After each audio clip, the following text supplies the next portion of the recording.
Welcome to episode 84 of Comic Timing, a comics podcast devoted to the average comic book fan from the average comic book fan. Join in as Brent Cassina, rotating panel of guests, and myself, Ian Levinstein, discuss whatever comes to mind, time after time, here on Comic Timing. We did Marvel, now it's time for DC. Sit back and relax. This one is long. Seriously, get a pillow or something. And if you're driving while you're listening to this, just pull over. It's going to be a while. Here now, Comic Timing. Hey there, folks. This is Brent interrupting again, as usual, for the past couple episodes, or at least the last one. Anyway, yeah, so Heroes Corner ad is basically what I'm interrupting for. So let's get straight to business. Our picks for this month are Flash Rebirth #1 from DC, 75% off retail price. When you use Heroes Corner, you pay $1, which so means regularly $3.99. Marvel Captain America 70th Anniversary Special, written by James Robinson, and art by Marcos Martin, Paulo Rivera, some painted guy. Anyway, he's been doing Spider-Man for a while. 50% off retail at HeroesCorner.com, $2. Regular price, $4. Indie, we're going Ignition City #1 from Warren Ellis by way of Avatar Press. 50% off retail at HeroesCorner.com, which means that you would pay $2. The special for this month is incredible. I have got to say that I could not pass this up. It's a Wolverine bundle pack. The price is $9, and if you were to get all these individually at a regular price, you would be paying $20. So you're saving yourself $11. You're getting 5 books, I think. Wolverine Weapon X #1, which is the new Jason Aaron and Ron Garney book. So you want to get that because the regular Wolverine book's turning into Dark Wolverine, so I may hop off that and jump on this. Wolverine Weapon X Files, which I think is like a Secret Files and Origins or a Marvel Hot Blue type thing. Rampaging Wolverine #1, I don't know what that is. Wolverine Anniversary and X-Men Origins Wolverine #1, which is drawn by Mark Texeira and written by I can't remember. So all for the ultra low price of $9. That's 5 books. Would normally cost you $20. Saving $10. I mean, how can you not get this? Come on, seriously. Be yourself and think rationally. Anyway, a few notes about the next few shows. This is probably going to be released the 20th or the 21st of February over the weekend. And Ian and I are going to record this upcoming Thursday. It is Tuesday right now. We're going to do a review corner of some books from January that came out.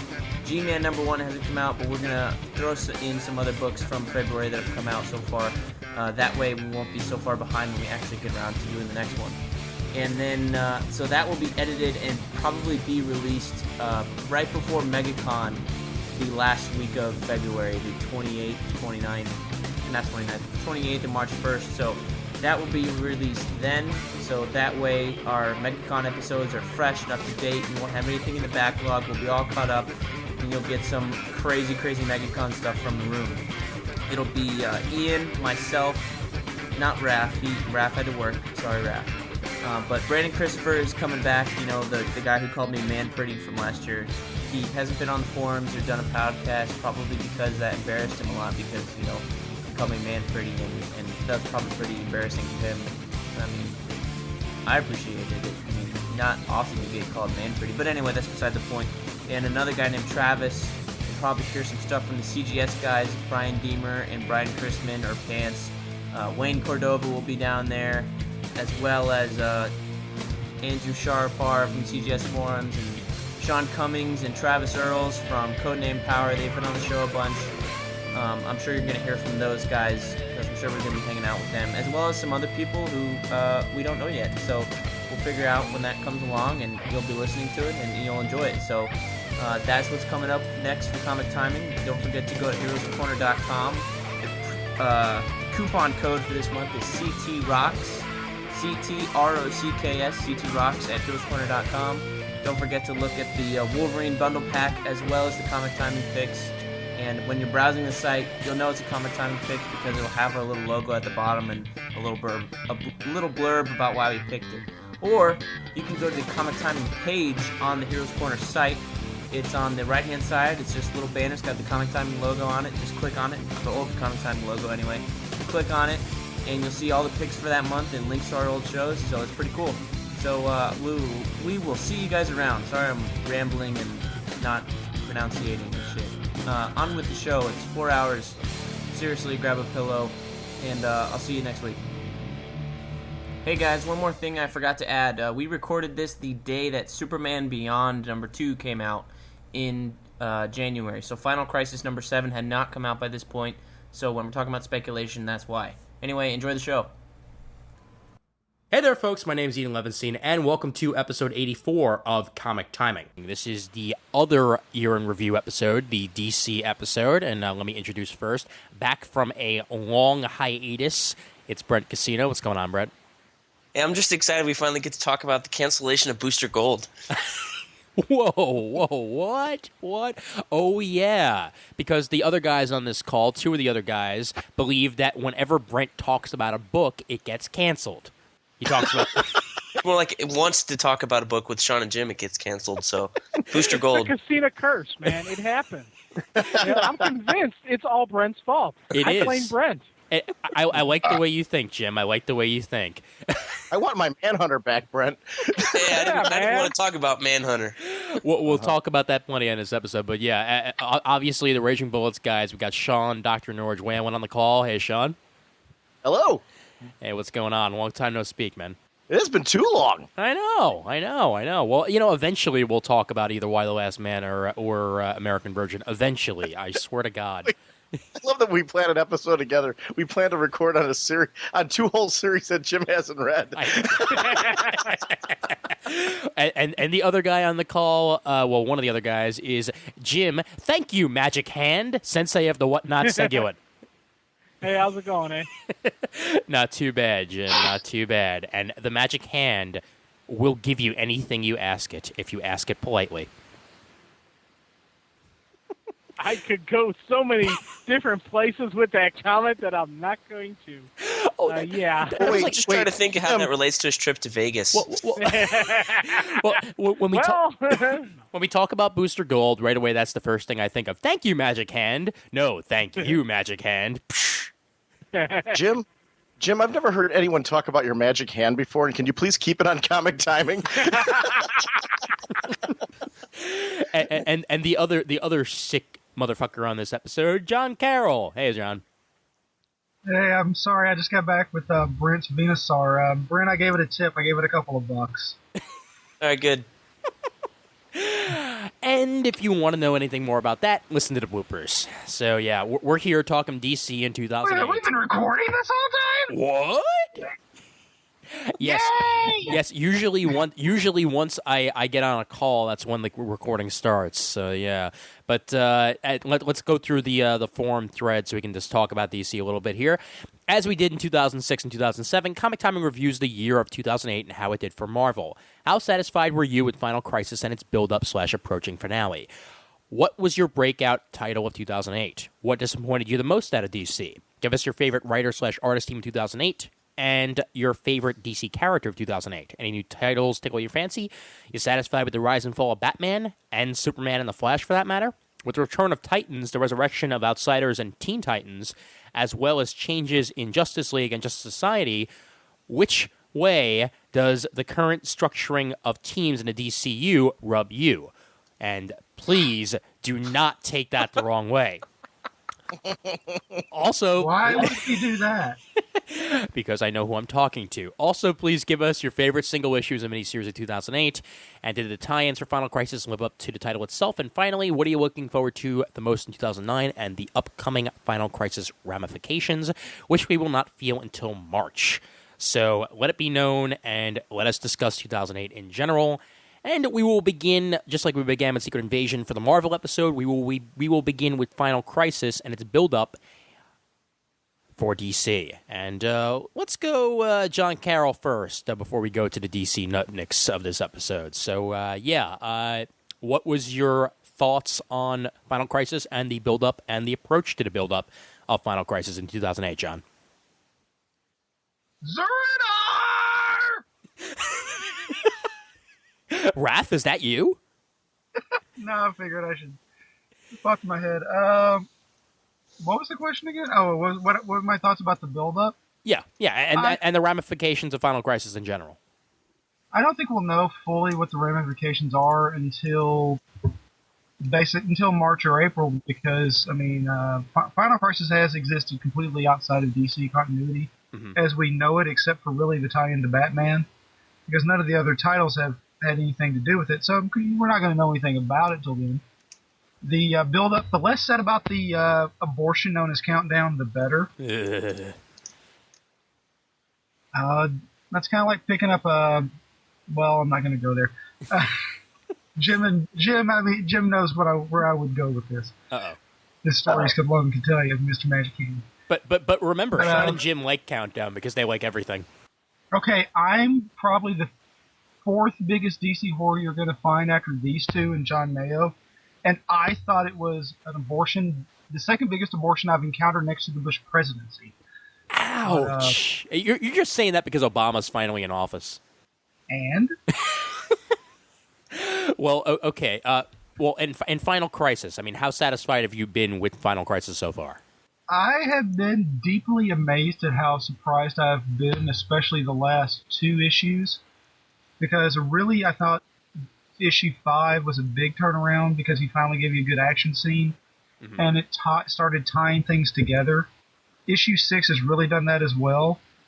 The thing that has surprised me is, unlike with Marvel, DC is Superman 3D seems to be the only one of the tie-in stuff, Resist, Submit, Legion of Three Worlds, to actually have had to play any part in this. It seems like to be about the only thing that's supposed to. Right.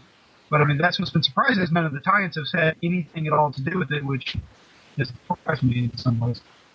But I like how it's building. It looks like it's really going somewhere. The only thing about it is none of us truly believe that Bruce Wayne is dead. Spoiler. But I am glad that they did kill him, because it does look like they're going to change some stuff, and I'm hoping Grayson becomes the new Batman. Well, the jury's still out on that because of Battle for the Cowl, but I'm sort of in the same camp as you. I don't think Tim's ready yet. Well, they've said he's not going to be. I mean, don't they have a series coming out called Red Robin, and wasn't he in the Red Robin outfit at the end of the last issue of Robin? Yep, exactly. All right, well... Sorry.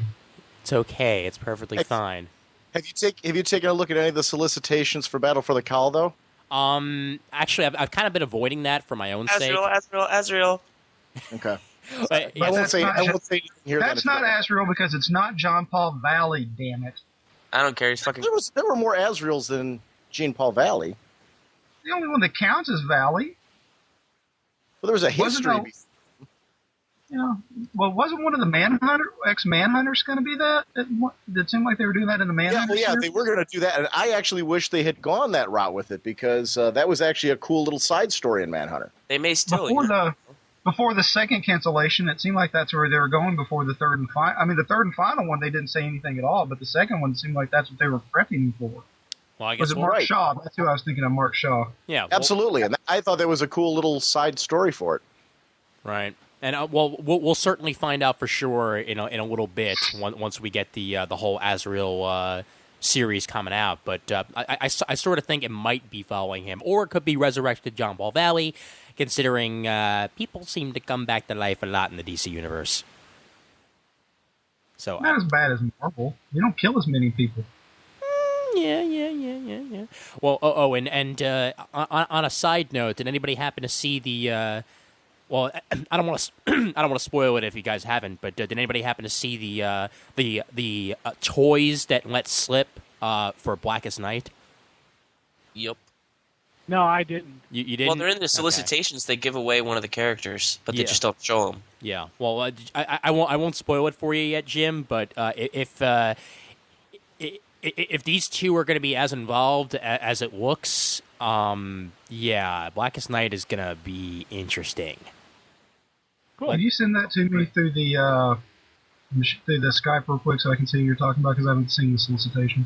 You know what? I'll do it after the episode's over, just so we can go on that. I mean, I don't want to touch on it too much here, just to keep the spoilers at a minimum. But Oh, just send it to me. I'm not going to comment on it, so All right. Well, you can trust me. Brent, if you've got the link on, Been you there, can done do that. Oh, okay, I got it. All right. I got it. Okay, cool, awesome.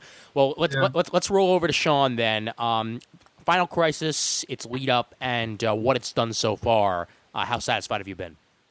Well, first of all, I want to say that I am pro-life. You're not anti-life? Wow, I'm surprised. I'm not going to talk baby killing, but the Final Crisis build-up. I guess to me, the real build-up for Final Crisis began in the JLA issue, and I thought that was absolutely stellar. Right. The stuff with Libra, I'm really enjoying that character. I've been I mean, Final Crisis as it's been going along. See, I'm reading all the tie-ins, and I think that is a key thing to note as far as my personal experience, because I think if you're reading just the miniseries, from a lot of people that I've seen who got kind of out of the storyline, there was that big gap, that 1 month gap, which I think was meant to be where Revelations takes place. Yeah. And I think if you weren't reading anything during that time, you were taken so out of the story that might be where I've seen any complaints about it. But I've really enjoyed the whole experience so far. I think Final Crisis is a great read. I totally agree with John in the sense that I don't think we're going to know how this, and I actually like that. I'm glad this wasn't a mini that all the way through was taking place in the entire DC universe, because I think part of the strength was that each of the regular series had their own storylines going on, and they were interesting and entertaining while this thing was going on. And we'll find out at the end how it all ties in March. And I agree. I don't have any idea how this is going to tie in. I'm hoping that we don't get a cheap ending. I'm hoping we get an ending where we see real strong ramifications because of what they've done to the Earth in question. And what'd you say? It'll be a flashback. I'm hoping we don't get anything. It'll be a flashback setting up the next big one. Dark Who Gives a Shit. Okay, now first off, as a mostly Marvel guy, fuck you. And Oh, come on, asshole! You know that shit sucked. Not really. No, not for my opinion. It didn't. But The issue did. To touch on what you're saying though, Sean, it is interesting, and just again for the comparison of the whole Marvel vs. DC thing, just to get it out of the way, it's interesting how DC's taking a very different route than Marvel is, where like you're saying, we're not going to see ramifications for Final Crisis until March, while in Marvel land, we saw the ramifications of Secret Invasion. It played out in its series and led directly into the next event. So I think they're spreading things out a little bit more in DC. You know, whether it's going to be a good thing or a bad thing, I won't know until March, but it's certainly a different way to go about it. Well, and I think that's a good thing, too, because, DC's smart in the sense that, and Marvel's smart in the sense that there's people who are reading both. Yeah. So because of that, you want to give people a different flavor. Otherwise, if people are reading DC and they're going, wow, they're doing the exact same thing that Marvel is, what's the point? And, it all gets very dry really fast unless, you get some variety in there. So I think it's a strength of both companies doing different things. Yeah.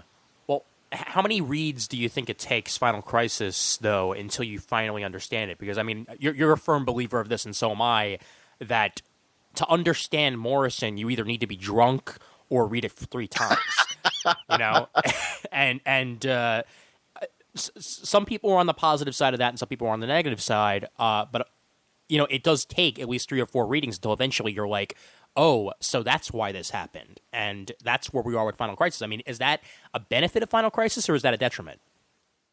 Well, I think you hit the nail on the head there. It's when I'm reading Morrison, I know I have to do that. And I know I get the payoff at the end from that. And like you said, that everybody's got different flavors. I don't want every author to write like Morrison does. Yeah. My head would explode. I really enjoy it. I mean, Final Crisis is great. I'm enjoying the series. But I don't want every comic to be like that. It's one of the nice things that I can read a Morrison, that I can go read a Jeff Johns. I can read a Gail Simone.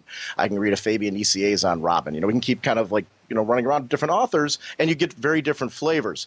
And, I mean, I don't have the time to read everyone like I do Morrison, because it's when I read his stuff, it is more than just reading it 3 times. It's reading it 3 times, and while I'm doing the read-throughs, I'm like really trying to analyze every little panel to see what I missed, and sometimes over-analyzing things where I'll pick something out that I think I'm being crafty, and catching some Morrison thread that it really was meant to be like the background piece that it actually is. But I've thought like, wow, I caught onto this real wacky Morrison thing that he's doing, and I'm just going on with it. So it's like he's interesting reading experience. His shoes were red instead of blue. That must be a clue. One thing I've kind of noticed with Morrison is that he tries to do slow build, and then in the last issue or two of all of his tie-ins, he tries to blow you away in those last issue or two of his series. Sometimes it succeeds, sometimes it fails miserably. Well, and let's see if Final Crisis is like that, considering the rewrites that happened on the last issue, whether we're still going to see that sort of thing going on. And Jim, by the way, we now know if you ever want to become host of Raging Bullets, all you need to do is replace all of Sean's comics with Grant Morrison, and he will become Ambush Bug. Go off to Tahiti. I mean, host. He's the co-host, not co-host. He's the host, not co-host. Hey man, but no, Jim. If you ever want to make it a solo podcast, all you got to do is just replace all Sean's books with Grant Morrison. You never hear from him again. I would love to see him become a solo host. He'd have to edit. Yeah, I don't want to do the solo host thing. He edits. He manages the website. He does all types of stuff. I'm like, hey, I sit back. I have fun. I read comics. I talk about them. That's, And you should read Morrison's new X-Men series. That alone would make his head explode. Oh yeah. Well, I liked it, but I did read that. Yeah. I enjoyed it. I enjoyed it a lot. Come on, Cat Beast. There you go. But Mr. I sit back and enjoy the comics. What do you think of Final Crisis so far, Jim? Well, I'm digging it. And the one thing, it's funny because you talk about the countdown to Final Crisis, and there are a lot of haters out there. And when I was reading it, I was the opposite end where I was like gushing about it, how much I loved it. As time went on, my love affair for it has diminished, but it's nowhere near an abortion or absolute horrific event or anything like that. And I will still fervently defend, Countdown, because to say it's an abortion, to say it's something completely with no regard whatsoever, to say that the artwork was bad, which there was some beautiful artwork in there. It's to say that every single story in there was terrible, which the Harley and Holly story was a great read. I'd love to just read that alone. Same thing with the, I love the Piper and Trickster story. There was some very entertaining reading in it. Was it a perfect thing? No. Did it kind of lead into Final Crisis?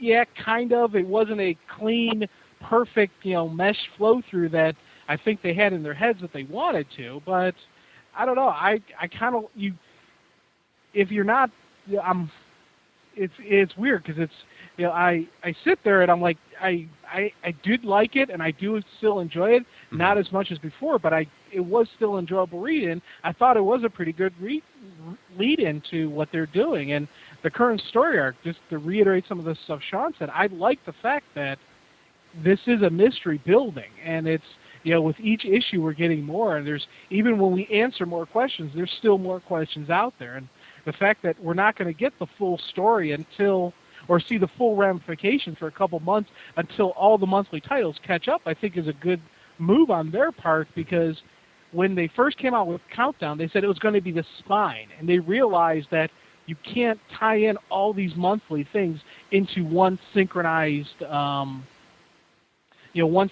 event.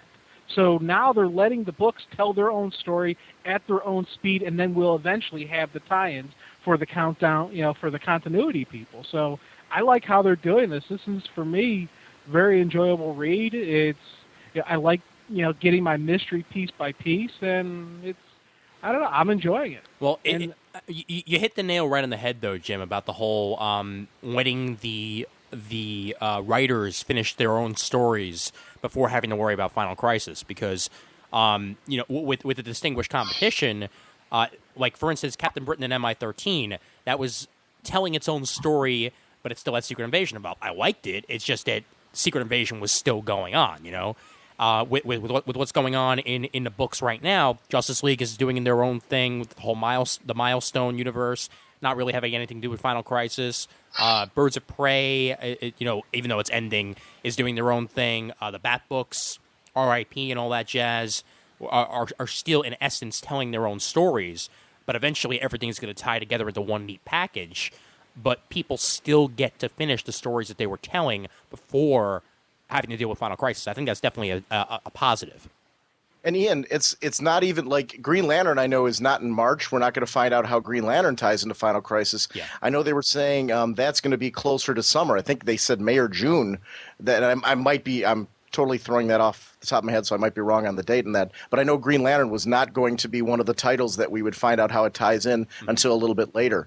And I actually like that because to me it makes sense. Yes, just tell us where this title fits into that storytelling and let the authors do that. Let them finish what they're working on, because there are people who are reading that monthly book that need to know the ending of that story, that need to stay hooked onto that title. Yeah. No, When does Blackest Night launch?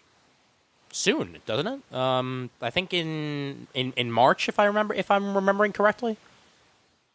I think it was closer to June or something. Okay. It was Yeah, in the summer. I think it's May, and aren't they going to be set? It's going to be set on its own limited. It's not going to be in the series like Sinestro Corps War, if I remember correctly. No, it's their big event for the summer. No, I'm saying unlike Sinestro Corps, they're going to put it as a limited, as its own 7-issue like limited. Amazon's Attack, only better. Yes, only much better. Thank you. Don't even You put mean that in the Amazon same... Attacks, better known as DC's Atlantis Attacks? Yeah, pretty much. Oh, and Jim, one more thing I wanted to touch on what you were saying, specifically about the whole countdown thing, because that was involved with 2008 a lot. I know you said that you enjoyed the stories that were going on in it, and I mean, I'll admit I enjoyed certain aspects of it. Like, I wish that they would actually do something with the whole Catwoman and Harley thing, but it's not really going to go down anytime soon. But would you have enjoyed it better? And again, this is really like pulling rabbits out of a hat here, because you can't really change what already happened. But would you have enjoyed it better had it been more of a hive mind thing like 52, and they actually go firmly with what Grant Morrison had planned, as opposed to the basic outline of his first issue, and then hoping and praying it would tie in? Oh, big time, yeah. It's that's actually where part of my my love for it has diminished, because they had these cool stories and the way it ended, and it didn't completely lock in. There was like some stuff that were kind of either dropped or had to be slightly modified. Mm-hmm. Either just skewing stuff around, and that's where, because it didn't tie in a nice neat bow, it's now my retrospect of Countdown has decreased. Where if it had been more of a locked in bam bam bam bam like that, I would have been screaming just praise for Countdown. Well, if you take a look, go ahead. Okay. There were two major stories that did not tie into Final Crisis. One is Black Mary, because if you take a look at Black Mary, it's still... I enjoyed what was going on with Black Mary in Countdown. I was speculating, trying to figure out, how she was being corrupted. And, you got to the point where you're really rooting for Mary. Mm-hmm. And you wanted to see the good Mary come through and have a victory. And all of a sudden, she dropped back into being Black Mary again when it seemed like she was being redeemed.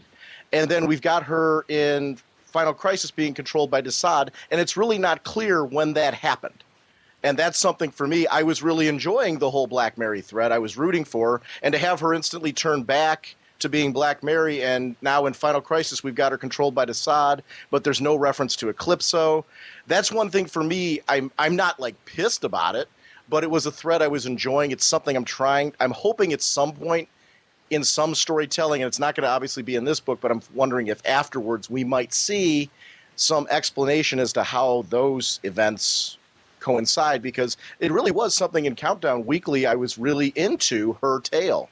And Death of the New Gods, I think, and I know it wasn't directly a part of Countdown, but that miniseries did lead into Countdown. I thought as a miniseries goes, with the exception of maybe the final issue, the whole miniseries was a fun ride. I really enjoyed the exploration of the New Gods, and I was really sad that tied so awkwardly into Final Crisis, because I thought there was some really great writing going on there. And I honestly think we'd be having a very different conversation about at least the New Gods piece if that had all tied up really nicely into Final Crisis, where you could have seen that build into it. Because that was an example of a build that I thought Starlin was doing a great job on that mini, but it did, I mean, there's no two ways about it. It didn't tie in a way that made sense at all. And I mean, Grant's explanation of, time being distorted and all that, yeah, that kind of fixes all that, but it doesn't bring back the anticipation that series had. And I can't go back and say I didn't enjoy something that I did. I really enjoyed reading Death of the New Gods. I really enjoyed reading Countdown. In the past, looking back at it now, where it bugs me is that I enjoyed them, and then it just I'm like, wait a minute, it didn't tie into this. They needed synergy. They definitely needed more synergy between the titles to get going, and that's one thing that I hope we're going to get a little more of in 2009.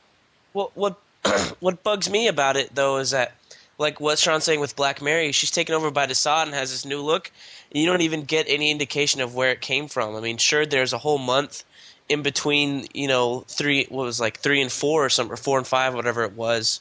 But you don't even get any indication of what happened during that month. So I don't know if Desaad was in Black Mary and Countdown, or if it's like this new thing. It seems like Morrison's just throwing things at the wall, and if it sticks, it's kind of just going with it. I kind of want an explanation. I can actually defend that. Okay. If you take a look at that sequence and read it again, what Morrison was trying to do there was let Desaad be revealed through the magic of Black Adam and Freddy. They were the ones that discovered it because of how in tune they were with that magic power. If we had known ahead of time that Desaad had taken over Mary, that would have ruined that whole moment where we found out through the two people that shared a similar power set to hers, which is what he was going for there. So in that moment, I know what you're saying in the sense that I would love at some point in time to maybe read a Secret Files or, see a story in the future where I'd like to see where that happened. And I'm anxious to see that too. So I agree with you on that end. But I did really enjoy the moment where the reveal came from, because with the whole Black Mary thing, when it went through Countdown, it was like I really wanted to see the Marvel family in some capacity involved with her. And when we get into Final Crisis, I really like that it was them that rooted out Desaad. Kind of like what we had with the Lanterns earlier on in the story, where we see the people who know them the best or are closest to them in some way, seeing through the deception of these evil gods. So that kind of worked for me. I agree with you, I do want to see it, but I did like the way that wasn't a rehash of the same thing we saw with the Lanterns. Morrison approached that one a little differently in that we got to see this through the magic of those particular characters and the way that they were in tune to the gods. I don't know. That's just a personal preference to me, but I do want to see it. I agree with you on that end. Well, Brent, my guess is she got taken over. My guess is she got taken over when they came back to Apocalypse. That's when I'm guessing she got taken over by Desaad, because he was alive earlier when her and Eclipso came. Yeah. And the only other big thing to come out of Countdown to me was with Nix Wutan. The Uber monitor, I guess, now, the one who's supposed to control it all, which I wouldn't really trust considering he lost his own Earth twice. Yeah. The second, yeah. Yeah, but that necessarily isn't Morrison's point, though. That's not his storytelling point, that he had to lose it twice. That may be something Paul Dini came up with or something. Well, this guy who... That's why he got cast down. They needed a reason for him to be cast down, where maybe Morrison had it as something else in the beginning. We'll never know. Yeah. I don't know about you. I'm just upset they changed his name from Midge. We've had no... That's the other thing that bothers me. We've had no visions of any of the other monitors since that issue 1. Yeah. And it kind of feels like this whole thing should have been Darkseid's Crisis. Have you read Superman 3D? Yes, I've read it. But, I mean, that's Have you read 2. Superman 3D? That's 2 monitors. 2 hasn't come out.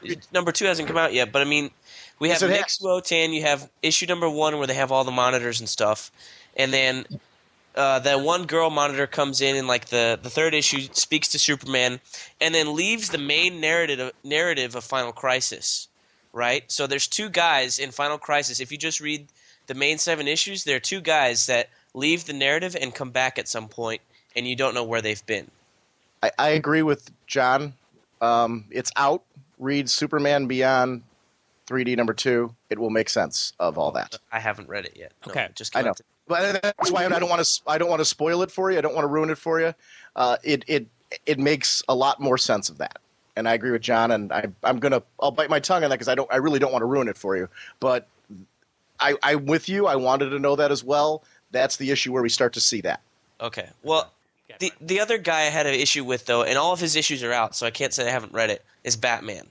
Batman leaves the main narrative of Final Crisis in issue #2 and comes back in #6. And I read those Batman issues. You better believe I read them. I read them both, and I didn't understand what was going on. I know the main issue of it is that he defeated this lump guy, and the lump helped him at the end or whatever. But to me, when I want an event, I think you should be able to read one if it's a miniseries, one to the beginning and be able to get the whole story. You can't really do that with this one because Superman disappears for 2 issues in his own miniseries. Batman goes into his own series, which, yes, Grant Morrison is writing, but I think we still could have had at least some showing of Batman in that chair after he was strapped into it in one of the other issues. Just calling back, because to me, if you're not reading Batman, if you're just a Marvel guy and you're picking up Final Crisis, and maybe you did pick up Superman Beyond 1 and 2, Batman disappears, and then he comes back at #6, and it's like, where was Batman? Why does he look so beat up, and why does he look like crap? Mm-hmm. And there's not even an editor's note to say, go read Batman 682 and 683. Even if you did go and read those, though, you're still mind-fucked because Grant Morrison doesn't tell a complete narrative there. No. I think those 2 issues were like a mindfuck. I needed to go and get some weed and shrooms to understand that shit. Because that was what was going on in his head. I know it was in his head, but that's what's confusing. It doesn't even in one panel, on one page, it was 2 different narrative stories going on at the same time from panel to panel, and it would change. And then you couldn't even I couldn't make sense of what was going on. You did need some editor's notes in there. I will certainly say that. I mean, that goes back to my previous point about synergy and how DC is lacking on it at times. Even some narration by Batman going, this is not, this is in my head and this is not what happened or something like that. The first issue was all right. I got through that one. But the second issue of that was just, I felt was like an unintelligible mess. And until it got to the end where Batman came out and defeated the lump. Yes. I can't disagree with you more. Those 2 Batman issues were brilliant. They were brilliant because you were drunk because you had to read it 3 times for the show. Absolutely not. All right. Let's agree to disagree here a little bit, but Sean. No. It's honestly it's an interesting point to talk about though, because when we talk about Final Crisis from beginning to the end, what is Final Crisis about? It's about evil winning, and they are showing that in the main series. They're showing Darkseid winning, and I mean, they're showing it in many different ways. As far as Batman, they did show you in Final Crisis what was happening to him. Do you think Final Crisis would be better served if those 2 issues of Batman would have been in Final Crisis? I think people would have been saying, what is with all this watching Batman's mind being what? I think that's for readers of Batman who read R.I.P. to know how he got from A to B in R.I.P. Well, I don't think that has to do with so much Final Crisis at that point. They gave Superman a nod to show him in the 31st century. So apparently Superman goes from the Bleed to the Legion of 3 Worlds mini and then somewhere into Final Crisis. They gave him enough of a nod that you could kind of figure out, oh, there's Superman with Brainiac 5. Maybe I should go read that Legion miniseries when it comes out in trade when I get the chance. Whereas Batman, they didn't even show him at all, in between of whereas he got captured in #2 and this one in #6. Did they have a panel of him being tortured? That was in 2, wasn't it? That was in 2. I don't remember anything in 3, 4, or 5.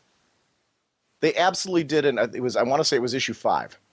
All right, I may be mistaken. Well, okay. Well, let me talk a little bit about what I think of Final Crisis so far, and then we can move on to the other topics at hand here. It's kind of what's weird about Final Crisis to me is that I know what's going on, and I enjoy it to a point, but it's never really felt like epic to me.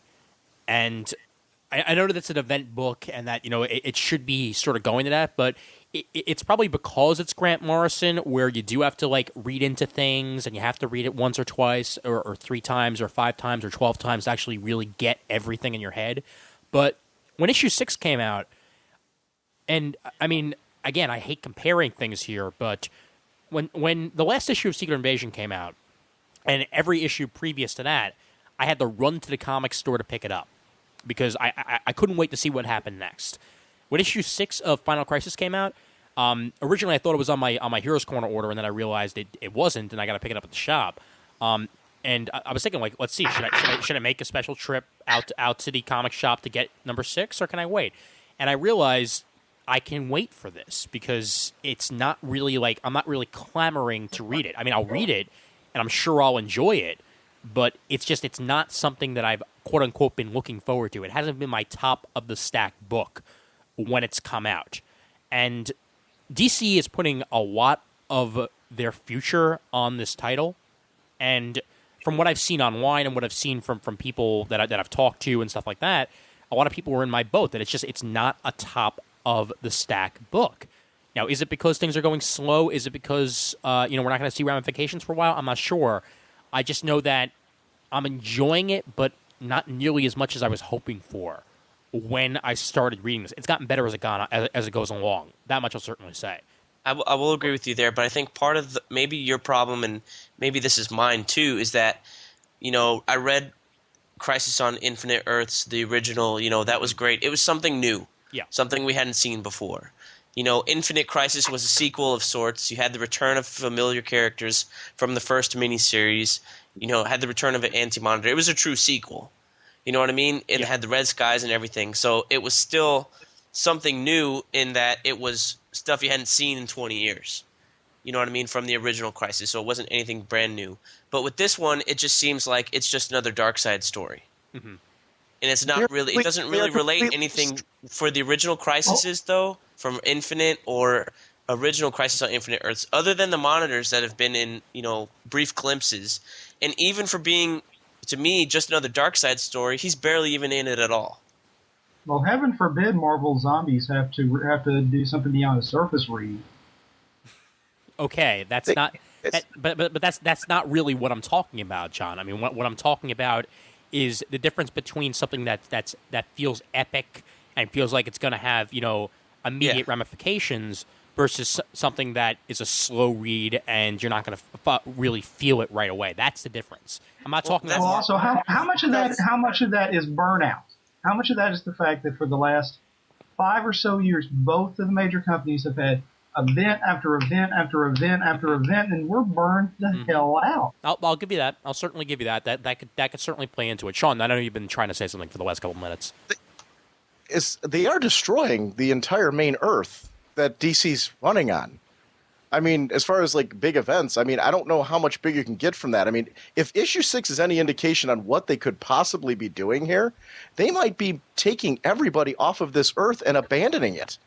This Earth that's been like the main Earth of DC. And as far as Darkseid not appearing so much, he is in every single person who's wearing a Justifier helmet or who has been taken over by the Anti-Life equation. If you see in issue 6, every person's walking up saying, I am Darkseid.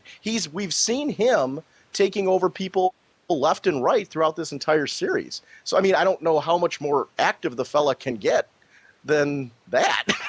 And it is definitely, I agree, it is a Darkseid story. It's very much a Darkseid story, and that's the whole point. This is how he's winning. This is how he's destroying our Earth. And my honest worry about this series is that they don't do what they're hinting at in issue 6. To me, what's most interesting about it is the possibility that they might actually not save this Earth. They might actually, the way to resolve this is to go elsewhere. Move everybody to Earth 1, which is why we hadn't heard anything about it yet. And it's why it's been called New Earth. Or Nyx's Earth, which is another possibility, Earth 51. I don't know. I mean, to me, I find that far more interesting a possibility because what kind of ramifications will that have? Who will be aware of that? At some point in time, if not, I mean, what are they going to make everybody forget what happened to them? I mean, I don't know. To me, that if they do that and they show some real ramifications from that, that could lead to some very interesting storytelling post this. Now, as John said earlier, I'm just speculating at this point because it's not. I'm not reading that right now. We haven't gotten to that point. But that to me is where my enthusiasm with it lies. Is, with issue 6, you see this huge possibility. Like, hey, could they really do this? Would they really do this? And if not, they sure got to do a lot of repairs because they've destroyed pretty much everything on this planet. Well, I will agree with you there that 6 did excite me because of that same possibility, but I still feel like this doesn't deserve the title of the Final Crisis. If this Mandrak, the Dark Monitor thing, which might be defeated in Beyond number 2, I don't know yet, but I think the solicitations for 7 say he comes the next issue, right? Mm-hmm. Yeah. So if he comes the next issue and he's the big bad, my kind of question is, if he's the big bad and maybe I don't know if he's the main, he obviously isn't the main point of the story, but why have him come at the last issue as like a Deus Ex Machina of evil? Because they brought it on themselves with their plan to escape. This is that black, I forget the name of it right now, the thing they were talking about in issue 6, that Checkmate and Shade were putting together when the heroes failed. Their kind of way to escape this Earth as a possibility. When the skies opened up and you saw all those Earths there, that opened up the bleed. That actually provided the opportunity for this Dark Monitor to, I'm assuming, because we haven't seen it, that's how he's going to come in. They caused that. Not Darkseid, not Mandrak. They actually opened up this opportunity. That's what Nix and them were referring to in 6. Yeah, and they said that pretty much in Superman 3D, if I remember correctly, number 2. That Dark Monitor got there because of the rift. Well, doing that would cause I read it at the store Tuesday, and my box is due in tomorrow. I just am remembering key points of it. So okay. Well, let's. And he's been silent for a little bit, so I kind of want to just get Jim's take on this, and then we'll move on from there. But is it a top of the stack for you, Jim? Is it the first thing you read, or are you more similar along the lines of where I am on Final Crisis? Dude, man, this was top of the stack, and when 6 came out, I was excited, and I was waiting for the for my shipment to come because I get mine delivered through DCBS. So I actually seeked out alternative ways of reading it because I couldn't wait for it. Alternative ways. I think Brent knows exactly what you're talking about. Hey, I'm not admitting to anything illegally. I am not at liberty to discuss the way that I got that issue. I'm not going to say the word uTorrent, but oh man, hey! I couldn't find my American version number 1, so I've got every other issue lying around, but that number 1 is on my computer. So what can I say? But yeah, all right. So I guess I'm in the minority for that. And well, my final thoughts also are that it might very. I don't mean to cut you off right there. Sure. Just for people that are wondering where this was revealed within issue 6, though, if you take a look at the whole Metron bit where he's holding the Rubik's Cube, he explains how this greater menace will come. So the humans are the ones that did it. So, I mean, that's just for anybody out there that's curious as to where it actually is referenced in Final Crisis as well. Okay. I'm sorry, go ahead. Well, what I was going to say is that, and another reason why I think my interest is building, but it wasn't nearly there at the beginning, is because even though the big 3 have been a part of this event, not nearly as much as previous events. And you would think, and obviously this is the storytelling aspect of it. It'll work for some, but not for others. But Batman, he's in issue 1, he's in issue 2, then you don't see him again until issue 5. Superman's off on Superman Beyond. You don't see him for a while, and in Legion of 3 Worlds, so he's off doing his own thing. Wonder Woman gets taken the minute the anti-life equation is there, and that's it. And we really didn't get much else from Wonder Woman before that. So there's your big 3 out of the picture, and you're left to the second stringers. Now, if you're a fan of the second stringers, that's all well and good. But the big 3 in Final Crisis haven't really been felt the way they've been felt in other crises. And again, you take it or leave it. That's the way that you go about it. But maybe that's another reason why that I might not have been feeling it as much at the beginning. Dude, a brilliant plan by Darkseid. Oh, I know. I know. They took out the Green Lanterns in the beginning. they set a way for Superman to be taken out. They took out Wonder Woman and they took out Batman, which is why Evil won. It showed right there that if you take out the big players, there is that doorway opportunity. Right. I mean, and again, I'm not saying that it's a bad thing. I'm just saying that might be one of the reasons why I wasn't nearly as much into it. All right, maybe one of the ways.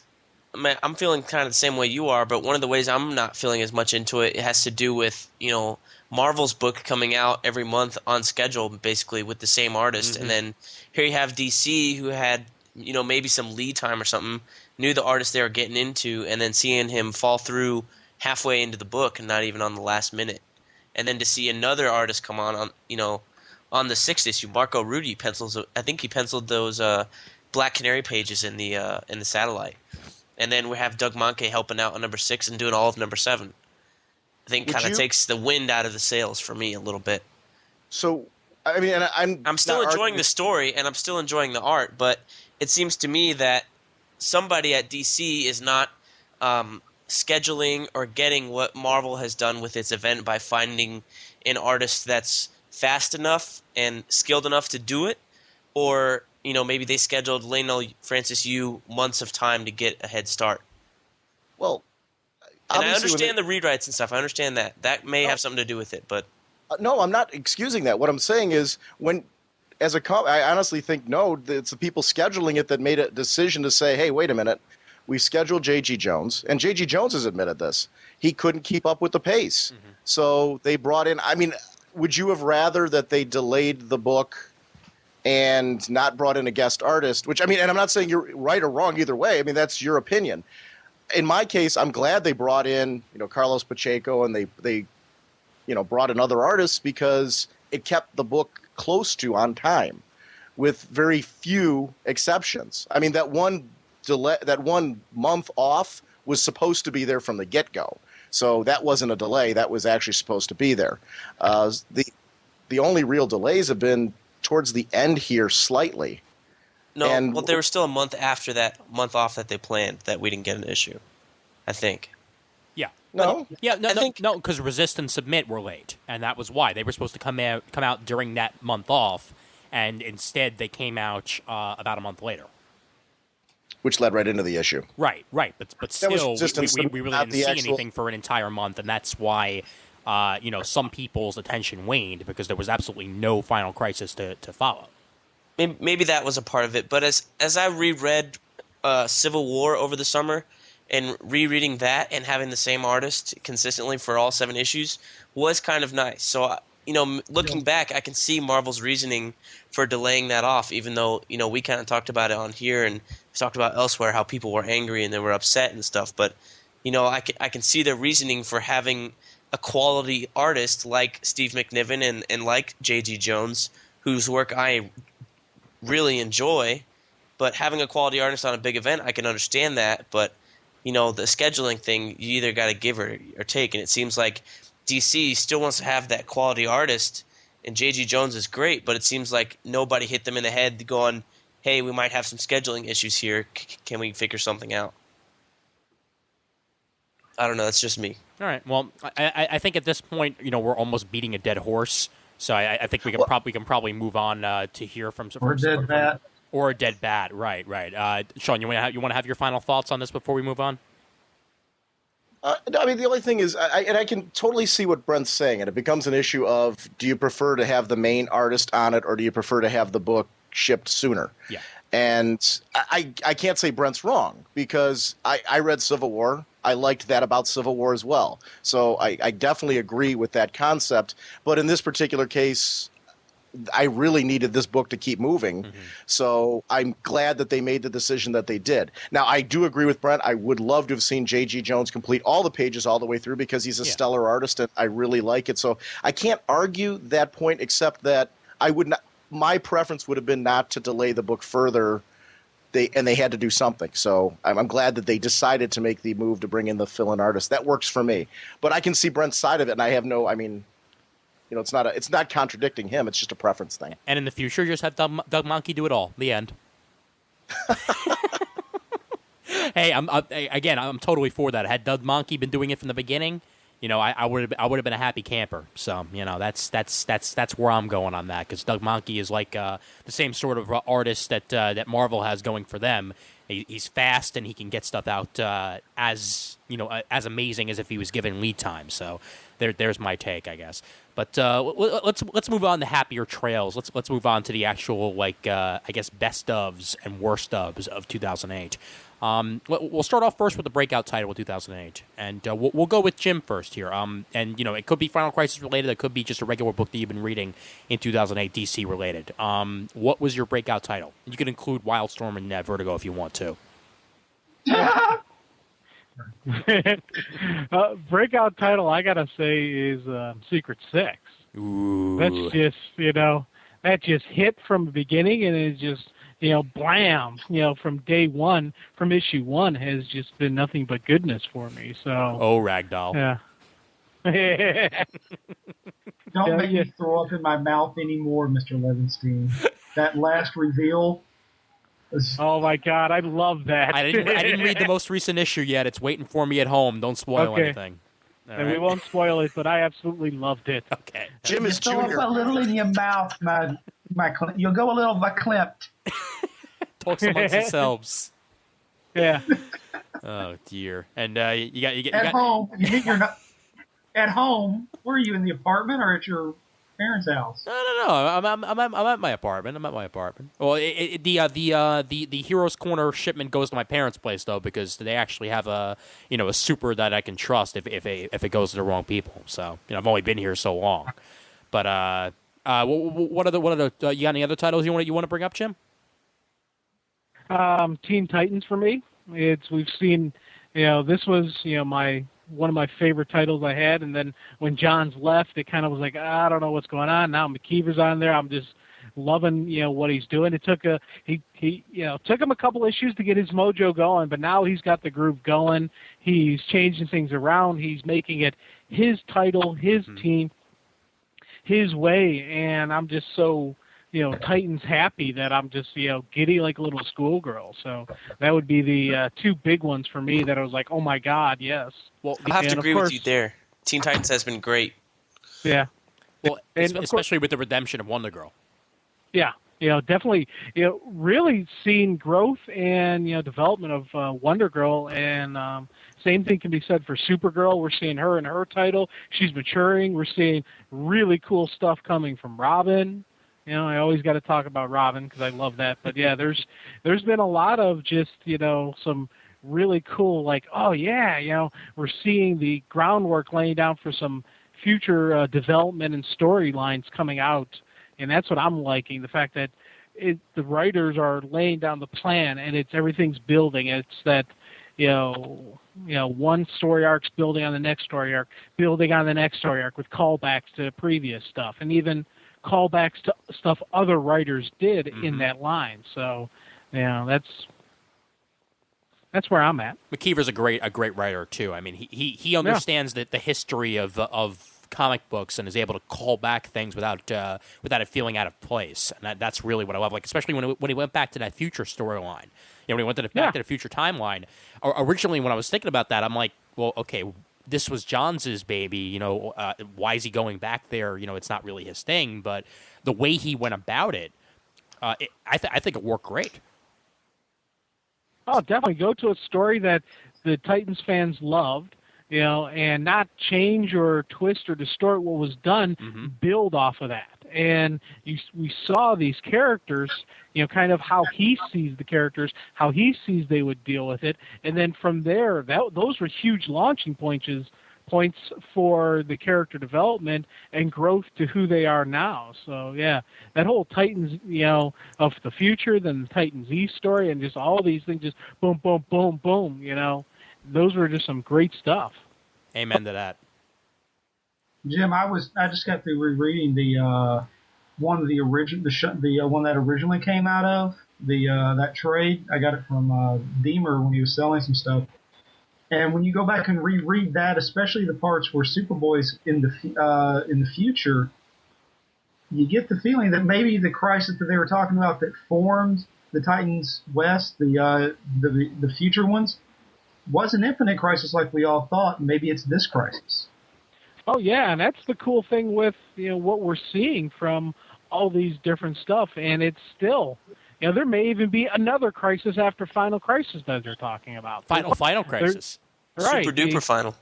Yeah, the end all Crisis. I don't know. Wait. I got it. Uber Crisis. Yeah. Or the I like Final Crisis 2 Electric Boogaloo myself. Oh dear. Yeah, but one other thing is that if you notice, they got shunted off in the former Archie Legion did when they were ending that series. Mm-hmm. And Johns wrote that, and then he's also writing the current action where a certain Flamebird and Nightwing were introduced, and one of them has tactile telekinesis. See where I'm going? I see where you're going, but I don't think he's going down that road. I think it's a red herring. It's got to be another Kandorian, because I honestly, I love Superboy, but I don't see Connor coming back in this way. I don't really see it. Tactile telekinesis has never been shown to be a Kryptonian trait, ever. Wasn't it? Didn't Superman have a form of tactile telekinesis back in the Silver Age? Okay, you're talking about the man who had super hypnosis. Right. No, I get that. That's Silver Age doesn't count. Age doesn't count. But remember, Jeff Johns is the type of person who plays on history enough where he might be, bringing up old powers and saying that, perhaps like a longer period of time exposed to the, sun or something like that can cause this. Again, I don't think it's going to be Connor, but I'm sure Jim would love it if it was. The other thing you might want to consider there too is Luthor's doing an awful, and so are the government, the military. They're doing an awful lot of experimentation. So my take on those two is possibly they're either coming out of that experimentation. I don't know that I necessarily believe they have to be Kandorians. Those powers, if it's not from experimentation, those powers could be given artificially too. Right. Which we've seen established that can be done. Yeah, they could be the same sort of thing that was happening in 52, where engineered powers. Yeah. I do think they're going to turn out to be somebody though. Just the way, if you've read any interviews from Greg Rucka on this, he has said that they're people that we've seen before. Okay. So one of the bigger speculations I've heard is that the one which one's the chick, Flamebird? Flamebird, yeah. Yeah, is actually you're gonna love this, Ian. Is actually this Earthbound, the Matrix Supergirl, the Earthbound Angel's daughter. Oh, dude. Remember that was it the last arc of Supergirl when she went to and she switched places with the Earth 2 Supergirl? I remember very well. With the Earth 1 Supergirl. That's been one of the speculations that I've heard. In my comic shop, we were talking about. I was like, it would be perfect because Johns writes it. He loves history. Well, but it'd be a way to bring that in. Hasn't Linda, because she has those powers and. They did say it's someone we've seen before. Yeah, that's true. That's possible. So you're saying that it would be Matrix and not necessarily Linda, because I think Linda is it they merged. I'm sorry, the Linda Lee. Yeah, Linda. Well, the only reason that I'm saying that is because didn't Linda? And again, I haven't read the series yet. It's waiting on my stack here. But didn't Linda show up in Reign in Hell? Yes. I don't recall. I've got Reign in Hell, but I've tried to blot it out a little bit. Okay. Yes, she did. She did? Okay. Was she Supergirl or was she Earthbound Angel? What was she in there? She was Earthbound Angel. So what you're saying would be possible if this takes place after Reign in Hell. Okay. Yeah. And don't forget they did during that Supergirl she did have to switch back to being the way it was because the one from Mars had to be the one that died. Yeah. But she had already had a kid at that point. Mm-hmm. Her and Superman had a kid. That's true. Well, I'll be very curious to see what comes out of it. But let's move on actually, and Brian, let's do your breakout title of 2008. For me, it's got to be Action Comics with Jeff Johns. When Gary Frank jumped on and saved that title, it made me sit up and take notice because up until that point, Last Son, we can talk about that to death. It was enjoyable, but the delays kind of killed it. All the intervening stories, while that was going on. Bizarro just didn't do much for me, but when Gary Frank jumped on with the Legion of Superheroes and the Brainiac stuff after that, just made me sit up and take notice. And for those 10 or 12 months out of the year, I was loving Action Comics. I would read that first. Come on, it's a great series, man. I mean, and the best part is whether James Robinson was writing it or whether Jeff Johns was writing it, it was still great. Yeah. Yeah. And it reinvigorated Superman for me, because up until that point I wasn't really that involved. Because Kurt Busiek had been going on and on with his Camelot and Third Kryptonian and whatnot. And then, so I'm doing it because Jim's on, and Johns had kind of had a lull there on his Action Comics run, and it's kind of sad now that he has to leave with Gary Frank to do the Superman origin, because I was loving what he's doing. He'll be back. Come on. I hope so. I gotta agree with you, Brandon. Got me to read Superman for the first time in several years. I had been reading Action, but I stopped reading the regular Superman title about maybe 3 or 4 issues into Busiek's runs. It just wasn't working for me. But I will say that my enthusiasm for Action has rise tenfold, and all the Superman books in general has rise tenfold over the last year. I mean, they're just doing great. I mean, I'm happy to see James Robinson didn't go anywhere, and that him and Dan DiDio made up, had a couple of drinks, and then all was well with the world. But I would still certainly hope that Mark Waid does something eventually. That would be nice. But I don't. Then again, I'm not. I love Wade, but at Heroes this past year, the one thing he said that if he could do anything, if he was the editor and he could do any change to Superman, he'd get rid of marriage. Okay, then keep him away from the title.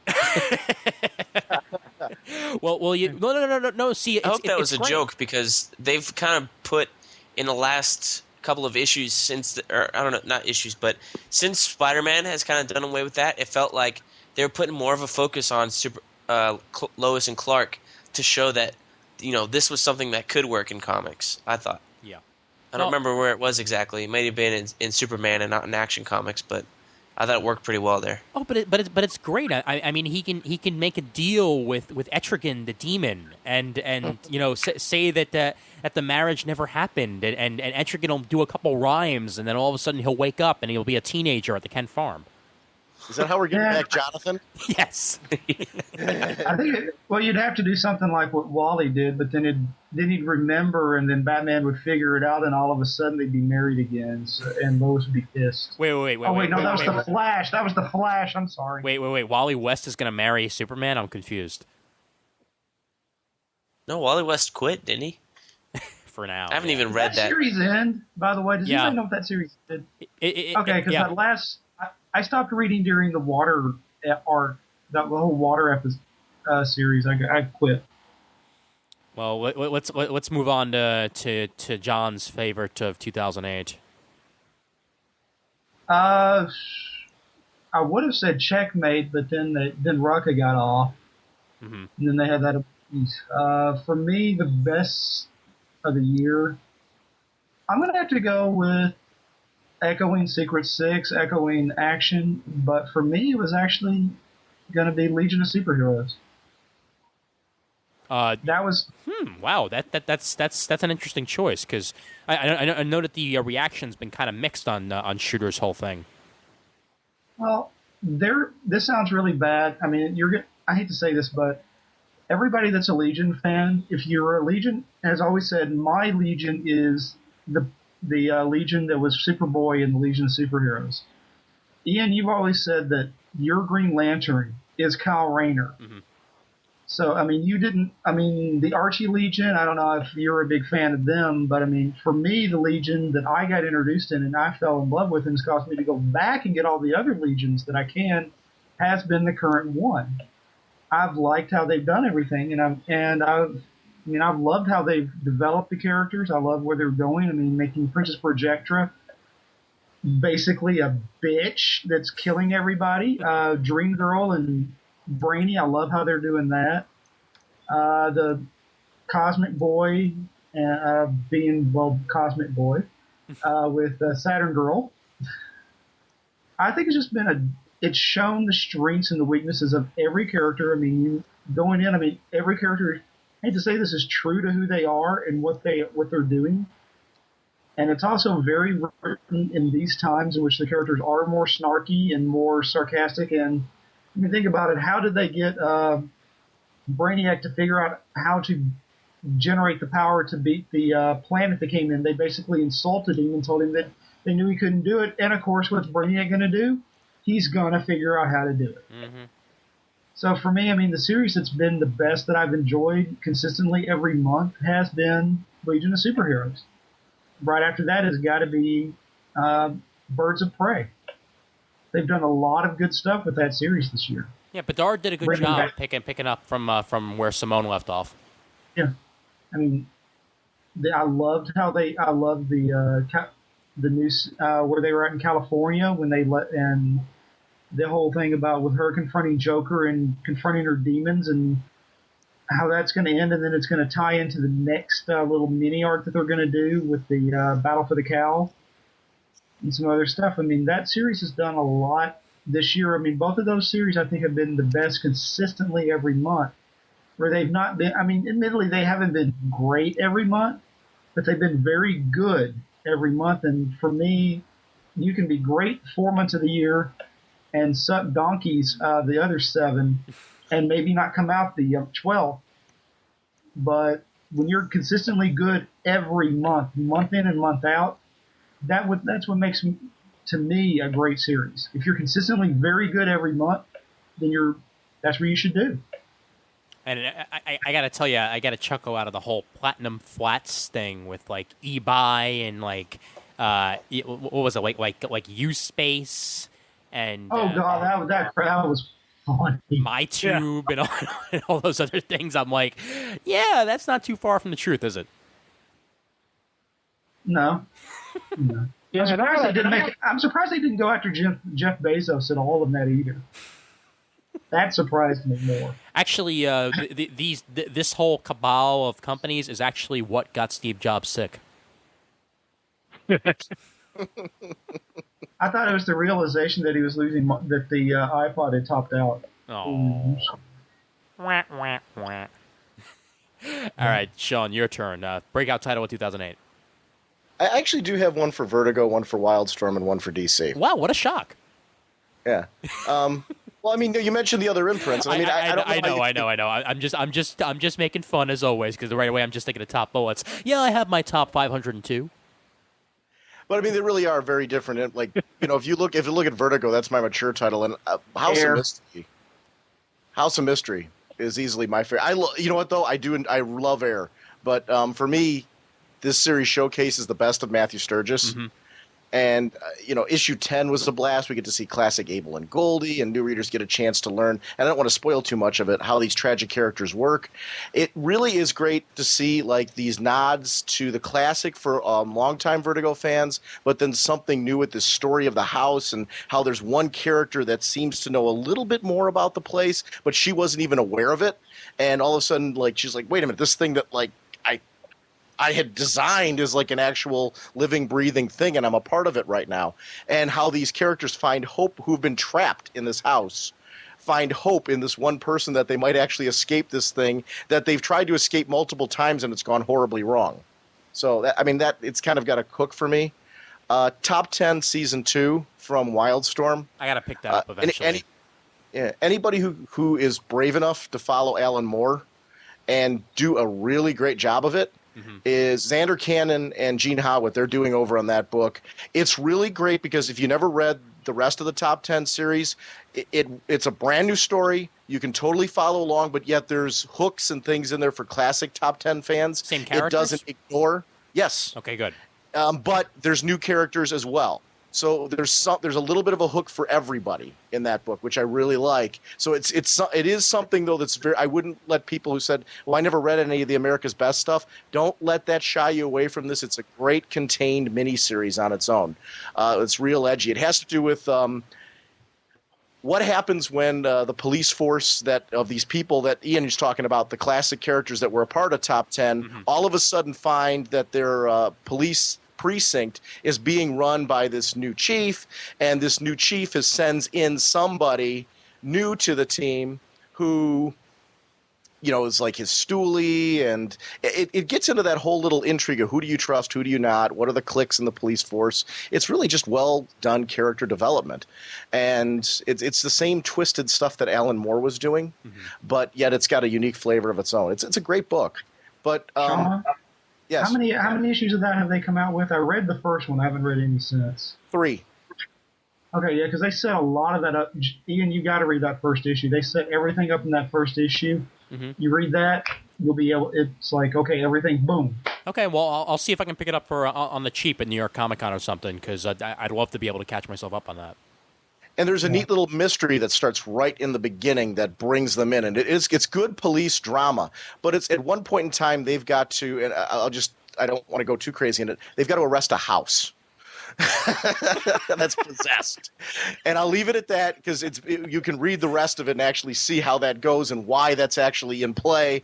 But it's a twisted book, yet it feels like a cop drama at the same time. And that's the kind of hook to the whole thing. You never at all points in time you believe these are actual police officers. So it works. It's neat. Good. I'm glad, because I think now that I think about it, I might actually have issue 1 sitting on one of my many stacks at the moment. So I'll fish it out of there and see if I enjoyed it. Secret Six is like my favorite book right now. So, and you guys already talked about that. So the other breakout one for me would be one that I have been so longing for the past couple of years to be a title that I'm like, wow, this is my favorite. It's Batman. I'm enjoying more his sidekicks books than I'm enjoying his. I'm enjoying his appearances in things like Batman and the Outsiders more, or Superman Batman. This year, it really was Batman. I really enjoyed that, especially R.I.P. The beginning of the mystery where it was like you were trying to figure out what was going on, that put me in the mode like I was traveling along with Bruce. And Morrison really sold me that I was hanging with Bruce there, that Bruce didn't know what was going on. This was all happening to him. Black Hand had done a number on him, but then there's all of a sudden this point where you feel you're right there and you can hang with the world's greatest detective, and you find out that he knew a little bit more than you did. And that's what makes it so cool when that twist comes in and you find out, and you see that the Joker knew that he knew more than everybody else did. It was just, there were some moments there. I mean, my whole life, Batman has been my character that brought me to comics, and to have that kind of reaction to him, I totally agree with the comments about Action Comics. It's been stellar. But Batman for me was the one where I was like, yes, finally, I can feel like Bruce is the one that I want to follow, and I really enjoyed that storyline, which made it so hard with where that went. But I'm even more curious because of what I'm thinking actually happened to him. So, it's really right now I'm very Bruce Wayne happy, and I can't be more pleased with that. But Secret Six right now, if you had asked me my favorite book in 2008 when Secret Six hit, and I feel dirty from it because it's one of those things where you want to take a bath after you read it because you feel like you shouldn't like it as much as you do, but then you want to look at the drain to see if something creepy is going to come out. It's that kind of book for me, and it's just a wonderful. The artwork by Nicholas Scott, I think, is just breathtaking every issue. Oh yeah, and it's a really twisted ride that knows how to tell a good story within those issues while shocking you and creeping you out too. And that's what works for me because I do feel it's a good story. It's not all just shocks. The shocks add to the story. They don't take away from the fact that there really is a compelling story going on with this whole card. And that whole card thing, that Get Out of Hell free card, is such a wonderful twist to that whole book. Well, what I love about a book is when you can tell that the creators are having genuine fun with it. And that is Secret Six to a T. I mean, you could tell that every time Gail Simone writes a line of this, she's cracking up and enjoying herself. And every time Nicholas Scott draws anything in this, she's having the time of her life. And that's what you need to have a successful book, and that's exactly what you have in Secret Six. So I'm loving every minute of it. Yeah, it's a wonderful read. Where I am, and again, I'm thinking that I don't want to step on anybody else's toes, and I'm just going to pick books that haven't been mentioned yet. I'll pick one outside of DC, and I kind of need to mention it almost every single year as my favorite because ever since I've been reading it, I've been enjoying it. But Fables. And the reason that it's definitely on there for me for The Outside and the Vertigo, that sort of thing, is I honestly didn't think that they would be able to pull off ending a storyline that took 70 issues and still having it go in a direction that I enjoy. And that's exactly where we went. I mean, they end the whole war, and it works. I'm not going to spoil anything. You spoiled it for me. No. Trust me, there's a lot more than that. I know. And I'm not going to spoil exactly how it happened, but they still managed to make it compelling and interesting every single issue. And that's why Fables is so great to me. I mean, it's one of the few titles where I went from picking up the trades to picking it up in singles because I couldn't wait. And now I'm so happy that every single month I get to go and pick up the next issue. And especially what happened the past couple issues have been great. I think every one of us who's married or has a significant other can say this. It's the one series that my wife loves, and I've had to cut back starting this month. I've cut my order in half and cut out a lot of stuff. First thing she said was, "You're not cutting out Fables or Jack of Fables." Yeah. Well, it's one of the essential Vertigo books. Like, I mean, if you're not reading it, why are you not reading it? That's really my only explanation for it. And the art, and this is one of the few times. I mean, this one thing I like about it is that the artists on it every month. If Buckingham's not on there, he's not on there. Mm-hmm. And it does not feel as the same. It does not read as well. It does not feel as good when they do not have Buckingham on a story issue as opposed to one of the one-offs.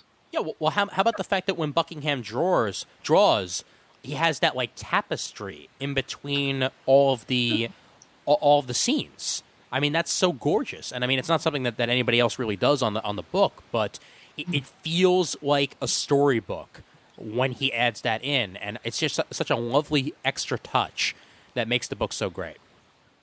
You had me when you started talking about Buckingham's drawers. Drawers. See, there I go again with my Brooklyn accent. Well, are they boxers or briefs? I haven't checked recently. He sort of likes to change it up every now and then, depending on how loose he feels.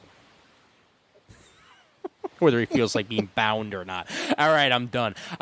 We're moving on to DC, to regular DC. What's up? Ian, one thing I want to mention.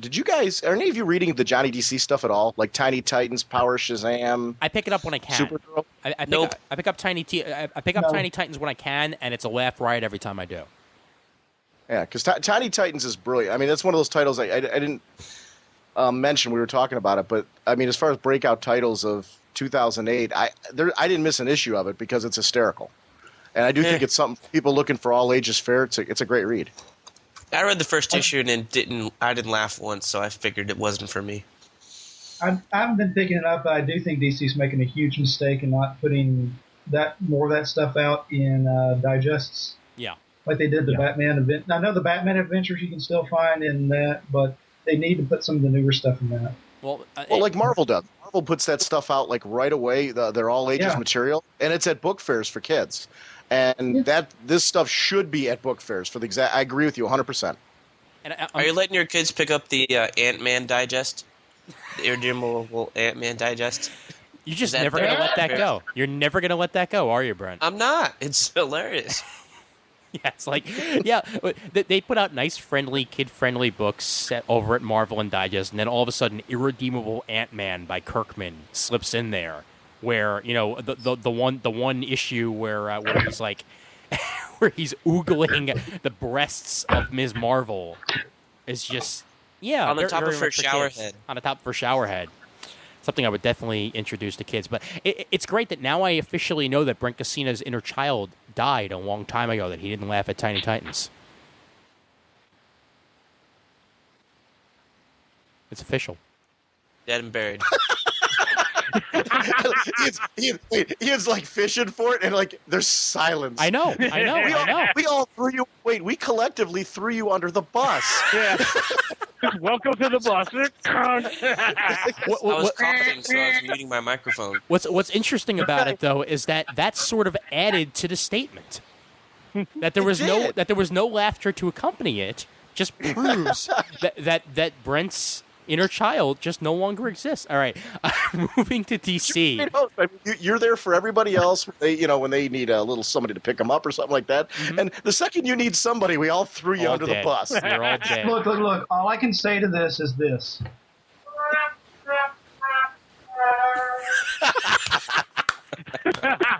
Outstanding. Well played, Clerks. Well played. Go to sadtrombone.com. I swear that's on there. Sadtrombone.com.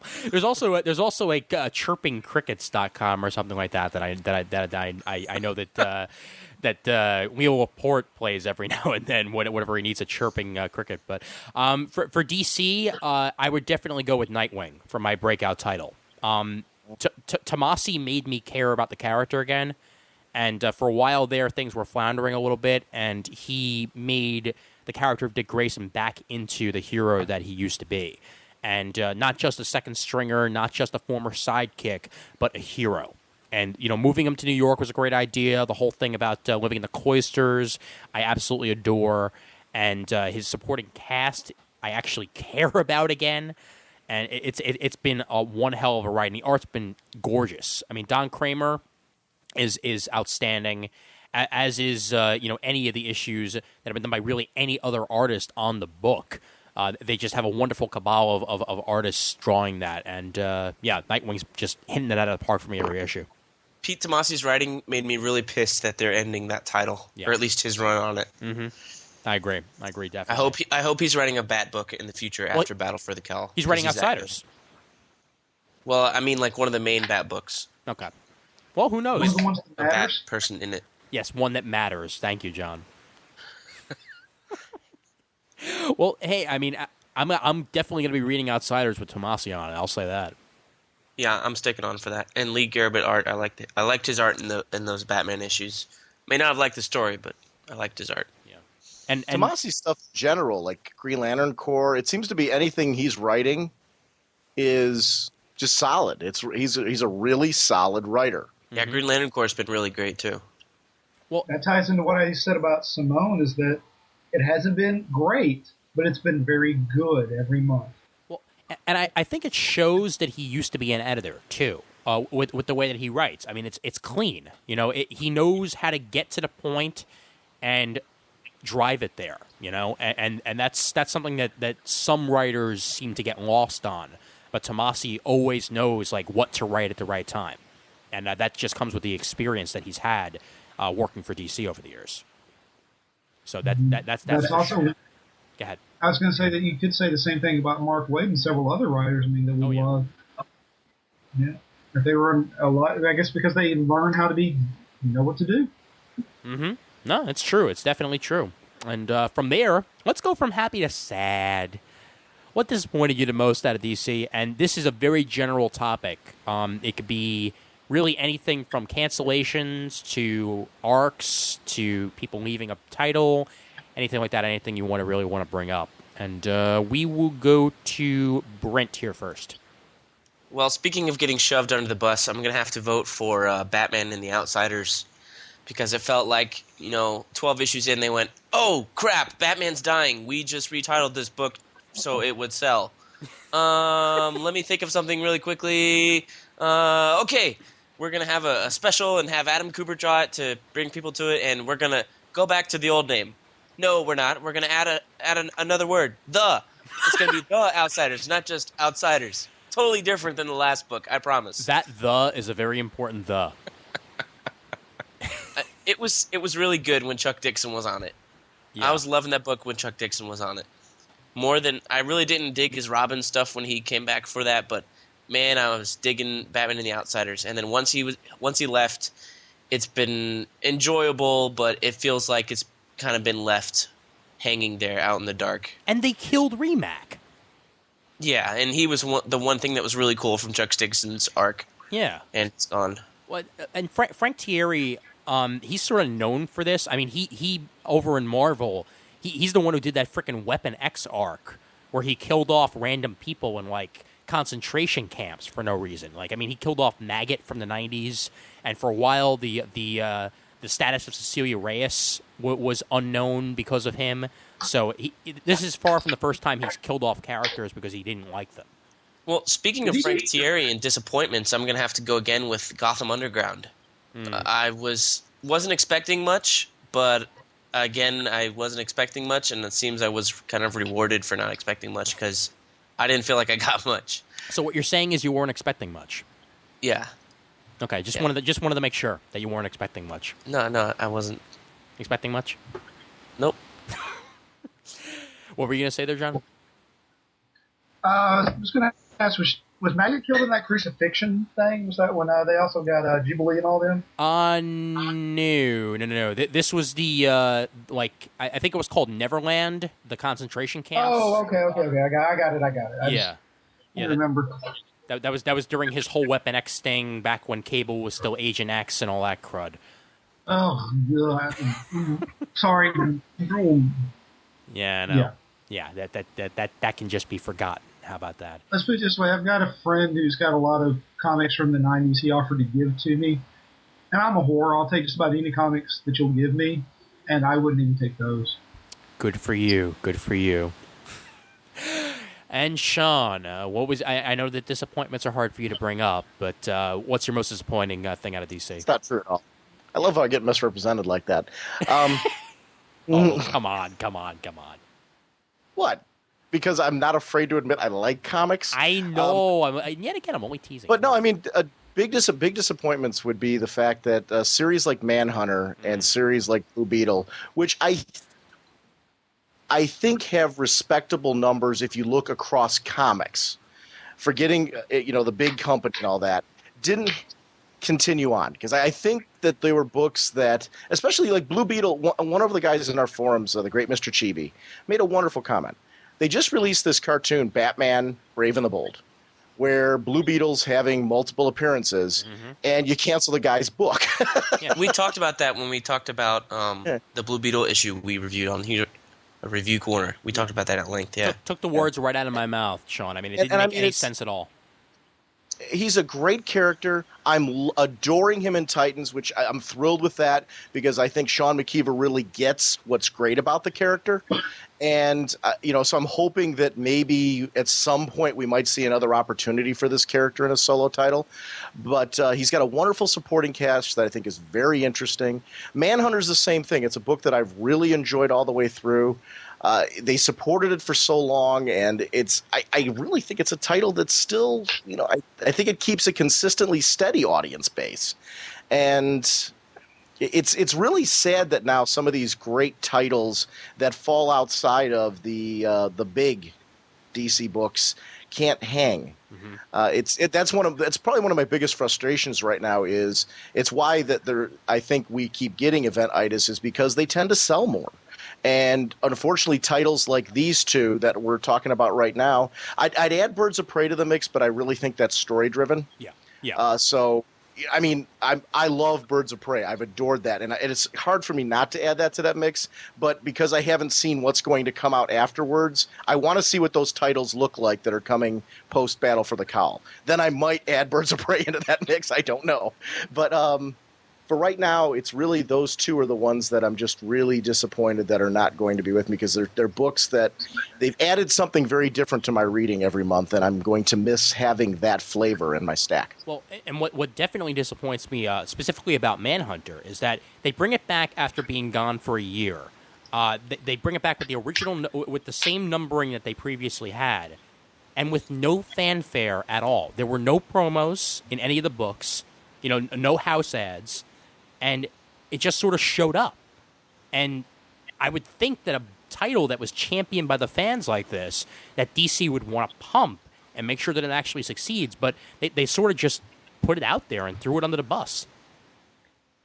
Yeah, and especially without giving a chance for the trade dressing to pick up some audience as well. Because I think it's one of those titles that I think would have benefited. I think people that wait for the trade would have found something really interesting about this book, because I do think it reads very well when you read the arc together. I think it's a very, it's one of those books that really does lend itself to that audience as well. And there is a nice audience base that does wait for the trade. Mm-hmm. So, at least give them an opportunity to pick it up and see if maybe you pick up an audience that way. Yeah, and Michael Gaydos has a fan base. I mean, from his days on Alias with Bendis and all the Marvel stuff he did, I mean, you would definitely think that DC would have been pimping this out like, Michael Gaydos comes to DC. And we didn't really see any of that. Yeah, so it's one of those. I'm really going to miss it because I think it's a high quality title. And I encourage anybody, if you're listening to this and you've never read Manhunter, it's all collected. And it's one of those titles that it's really just a great read. It's a wonderful character. It's real smart. And go pick it up and give it a shot. The first trade, I'm sure, you can find it dirt cheap at cons and things like that. So it's not a hard one to pick up, I'm sure, and go in one of the 50-cent bins or, 50% off bins and pick it up cheap and give the book a shot because it really is a very nice read. Yeah. Jim, what disappoints you? My biggest disappointment has to be the cancellation of Vinyl Underground. I thought that was just an absolutely wonderful series, and I wanted that to be an ongoing adventures of these characters. We're seeing who they are, we're getting the feel for them, they're growing, the team is developing. You're like, yeah, it's done now. Like, oh, come on, don't do this to me. So that's probably my biggest thing.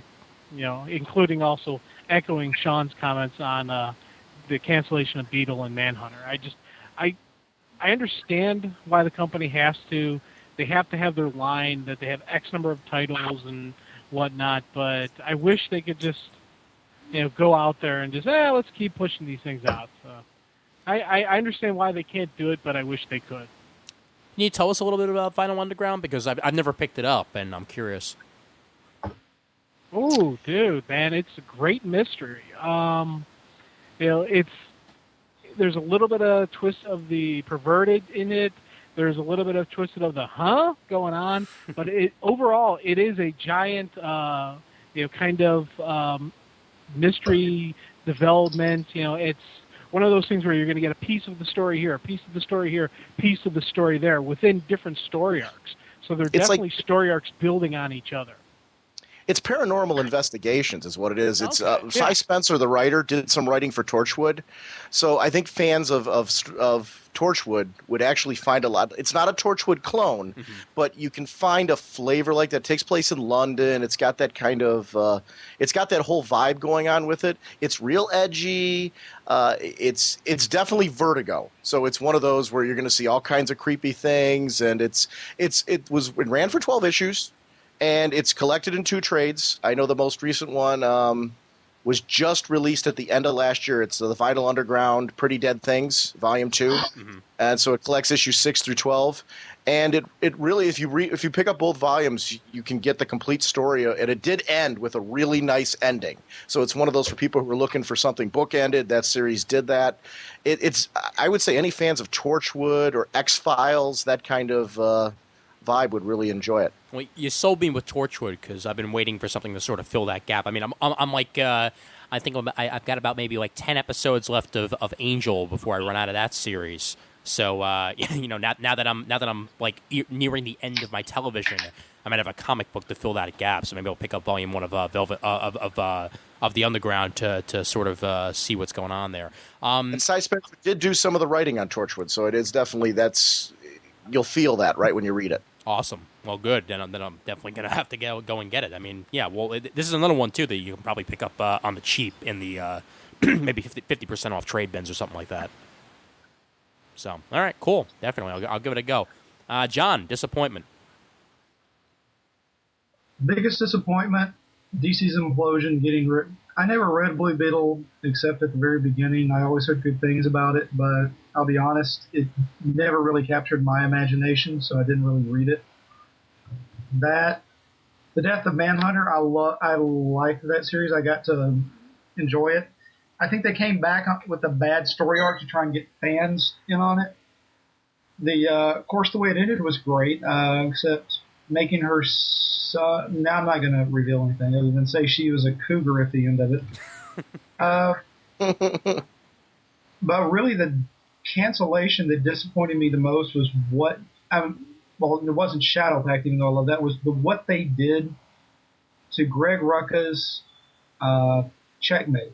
When you take a series that for 25 issues is A, and then all of a sudden you say, we're going to bring Bruce Jones on and we're going to make it Z. I mean, something so completely different, you're going to go, what the fuck? What the hell? This is not what I've been enjoying. Oh, but wouldn't you At all. expect so much from the guy who turned Jason Todd into a pile of goo? Yeah, we're not going to go there. Don't you think that series, And realistically, Todd, where has he been since the end of Countdown? We haven't seen Todd at all. I mean, that's a disappointment too. Robin? The people that were in Countdown, what have they done? I mean, the main focus. We haven't seen Trickster and Piper at all. You saw no. You saw the new Trickster and Piper in the Flash Rogues Gallery. Yeah, okay, Piper barely. But that new Trickster had been around for a while. Axel had been around for a while. By the way, that I would have to say was the best of the tie-in so far. Was the Rogue's Revenge. That was a brilliant series, but I mean, the biggest disappointment I'd have, other than just those cancellations, is DC's lack of marketing ability. Period. I mean, they have not marketed their series well at all. They should have had when they put out Dark Knight, they should have had a series that was relatable to people that watch the movie, something that Batman Adventures. I mean, you've got Batman Brave and the Bold, which is a pure and simple, aimed at kids and adults to a degree show. But they don't have anything like Batman Adventures still coming out. That's inexcusable. That is absolutely inexcusable for them to have. They need to have something like that out. Or re-put out the trades for Batman Adventures in digest, so people can come in and say, "Oh, I watched Batman, I want it, I'll buy it." I mean, stick it over near the manga section in a bookstore, so kids can go, "Okay, here's a book here, and I'll buy it." Put it get Barnes and Nobles to stack it in that god awful rack of trade papers they always put near the front of the new release trade papers, and they can go, "Oh, look, a new version of this, I'll buy it." I mean, every Barnes and Noble and bookstore and all that in my area, I know they're the same company. Shut up, Borders and all that. They've got they've of course got the end cap of Watchmen. Why don't they have a Batman there or something like that? I mean, they have done they did for Iron Man for Marvel. I mean, that has to be my. That's because Marvel handles the movies as well. Warner Brothers is actually the one you should be pointing the finger at, the sister, or the brother, the parent company, whatever you want to call it, because that should have been in. And I have a major irritation with this in films. Why are the comics not in when they do these doggone trailers? I can go and watch the 20 when I go to a movie, and I see a whole bunch of stuff for TNT and for all kinds of other stuff. Why don't they have stuff? Why not before a comic film can I not see a 1 minute, a 30-second, some reference showing the trade paperbacks that people might be interested in? Wouldn't you show, like before Dark Knight, the Joker hardcover that was coming out, the Killing Joke hardcover that was just released?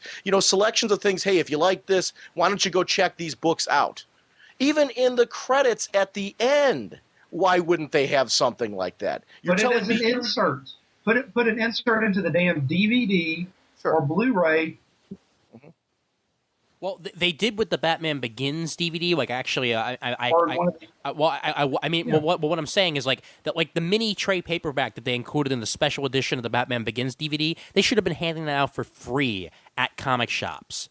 It should be not comic shops. I mean, at the movie theaters when Batman Begins came out, just like they should have been doing the same sort of thing at Dark Knight. Hand out free comic books to get people in, and they never do. They never do. It's the sort of, and I've been saying the word synergy like 500 times this episode, but it's the sort of synergy that you've never seen between Warner Brothers and DC, because Warner Brothers sees DC simply as a movie property, as opposed to actually pimping DC itself. It makes no sense. Well, man, I've talked to a couple of comic store owners, and I know this is not the normal thing, but in this part of the country, I guess, they've tried to do that, and it does not draw them any money. They have not. I mean, they've tried that for until about a couple of years ago. They did it. They did up through Spider-Man 2, and they never saw any extra business coming out. I mean, the comic store owners don't want to do it. So, I mean, that I agree with you, though. That is something DC and Marvel needs to do. They need to have something. They need to have was it Iron Man came out with free comic book day weekend? Mm-hmm. Hello? Have an Iron Man free comic book day and give it to all the theaters and say, basically, if you buy a ticket, here, you get a free comic. Yeah. And it was the second year in a row that Marvel did that, because the year before that, Spider-Man 3. And even if Spider-Man 3 wasn't the best movie in the world, it still came out during Free Comic Book Day, and they reaped the benefits for it. Would it be so hard to reprint an old comic book and, or a more recent one and give it out for free on cheap paper and give them something to read for the 20 minutes they're sitting in the pre-preview show where it's just ads and, behind-the-scenes crap before the previews come on? Now, one thing I can say is the theater owners may not want to do that because that's more shit they've got to clean up and more stuff they have to be responsible to hand out. So a lot of them won't want to hand it out, and a lot of them don't want to have to deal with the picking up because that a lot of people are going to throw it on the ground as soon as we're done. So I can understand the theater owner's point on that. You wouldn't believe the stuff people leave in the theater. I did that job. I was an usher in cleaned movie theaters. Whether or not they can something out for free does not matter because everybody doesn't throw their trash away anymore. They just leave it. So it's our job to pick it up. So it doesn't make it that much different. Yeah. Or give them something really cool. Why don't we give them an iTunes gift card? On the gift card, it has one of the songs from the movie. Mm-hmm. It has some bonus feed, like interview with the director from the movie. And on that, a couple of digital comics from DC that tease you into either the current Batman run or into a trade or into a class, or maybe all of them. Motion comics. Include motion comics on that, definitely. The Watchmen movie needs to do that, exactly that.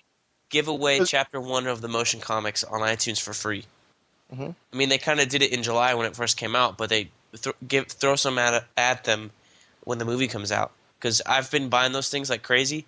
They're great. I love those. But my point is, instead of giving one kind of medium, and I totally agree with everything you're saying, definitely the motion comics on there too, do all of them.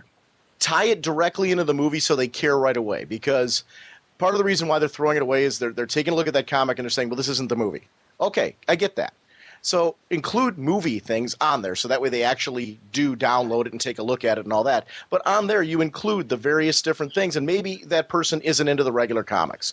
But maybe, like you said, the motion comic might be their hook. Or, they might take a gander at Killing Joke and say, oh, wait a minute, I kind of want to read the rest of this. Now, and I'm not saying give them the whole Killing Joke. Give them a portion of it. Tease them into it. Tease them into make it a preview for the motion comic where they see just enough of it that they can really get into the story, but then they go, or maybe one of the Batman black and white motion comics that are out and let them buy the rest or something like that. Hook them into actually taking the step to try something beyond what they get for free. It certainly would be nice to see. And I think that with what Marvel's been doing, I sure as hell hope that Warner Brothers is going to look towards them and say, we got to start doing this too, because it makes so much sense, and yet they just don't seem to get the point. So isn't that why the movies have been shelved? Like, I know that there was, what was it, David Goyer mentioned? It might be David Goyer mentioned that the movies right now, they're, aside from obviously moving ahead for another Batman one, they're holding off on and meeting now about DC movies to make a plan for where they're going from here because of the success that Marvel's had. I thought I read that somewhere. Mm-hmm. No, it's true. But and in fact, that sort of ties into what my biggest disappointment out of DC was the fact that we had other than Dark Knight, there was none of these DC movies that they were pimping out actually came to fruition in 2008. I mean, we should have had a Wonder Woman movie in 2008. We should have had another Superman movie in 2008. We should have had hell, even though it probably would have sucked, that Justice League movie never happened. All these ideas, all these concepts that they were coming up with back in 2006 still have not come to fruition in 2008. And now they're putting them all on hold, like you were saying, Sean. But they're missing the point because they think because Dark Knight was dark and gritty, they have to redesign all of their projects to be dark and gritty like The Dark Knight. And in the process, they're going to lose every single thing that was great about the concept. They want to make Shazam dark and gritty. Well, they should. Well, yeah, but how much of it also is that they want to be able, that they want to get back the rights? They want to let all the sold off rights lapse or buy back so they can have a unified universe again. Well, that does I mean, play that could into be it. that could be playing a part as well. Say again? No, That's my point. I mean, is that maybe they want to get their stuff back so they can do that unified universe again. Well, and also not make you remember when you were talking about the Justice League movie, you didn't have a whole lot of confidence in it when you were talking about it. Yeah. It's one of those things where their movies they've got great properties just like Marvel does. And I'm actually enthused that they're taking a look at Marvel and using them as their example. Because Marvel, I thought the new Hulk I thought was great. The new Iron Man I thought was great. I loved seeing little tidbits that related between the universes on them. I think that's I want to see DC go that route in the worst way. Because Marvel taking it under their reins and bringing in what's cool about it. Who didn't want to see at the end of it? And I hope they work this out. Samuel L. Jackson as Nick Fury, because that moment was so priceless. Yeah. So it's stuff like that we want to get excited when we go to the theaters for their next project too. And we don't have, and you're 100% correct, we don't have that right now. We have a great Dark Knight movie, and obviously we're going to have a Batman 3 coming out of this because there's no way that's not going to happen in some capacity. Yeah. But I want to see the other properties, and I want to feel like at the end of the movie that we have an idea on what that property might be, and we don't right now. Well, to go back into Raging Bullets history a little bit, what would have made either the Superman movie or the Dark Knight movie if Jim's prank that he did on you, that in Gotham City you see Batman sitting there at a diner looking up at the TV in the Superman movie, or if you see in the Dark Knight, you see Brandon Routh or whoever the hell they're going to have play Superman next sitting there watching Batman on the television, letting us know for certain that you nailed it right there. Yeah, that's what they need to do. They need to tie this all together. But also in the way you were describing that, you nailed it, because you said whoever they get to play Superman or whatever they're doing, they don't know. And that's the huge problem. Superman is an incredible franchise. And to not have a plan for Superman is insane. How can you not have a plan to do Superman? Yeah. So that's, and to sit there and say we need a darker Superman, if the only darker Superman that I want to see is if you're going to do something like they did in Brainiac in the comics, where it's not Superman that's dark, but you're really putting a compelling villain in there. Fine. I'm cool with that. But, if they need to understand the character of Superman at his core, and when you use him right, he will work on the big screen. He'll be huge on the big screen. Shows like Smallville prove that. It's a successful show because it's stuck to, even though it's certainly at many, they take liberties with the comics, the core of who that character is Superman. And that's something on the screen. They need to bring that on the screen with compelling villains that feel like they belong on the big screen. As long as I never see another real estate scheme in my life on the big screen, I will be a happy camper.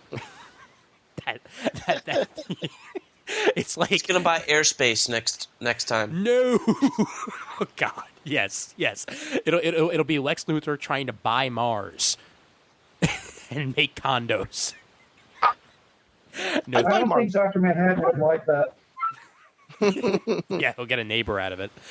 All right, I think we can move on to from the disappointment to favorite writer artist team of 2008. And this one we touched on a little bit with the favorite title, the breakout title.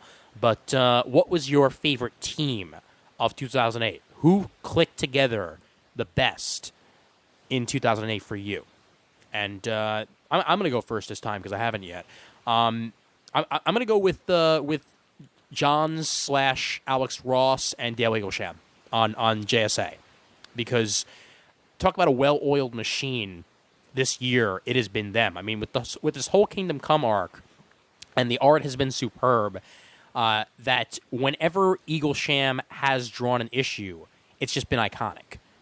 And that's what you need out of a title like Justice Society of America, and we've been getting that. And Johns and Ross combined on the writing and / plotting, you know for certain that they're going somewhere and that it's going to work for the characters. I mean, the whole thing that's been going on with Power Girl and Earth 2, bringing Earth 2 back into the mix was great.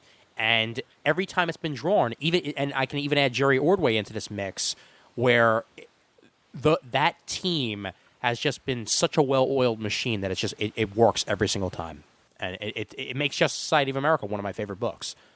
If not for them, if not for the art and writing combination, I wouldn't be saying that. So that definitely Ross and Johns plus Eaglesham and Ordway makes it for me. And let's go over to Jim.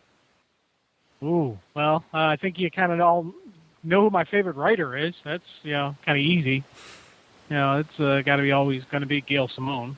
And looking at Secret Six, you see right there's the combo that is just a great combo of writing and artwork that it just makes me go wee every single time. I'm not going to go with the obvious one. I'll go with my second obvious one with Fabian Nicieza and Freddie Williams. Freddie Williams is my Robin artist. I love his take on the character, and just every time when he came back, I was excited. And then seeing Fabian, when he jumped into taking over the title, I was worried because I didn't know anything about the guy, and he took it, ran with it, and just put out some really cool stuff. So, yeah, there's my team. Well, and I loved Freddie. Okay, it grew on me after a while. His art on Flash, but he is made to draw Robin. I mean, that is his title. Yeah, it's like before he went over to Flash, I was loving what he did. Then he came back. It was like there's a level of maturity, development, changing. Just he's taken what I thought was amazing before, and he's kicked it up a notch. So it's And how about the fact that Nicieza was able to pick up on where Chuck Dixon left off so well? I mean, it didn't feel at all like the voice of the characters changed at all between writers. Yeah, jump midstream just to right in the middle of the flow. Just pick it up and go with it. Part of that has to go towards editing, but also part of it has to go with just great writing and just great ability. Fabian Nicieza was a big fan of Chuck Dixon's run on Robin. So it was definitely probably for him to take over from Chuck Dixon. It was very easy for him to continue right off of that beat because he has so much respect for his work with the character anyway. Yeah, and Nicieza, I mean, he has so much experience in the biz, too, that, he knows how to pick up on a title right. I mean, come on. This is a guy who made a concept like Cable and Deadpool work. I mean, how many people can put that on their resume and say that it was a fun, enjoyable series? You team up two 90s characters like Cable and Deadpool, and you make it into almost like a buddy cop thing that works so great. And he can do the serious like he's been doing in Trinity and like he's been doing in Robin, as well as he can do the funny. That's what makes Fabian Nicieza a wonderful, wonderful writer, and he proves that on Robin for sure. I'm glad they didn't put Peter David on any of the Bat books, because then we would have smelt it coming.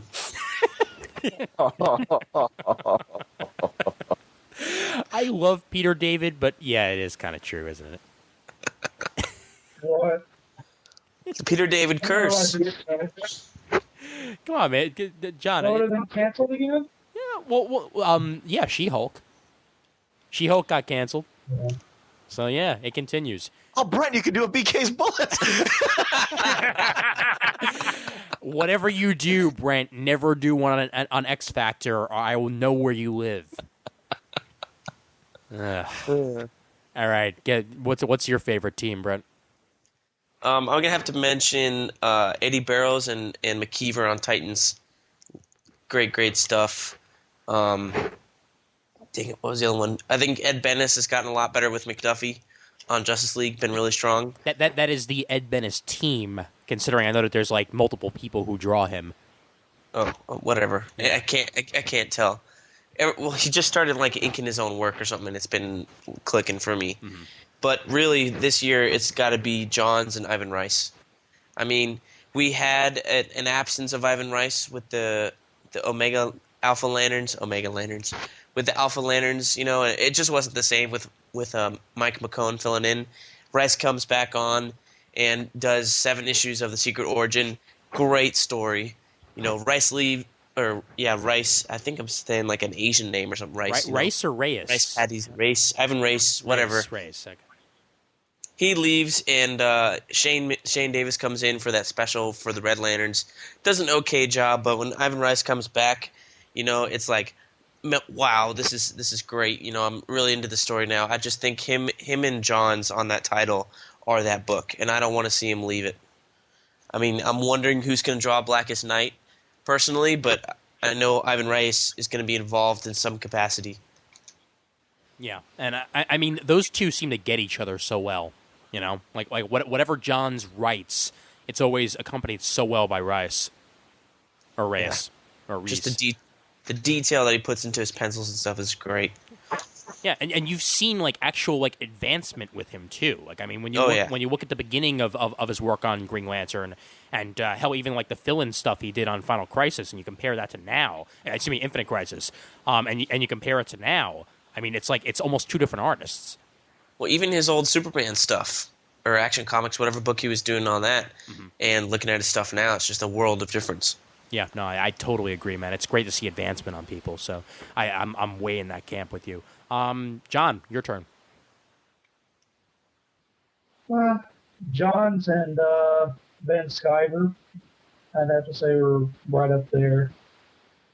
On what? Simone. Wait, on Green what? Lantern? On 2008.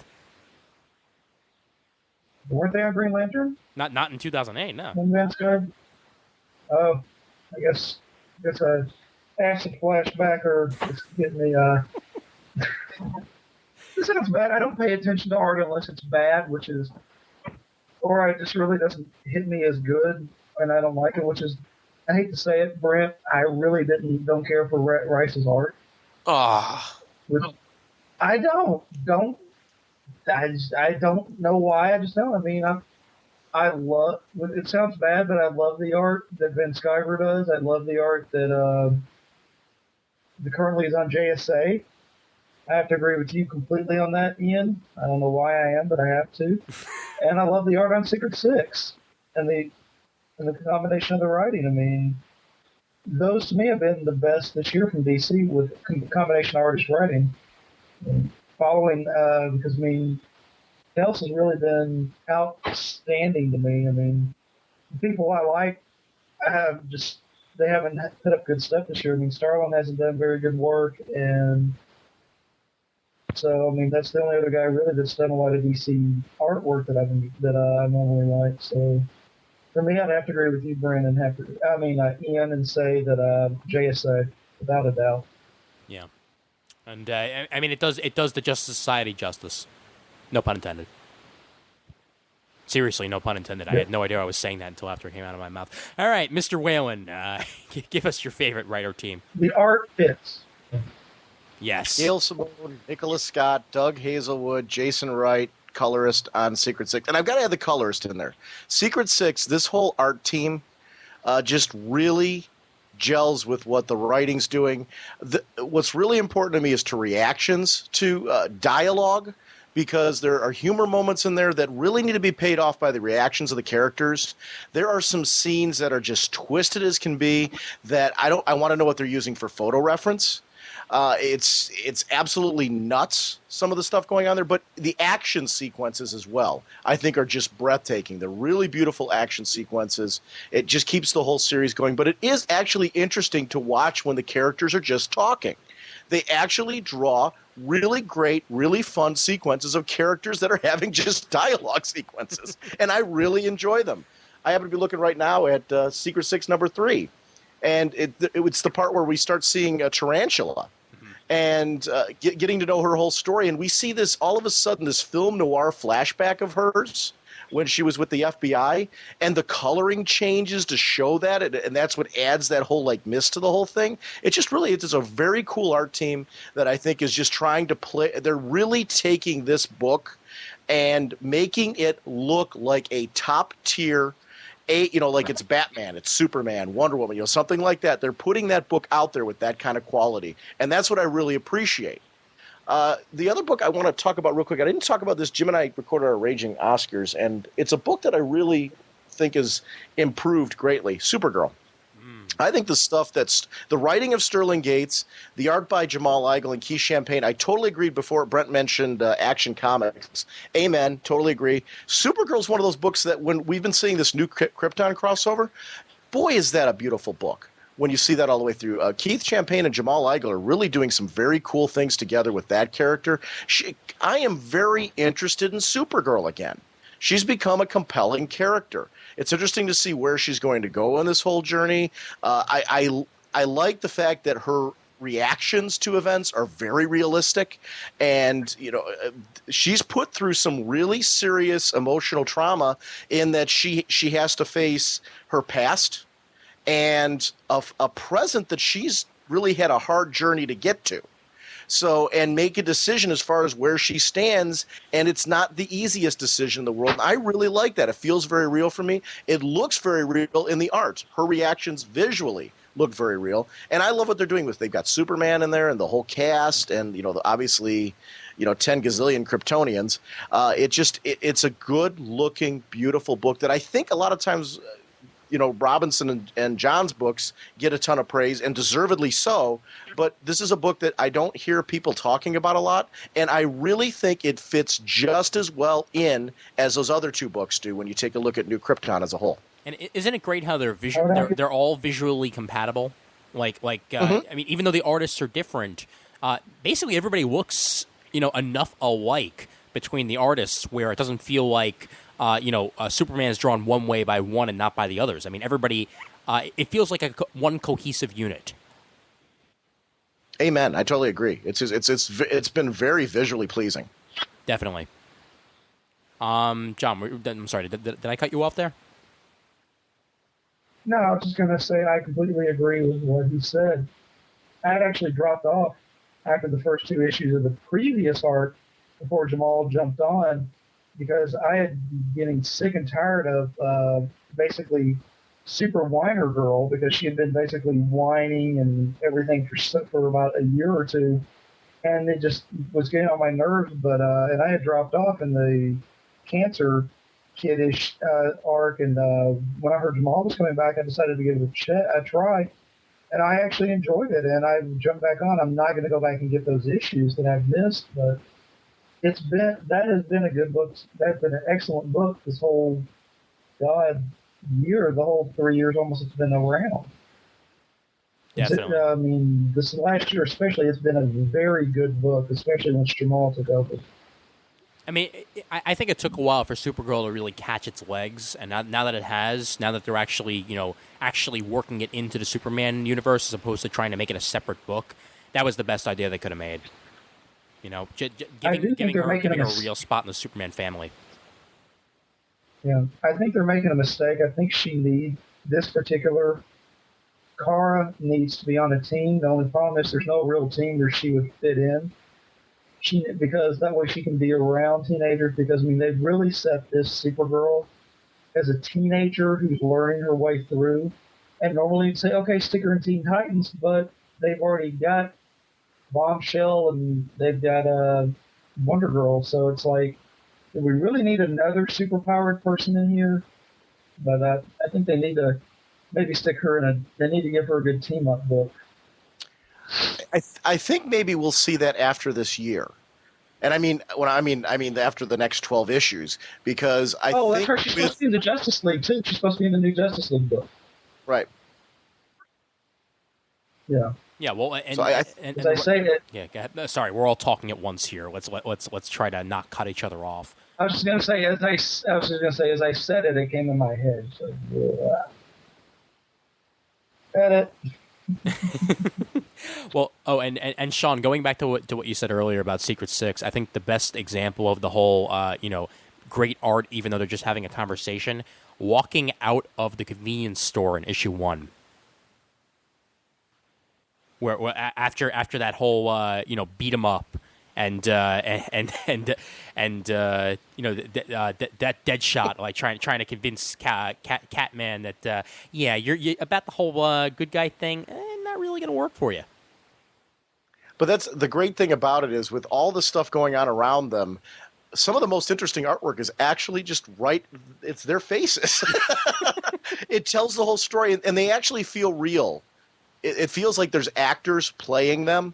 Like you could see that on a film screen playing out that way. Mm-hmm. And that's one of the things I really appreciate about the artwork that Nicholas Scott and Doug Hazelwood bring to the table when they work with these characters. There's just an energy about them that they really want to get the moment right. And I appreciate that kind of care and that kind of attention to detail. Yeah, no question. And another one that I wanted to bring up that I'm surprised nobody actually did. How about the writer-artist team of Busiek and Bagley? Over in Trinity. I mean, that they've been doing such a good job of being consistent and coming out with the with the issues on a timely basis, exactly the way it should. I mean, for the first time, it's one writer and one artist. Minus the backup stuff, which is obviously going to be different, but. They're putting out 18 pages per month. I mean per week, and it's all amazing stuff. Well, I think it's 12. They should get Bagley on their next event or something. Oh, dude, yes, please. Well, don't forget, this is Mark Bagley. Putting out 2 issues a month is considered child's play to him. They're like, what else you got? This is Mark frickin' Bagley. Yeah, I know. Well, that's why they put him on the weekly title, man. It made sense. I want to say the backstories, the second, whatever you want to call them, stories that are in Trinity, they have a real consistent look too, which is amazing considering the fact that they're shifting 3 art teams, but they really do. I have trouble finding if I look at the beginning and I start really paying attention to the artwork, I can pick out the different art. But I do think they've done a really nice job of keeping it feeling very similar in tone. Kind of like what we were just talking about with the 3 Superman books, the Action, Supergirl, and Superman. They're very different art teams, and it's no insult to them. They definitely bring something unique to the table. But they're doing a great job of keeping that consistent as well. And I really like that about Trinity. I think Trinity is a very sharp-looking book, both in the front and in the back. And sometimes that even flip-flops, because Bagley's been in the back of the story before because it worked. They did at least one issue. Yeah. That I remember. It was like issue 12 or something like that. Mm-hmm. Yeah. No, that's why the story works so great. It's weird, though, because it's a lot of the same artists that worked on Countdown, and yet it feels like they work better together now than they did during Countdown. Well, I think you hit. Go ahead. I was actually going to say that as well. It's like that's one thing I like about this, because it's very similar to 52, in which the art is almost the same, and when it's not, you notice it as opposed to Countdown, which did have a different feel altogether between arcs sometimes, and that's the backups in Trinity very closely mimic and echo the Bagley stuff. They all seem to be aping Bagley for their stuff. I'll even argue with Trinity, and I've said this on our show before. When you talk about the whole concept of Countdown was supposed to be the spine of the DC universe, and DC did drop that very early on in Countdown, realizing that, that wasn't what it was going to be. Trinity, I would have no problem handing Trinity to somebody and saying, here, if you've never read the DC universe before, here's a great way to get a flavor for it. Mm-hmm. That book really does a very nice job of capturing what the DC universe is, and in many ways is the spine of it because it's not trying to connect to everything. It's just trying to tell a good story in one book. And I really like that about Trinity. It's honestly, it's my favorite of the weeklies so far. And I loved 52. I really enjoyed Countdown, but this is the one for me. I think we're seeing what they've learned from those two on what worked and what didn't. And it's paying off here because I think we are seeing a series that is that spine because it's not trying to do any of those things. It's just trying to tell a compelling, big story with great characters. And it can pull from any of the DC Universe characters. So we're getting everybody in this. Well, and it stopped me from feeling burnout on these 52-issue series because after Countdown, I was like, okay, Trinity's going to have to catch me really fast or else I'm giving up on it. And hey, so far so good. I'll pick up the next one. And I honestly wasn't planning on picking up Trinity at all. When I was burnt out on Countdown. I wasn't going to pick up Trinity. I waited. I read the first couple issues. I've gotten it ever since. It's been a good series. I think one thing that's different about this series is that it doesn't tie into the main universe at all. So this will really come out and do well in trade. I think that's one reason why they decided to separate it from the universe, because they saw that 52 was separated to a good degree and it did okay in trade. Countdown kind of really tanked in trade. It has not done well at all. But I think that this Trinity will do very well in trade because you can go out and buy it. I mean, you'll get the main story in the first 2 volumes. The backups will be in another 2 volumes unless they put it all together, which they might do because the backups actually tie in. So they will do very, very well in trade, I think. Oh, dude, no question. And I do hope that they do actually keep the backups with the main story because, like you mentioned, John, they tie in, and it would be a little jarring to have them separate. You can't even really call them backups. Yeah, no, it's just the second half of the issue. You can't separate that. No, definitely. If you're collecting it, you really can't separate those from the what occurs in the previous part of the issue, because it really is the issue will actually end and lead right into that in most cases. So if you're going to collect it, they have to collect that in the same order it's put into the single issues. There's no other way you could do it. Oh, dude, no, come on, yeah. I mean, and that's how you got to do trades these days. I mean, if you split up the story, and you make it difficult for people to understand where the rest of it's going to be, then that doesn't make any sense. You got to put both stories, because they're tied together, into the same volume and just make life easier for everybody. And they've also they've also put themselves with good break points for everything as well, where everything seems to come to a brief close for a trade dress, and so you can restart automatically with the next. So they've got very good break points in it too, but they also had in 52, but they didn't have as well in Countdown. I mean, they did okay in 52, but I mean, really, they weren't that great in the 52 trades. You had to get all 40 to complete the series. Yeah, because they just didn't flow well. Right. All right. Let's move on here a little bit. Let's actually go over. I'm gonna just put this out there real quick because I really didn't read too many new titles this year. So Secret Six would be my automatic answer. Just sort of like a lightning round for this particular one here. Just throw out what your favorite new title of 2008 was out of DC. And John? Ongoing or limited or both? Doesn't matter. Well, actually, you know what? Yeah, make it ongoing because we've still got the mini-series and single issue left, so go ahead. DC really didn't debut any really new series this year that had much, so the only thing really I can say is going to be Secret Six. Sean? You know, we talked a lot about a number of series that I liked. I'm going to go out on a limb with something that I really think I'd like to note. Billy Batson and the Magic of Shazam. For people who've been clamoring for a really solid Captain Marvel book, that book is outstanding. The dialogue in it, there's a ton of depth to it.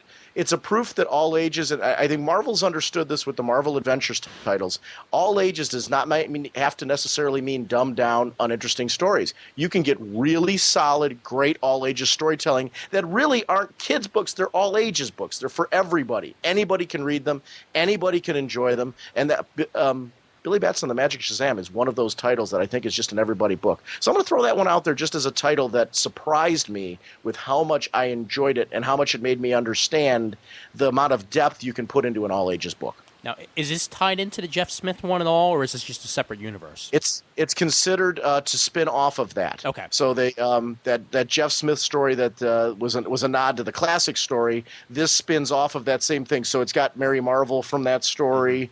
It builds right off of it. It's a Black Adam story. Okay. Cool. So it's great. Cool. Excellent. Jim.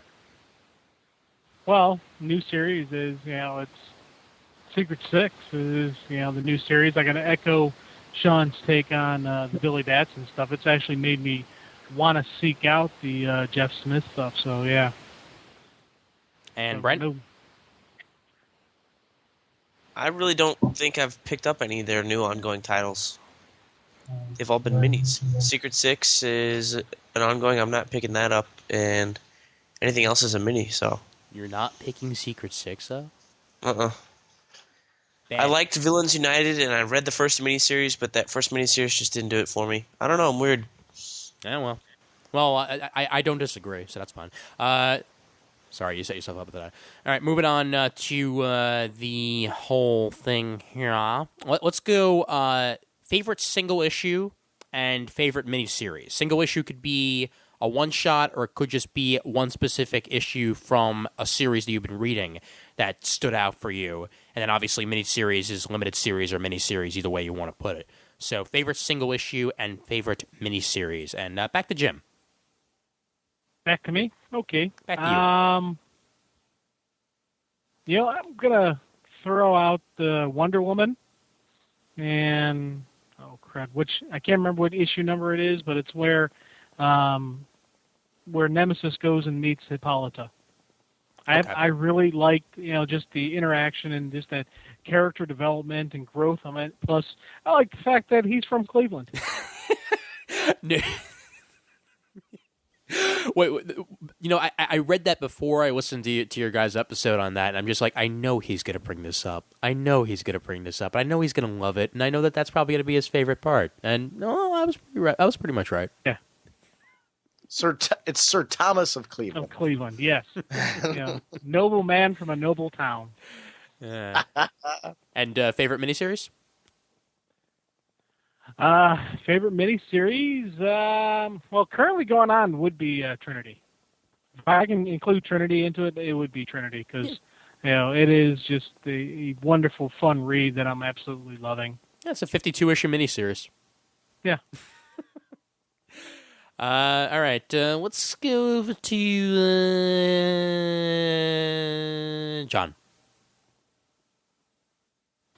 Best single issue, I'd have to go with a weird hybrid between Rage of the Red Lanterns and not this last issue of Green Lantern, but the one before it, right before it, where you got to meet the basically the Vishnu Blue Lantern.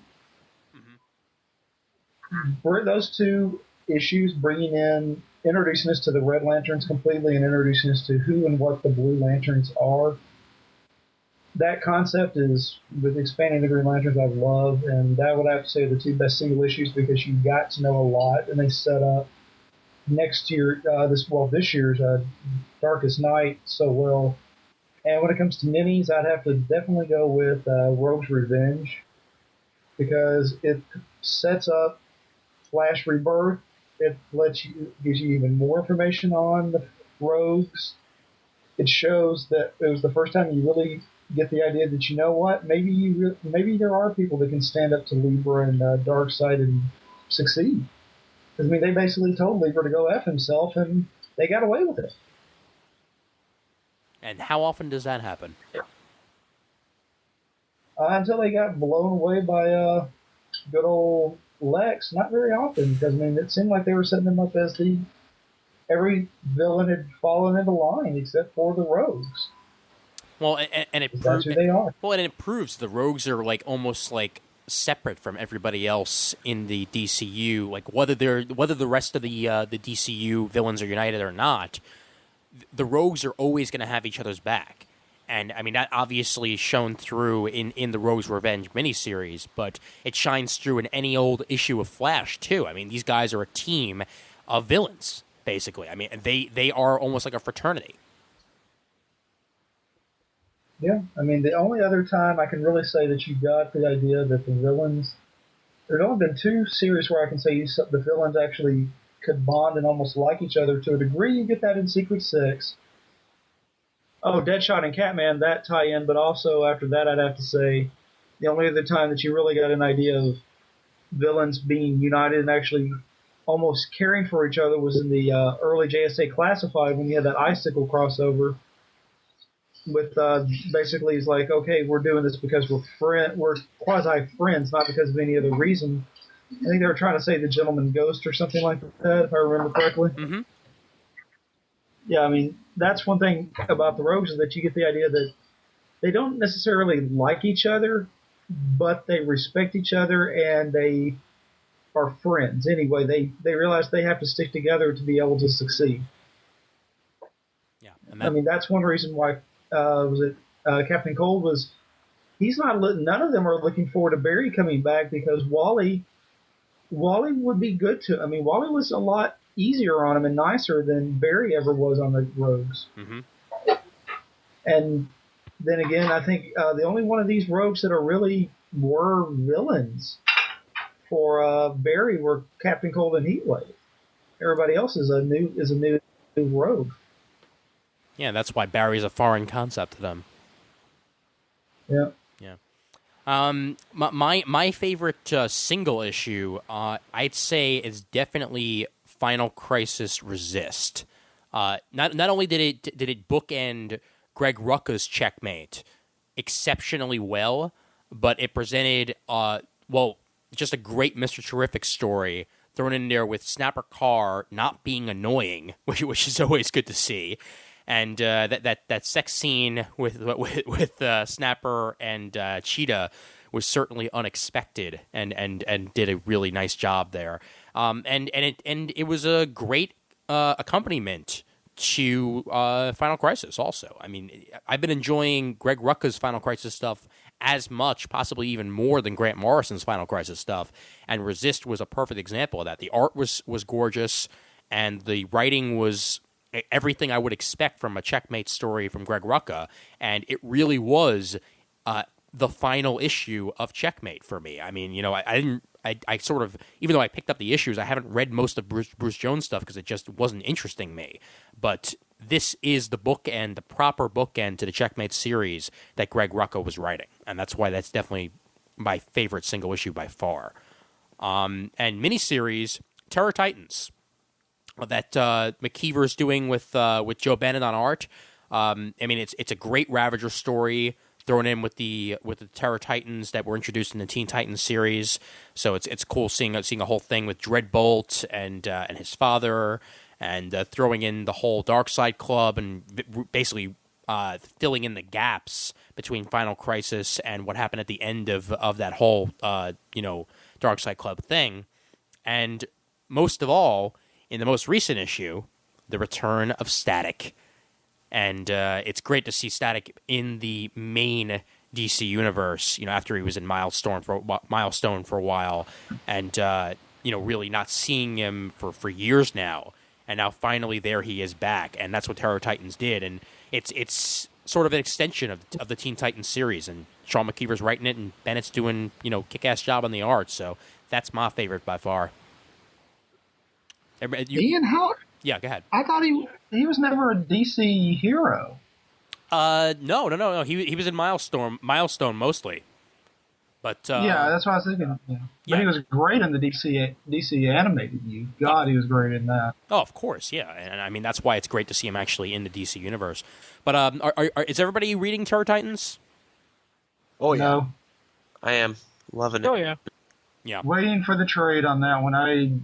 I decided about 2 months ago to start to limited series. I'm going to just cut them out. I mean, I wasn't a fan of that whole arc with Ravager. I was not a fan of that at all, so I didn't pick it up at all. So that's one reason why I haven't picked up Terror Titans, because I just didn't care. I don't care for the Ravager character. Right. Well, I mean, if you do want to pick it up in trade, I would recommend it, because even if you don't like Ravager, I think this series gives her justice, and plus the Clock King is always fun, especially with the way he's being portrayed here, and I think that does a really great job. I believe it's Sean's turn. Yeah, I want to give you some stuff that I didn't do on our show, because I'm going to obviously point people to listen to this as well. So I on mine, when we were talking about best one-shot, the Joker hardcover, because it made me understand why anyone would want to be a Joker thug, how there is a perverse, kind of strange attraction to the character. I do think it's something that's very complimentary for people who saw Dark Knight, that want to jump into a Joker story. I know it wasn't meant to tie into that, but it does thematically tie into either DCU fans or film fans.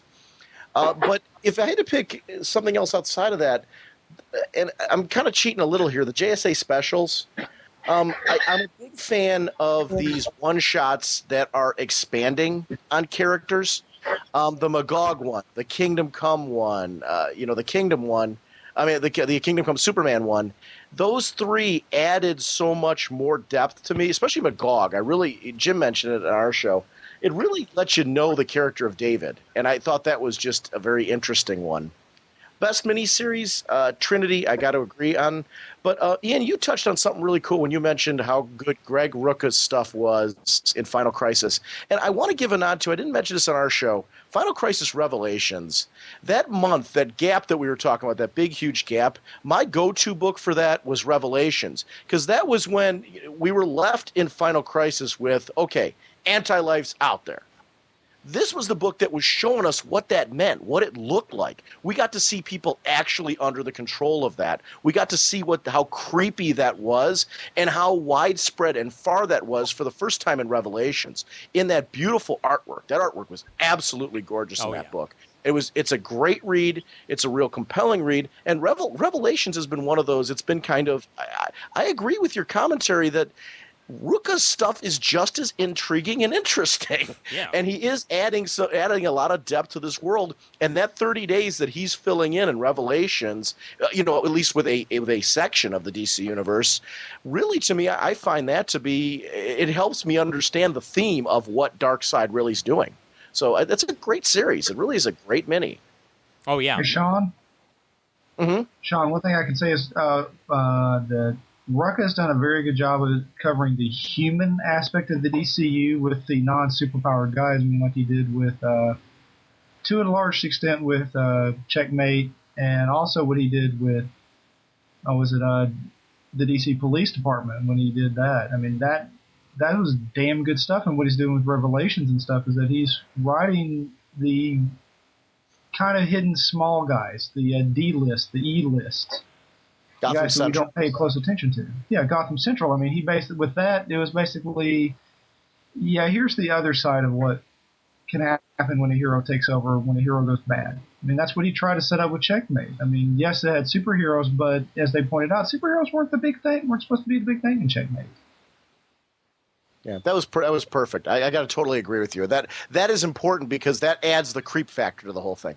Well, to talk about how good Final Crisis Resist was, I mean, I handed it to my girlfriend. I mean, who is a comic reader but isn't current on DC, and she was able to just enjoy it as a great story. I mean, she hadn't really read much Checkmate other than the Checkout crossover with Outsiders, and she just loved it. It was a great story that, even if you were not reading the current Final Crisis stuff, you could definitely understand what was going on and just enjoy it as a really, really fun comic. And that's what Final Crisis Resist did for me. So yeah, that was a great issue. No question. Just the best one shot of that whole thing, but yeah. All right, let's touch on Brent's one issue and miniseries that he's got for us. Single issue, gotta be Final Crisis Requiem. Miniseries, I'll go with Revelations. And why Requiem? I really liked it. I thought it was touching. It was really cool, really neat to read. Didn't feel like it was a cash in at all. Secret Invasion, looking at you, No, it was a good story, and it fleshed out stuff I wanted to see in the main books. And the art was nice. Doug Monkey, can't go wrong. And it had Oreos. That too. All right, before we go any farther on this episode, let me outro two of the players on this as it's getting late and they gotta head to bed before they pass out. So first off, Mr. Segulin, a pleasure as always. Oh, thank you. Thank you for having me on. Hopefully, my snoring didn't deter from any of the conversations. Jim, I'm tell awake. us a story. Dude, man. Not funny. Yeah. Yeah, remind me not to share a room with you guys at New York Comic Con this year. Oh, I only do it to Jim. Don't worry. Yeah. And obviously, you can hear his snoring all the time over at RagingBullets.com, and we'll have Sean do the major plugs later. But Jim, I will see you in a few weeks. I'll see you in New York, buddy. Yeah, can't wait, man. It'll be fun. Good times. All right, take it easy, Jim. I'll see you. Bye-bye. And Mr. Carroll also exiting out of this episode as it's time for him to actually have some wifey time. So, John, you got anything you need to plug or anything before you head out of here? Well, let me cover the last question, then I'll exit out. The only thing I have to plug is plug itself. No, nothing to promote, pimp, anything like that. Okay. So after the final question, I'll tap out and head on. Awesome. Okay.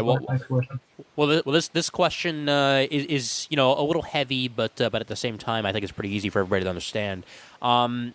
With the return of the Titans and the restructuring of the Outsiders that happened at the end of Thierry's run, and Teen Titans going through some major changes now with McKeever and everything, and Justice League in flux, and Justice Society is in flux. What do you think about the current structuring of the teams in the DCU? Because teams are as important as single issues. I mean, it's single characters, sometimes even more so. And we're in a little bit of a state of flux right now with Final Crisis and everything. So I'll have John go first so he can get the hell out of here.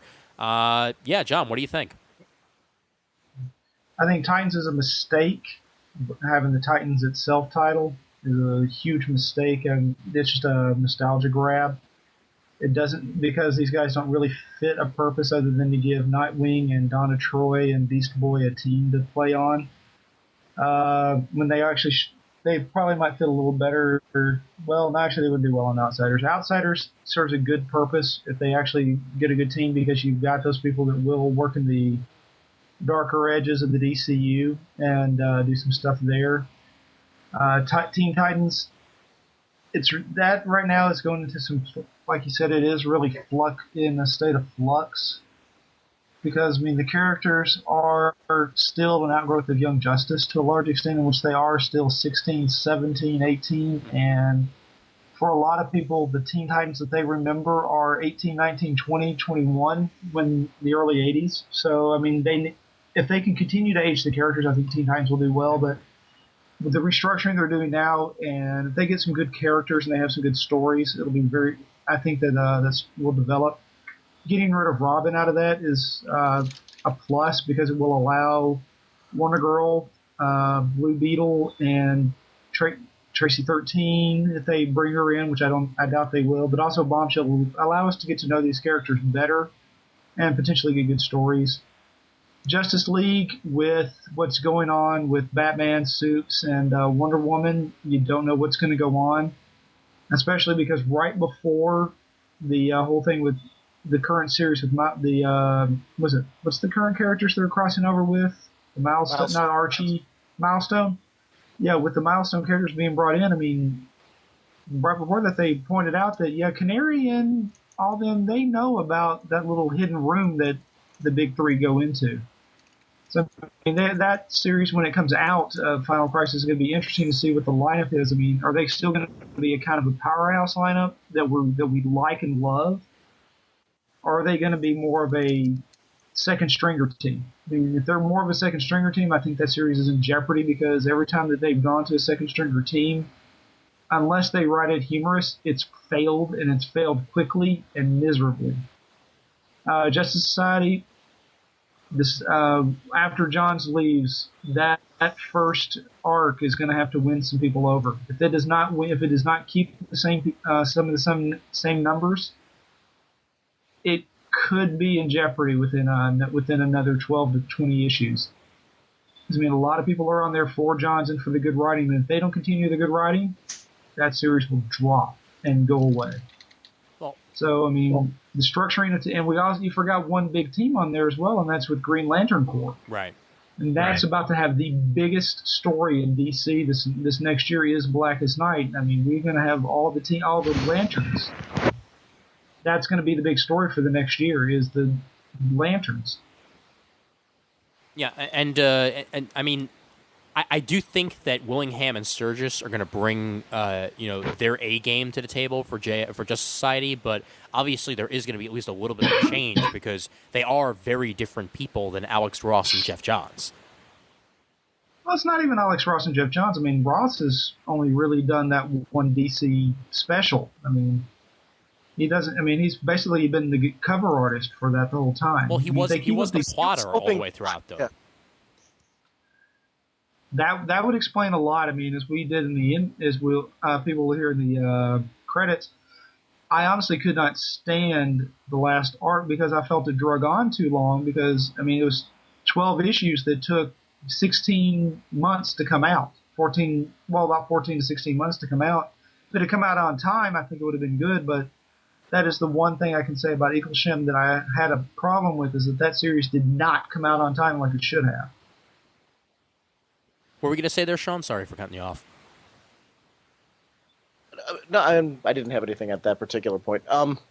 JSA, the one thing if you take a look at Willingham and Sturgis, with Fables, they've handled, and in the same way that Johns did with this series, the sheer number of characters that Johns has been playing with.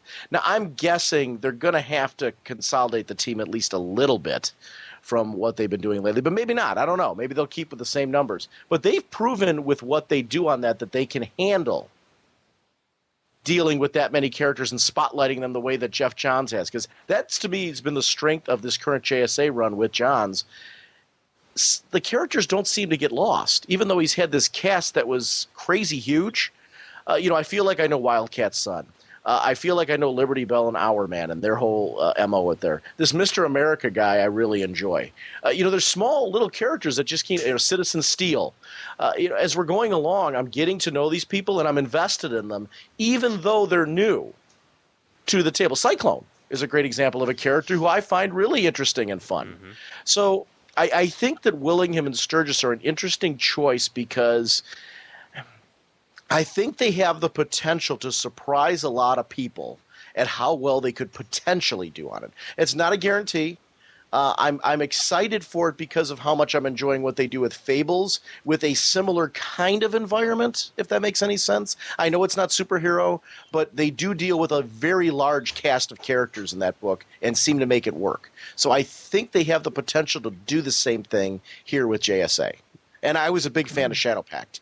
So I think this is, and again, a very different vibe, but I think they have the potential to really shock some people. I hope. One thing I can say about JSA that has struck me is that ever since they've come back, it seems more like an anthology book at times. But I think they did a disservice by not letting not Stargirl, but maybe Cyclone and Wildcat's son go to the new Teen Titans books and have them develop a little more, where they could be more, get stories written about them, and where you could develop the characters more. Because I mean, you said that you seem to know something about Tommy and you know something about Cyclone, but what do you really know about them other than, okay, he's Wildcat's illegitimate kid, she's Red Tornado's granddaughter, she has wind power, he can turn into a cat. We don't really know that much about him, and that's one thing with the huge team. No. The fact that he does not want to fight like his dad does. His dad, like, is a boxer. He gets in there. He's not comfortable with that at all. To the point that he was actually willing to turn on his dad during this whole storyline. Cyclone, one of the interesting things about Cyclone is the fact that she has this hero worship thing going on. She kind of fills the Stargirl role in that capacity because Stargirl has advanced so much at this point that she's almost the veteran of this younger crowd. And Cyclone serves the purpose of being that person who comes in when you least expect her to save team members and yet to have that innocence. She's kind of the Kitty Pryde character to me. The moments that she had, I thought, with the Kingdom Come Superman were very telling on who she is, in the sense that she's the kind, compassionate, caring person that even though she has hero worship for these characters, she's willing to be that shoulder to lean on, which even Superman took notice of. And I like that about her. I agree with you in the sense that we don't know her the way we did. And Stargirl's an interesting comparison to go off of what you're saying. We don't know her on the level that we did Stargirl. That's impossible because of the size of the cast. And I do agree with you on that 100%. But I was afraid when they were started doing this huge cast because of the whole theme that they are a society that's trying to teach people to be better heroes, which is where I think you need Cyclone and Tommy, that some of those characters we wouldn't get to know them at all. And yet along the way they found ways to do, and I agree, the anthology isn't such a bad comparison. I like anthologies. He's found ways to give spotlight stories. Citizen Steel, I got to know him a lot during during the specials that I was just mentioning before. Yeah, and he's a character who I actually really care about. One thing I can say about that, I know I keep saying that, I'm going to stop saying it. One thing that I think they can do is they can do a lot of one shots based off of this, in which you do a spotlight or you do a team up or something off that. You can do the one shots off of that because. I mean, we've pointed out that about Cyclone and Tommy, but what about other characters who haven't been mentioned hardly at all? I mean, what about Obsidian? We haven't seen very much of Obsidian and some other characters. Well, and Obsidian is a character that already Willingham and Sturgis mentioned in an interview that they definitely want to bring him more to the forefront. Some people, of course, get nervous because Willingham's more of a conservative, and is he going to respect the gay, the homosexual side of Obsidian that was introduced in Manhunter? We don't know, but he is definitely going to come to the forefront a little bit more in their run. Again, whether it's a good thing or a bad thing, we don't know yet. But I will agree that he's been nothing more than like the shadowy guard dog of the JSA in instances. I mean, up until the Kingdom Come arc, where he actually, gets out of the brownstone and actually seems to get into the fight a little bit. But Obsidian really hasn't done anything during Jeff Johns' run. It's actually been more prevalent in Manhunter. Oh yeah, definitely, yeah. And maybe that's why. I mean, I'm just grasping at straws here, but perhaps he just thought that Obsidian needed some time off and just do his Manhunter shtick a little bit more. Well, yeah, and don't forget they've also brought, Hakeem Thunder hasn't had very much. The new Judo Master hasn't had very much. The new Amazing Man hasn't had very much. There's been a lot of characters that haven't had very much revealed about them, that if they do this that's one reason I hate about this team being so big. And I said that they should take a Stargirl, not really Stargirl, but with Cyclone and Tommy, and say, okay, maybe we should loan you out to the Teen Titans for a little while so you can learn a little bit more. So in the book, you can learn more about these other new characters, and then just send them off for a year and bring them back. I mean, let's be honest, we won't really notice if they disappear for a year and go to the Teen Titans for a year and come back. Let's be honest, we won't really notice considering how big the JSA is. That wouldn't have worked during the Johns run, though. It might, depending on the direction that Willingham and Sturgis goes, they might be able to pare down the team going in a different direction. But if you remember Spinning Out of 52 when this whole series started, the whole premise of this was because of the events of 52, they wanted to make better heroes. To then say, yeah, we made this big society to make better heroes, but we're going to loan a few of you out to another team, it doesn't work. It contradicts the premise of the book. I think I wouldn't like every book to be this big with this many characters, but I do think that it worked in John's run because of the premise of how they set it up. And I do think he did a nice job of – and I think if he kept going on this book, which I don't think he intended to stop here. I think with some of the plans, with bringing back Barry Allen and some of the things they're doing right now, I think it all of a sudden put him at a point where, okay, I'm going to be leaving JSA. I think in the long run, he intended to do what he's been doing all along, where we get spotlights of these characters and get to know them along the way, which is why we've got some characters like, Hakeem Thunder. He just came back recently. So, that's a character who I agree with you. I want to see more of because I liked him in the first run. I'm not against them paring down the team, and I don't want to seem like I am. I actually think there is a point to doing that, and you certainly could easily pare down this team, and I'd like to see some storytelling ways for doing it, but I just think the initial premise, I think this particular arc that we just saw and the dissension in the ranks is going to be the reason that we see a paring down of this team. I think philosophically we're going to see characters that leave because of what happened. Yeah, so I think they set this up. I actually think it would be following the premise of being a society of sending them off to do that, because I mean, with the nature of the society, it's like you're a member of of an overarching group, but they can say, okay, we've taught you how to be a good hero. We want you to get some more specialized training, especially with people your age and different powers than we do. We want you to get more down and dirty experience. So why don't you go join the Teen Titans and fight with them for a while so you can learn these other characters and these other people, so that, let's be honest, I mean, we're not always going to be around, and that way you can set those, what's the word? You can build the bridges because between the teams. Because, I mean, that's the one thing that everybody looks to, say, Nightwing to be the leader and Robin to be the leader, because they have those bridges between all the teams. I mean, this sets them up so they can know the other characters and they can get the leadership maybe of a smaller group that they don't have in the JSA. And also, you can take a Liberty Bell and Our Man, stick them over in the Outsiders. I mean, they'd be perfect for that because that's the nature of the heroes that Our Man is. And you can do that because Our Man and Liberty Bell, though, are such a classic, JSA team. Modern JSA. I agree. I'm not disputing what you're saying as far as that some of these characters could easily appear on other teams, and I agree with you on that. I'm not arguing that point. Those are two characters that when you're mentioning Our Man and Liberty Bell, I'm like, no, I so like seeing Our Man and Liberty Bell on the JSA. Same here, yeah. Because it's a nod back to the All-Star Squadron and all that. But I say that agreeing with your concept that if they do pare down the team because of what happened during this Kingdom arc, that some of those characters – and if it turns out that Our Man and Liberty Bell would be off the team, which they sided with the JSA anyway, so I'm assuming they're going to stick. But if they're a bad example. I chose a bad example. That was my bad. I just chose somebody at random that have more street level powers. Well, let's say Obsidian. How about that? Put Obsidian on the Outsiders. That'd be perfect. Mm-hmm. Or isn't he going to be in the new? Who's supposed to be in the new Justice League with Green Lantern other than Supergirl?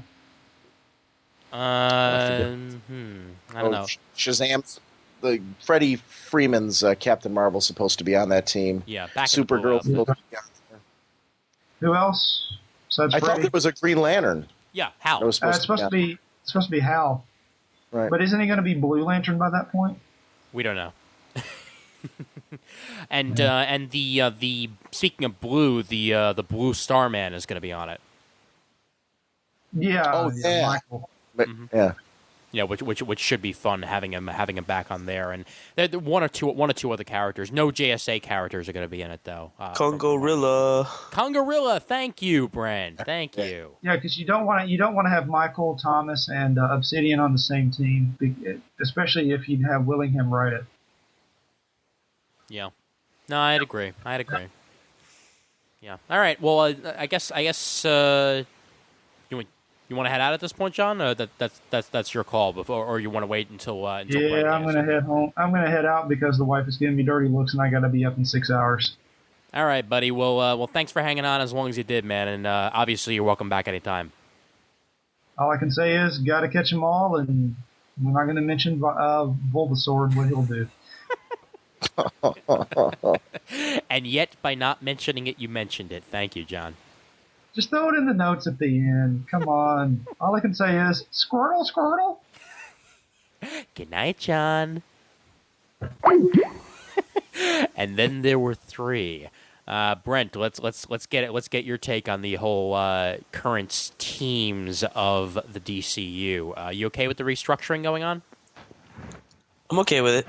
Titans isn't doing much for me right now, but I'm gonna stick around and see what that Death Trap crossover is all about. Are you looking forward to the whole Outsiders restructuring that seems to be going on?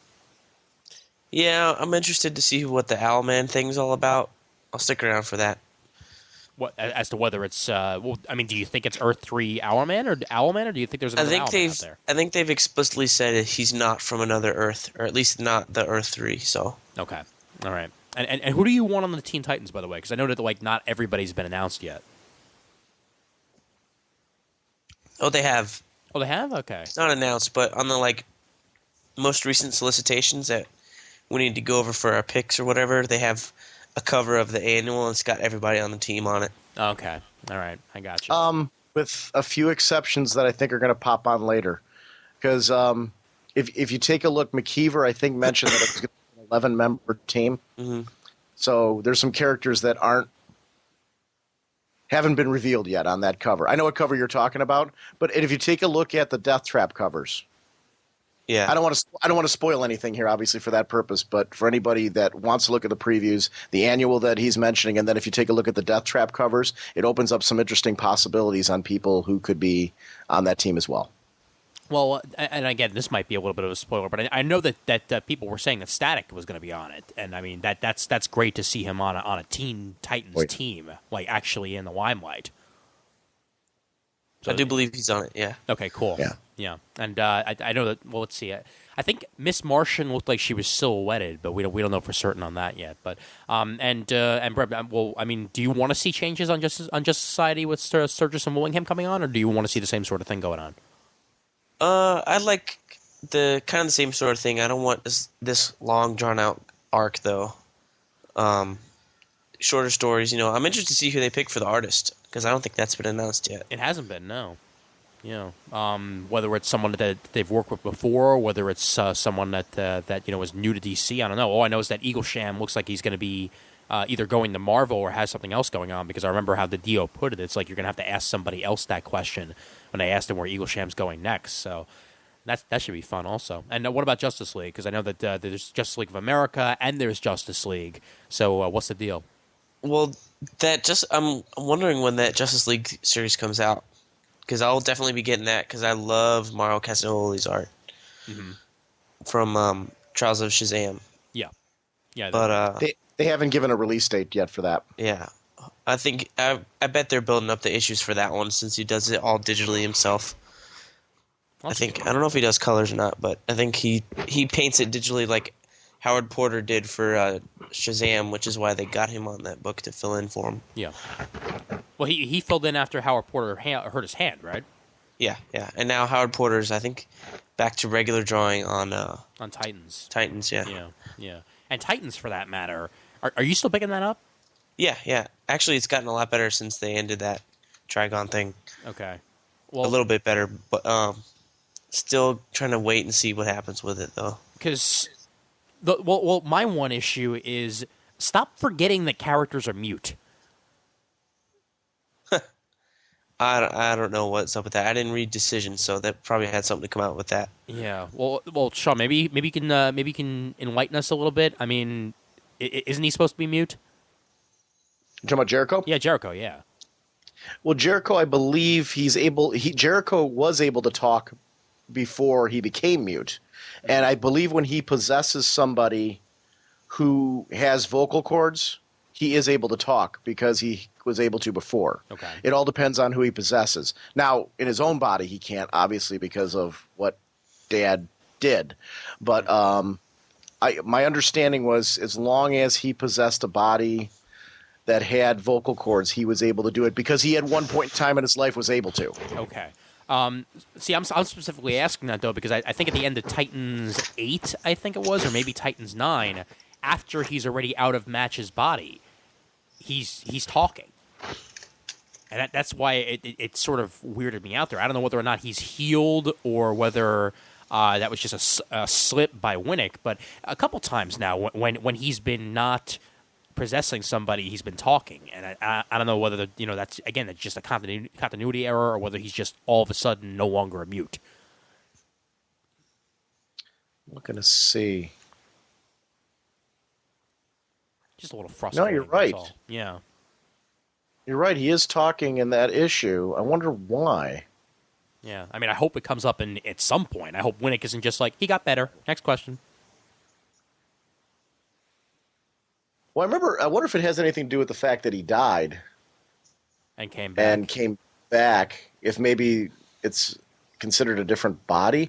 I have to look back and see, because he came out in the Teen Titans series is where he was resurrected. Mm-hmm. So I'll have to look back and see how that resurrection happened and see if that was established when he was brought back. Okay, because I remember him signing and writing on pieces of paper when he was talking with Ravager. And I thought so too. I think you're 100% correct. So I don't know. Yeah. Again, Yeah, I mean, he was. He was mute when they brought him back. okay. Then yeah, this. I mean, again, But hopefully it does when say they at the go on it says at the end of this issue, I could kill you, but I don't want to. I need to show you who I am.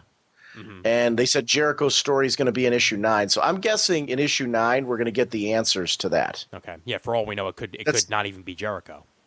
That's the Faces of Evil issue. Mhm. And that spotlights him. So I'm puzzled with you on that one, but it sounds like I'm hoping that we're getting the answers in issue 9. So it actually may be a storytelling thing that we're going to get answers to in this month's issue. I just Keeping my fingers crossed. yeah, I'll cross my fingers as well. And I just came up with an interesting concept. What if it's not Jericho? What if it's Slade's original kid? Ooh, that would be an interesting twist. Yeah, because I know that was the one that died that really made him be Deathstroke in the first place. He was Ravager. Yeah, he was They the ripped- first Ravager, right? Yeah, because I mean that would be sort of interesting with a nice turn there. Who knows? Titan. Can I touch on something that Brent was talking about? Sure. I agree. Titans is one of those. It's been surprisingly. I don't want to say I dislike the book. I'm kind of where Brent is. If I'm reading you right, Brent, it's kind of like I'm reading it. I'm picking it up. I'm enjoying it. It's all right. I'm waiting for something. Yeah, And I I'm don't kind of know- at that point. Yeah, because it's and which is sad. This team, when Titans are going to be coming back, I'm like, oh, all right, Titans. And I love the lineup. I love these characters together, and I've read all of the series involving these characters, including the last Titans book featuring them. And when this one hit, the Trigon one, I'm a Trigon fan. I've always loved the Trigon arcs. The one that happened most recently in the current, Teen Titans story arc, I thought was great, where we saw the return of Raven. In this one, though, it's I don't know what it is. Like I said, it's not bad. It's not like I'm ready to drop it, but I'm not excited either, if that makes. I'm just kind of in the middle. I'm like, it's an enjoyable read. I don't have a whole lot of urge to go back and reread it. I'm hoping, though, that I agree with Brent that this Death Trap one, I'm waiting for that something to get me excited again. We're obviously losing Nightwing on the team. Yeah. Very similar to what, is happening in Teen Titans. So I'm interested to see, if that will maybe just even that small change in the dynamic will somehow, just get me a little more enthused about this book, because I'm loving McKeever's stuff. I think McKeever's Teen Titans run is great right now. I think he's really kicked into this stride where he's found his own voice, which I'm hoping Willingham and Sturgis do on JSA. That they don't try to be John's light. They try to do what McKeever's done on Titans. And No, it's Winnick on Titans. McKeever is on Teen Titans. Yeah, I'm sorry. That's what I'm saying. McKeever on Teen Titans, he's found his own voice on that book. And it's a very exciting book because it still feels very Teen Titans, classic Teen Titans. But, I feel Winnick hasn't found his voice yet on Titans in that way. Well, and I'm hoping that we do see that on JSA, because these are team books that are really important to me. Well, here's how I feel about the Winnick Titans right now, and I'm wondering if maybe this is along the lines of what you think, Sean. There's really no reason, or at least there wasn't when the series started, there wasn't a reason for Titans to exist. And my reasoning behind this is as simple as this. Donna was off doing her own thing, in the Wonder Woman books and also in Space at the time with Kyle. Red Arrow was on Justice League. So was Wally. Cyborg had his. They're Teen still on Titans thing Justice going on. League. Yeah, they're still technically members of the Justice League, and they're doing Titans. Nightwing was off doing his own thing in New York, and at the time, the Outsiders and stuff like that. And Raven was just trying to be a teenager, and then all of a sudden, they bring the Titans back for really very little reason. At the time, I thought very little reason, and I'm warming to the concept a little bit more. But there are Teen Titans. Why do there have to be Titans right now? I'm not sure either, because even the first arc, I think that's why I'm not clicking my heels together. I enjoyed the first arc, but I didn't feel like there was a compelling reason to pull all these people back together. Starfire's out in space with Rand Thanagar and all that stuff. Mm-hmm. It just doesn't. I'm like, why? What brought them together at this time? Yeah. There didn't seem to be like that compelling hook to bring them back together yet. So I think I'm having trouble feeling them as a team, I think you're nailing it. It's so I'm not. It's not like I said. I'm not like ready to drop it or anything like that. But I'm not. It's not a top of the stack grab or anything like that either. Yeah. It tends to fall somewhere towards the middle, low end of my stack. It's still in the stack, but it's not one that. There's been times where I've literally let a couple issues gather before I read it. Mm-hmm. When I do, I'm glad I read it, but it's not one of those. Like I said, Death Trap. I'm hoping. Like, I need that hook. I want it for these characters. Well, if you remember, there was an entire issue of Titans that was scrapped, and I believe it was because not even DiDio was happy with the direction it was going in. So they scrapped issue 6 and completely wrote a brand new issue, and brand new artist even, and brought him on, and that issue came out a month late. And now this new direction seems to be going in. So maybe that will right the ship a little bit. But one thing I hope Winnick ends up doing at some point, he's gotta get the voice for Beast Boy down a little bit more, because it seems like he's acting a little bit too much like the jokester teenage Garth as opposed to the Garth that was leading Doom Patrol as of like a couple of months ago. Like I took over Titans during during 52. Right, exactly. Yeah, I mean, it seems like he's sort of forgotten that he had a leader role not too long ago. Yeah, that's interesting. He's a character I'd like to see some more out of that way. Right. So how do you feel about the rest of the shtick? Because I know you talked Justice Society already. So what about Justice League and Teen Titans and all that jazz? Well, Teen Titans, obviously McKeever. That McKeever can do no wrong right now. I'm excited for the characters. I'm with Brent. I've seen the and I don't want to spoil them here. I've seen the solicitations on what looks like to be a major part of the lineup, and I'm excited for those characters. I think it's going to look interesting. As I looked through the Death Trap covers, I couldn't help but try to see, and I picked out certain characters that I want to see on the team. So McKeever seems to be doing a great job of capturing the spirit of Titans, but pulling in characters that are going to make for interesting drama, which I've really enjoyed that he's brought that back into the book. I thought Johns, when he had the run, did a great job of doing that. So it's great to see that McKeever's pulling in these characters and keeping them interesting, and some surprising additions to the team that I want to see how they play out in the whole thing. When you were talking Outsiders before, it's actually one I don't want to forget something that Brent mentioned earlier. Brent mentioned how good it was, Batman and the Outsiders under Chuck Dixon, and I couldn't agree more.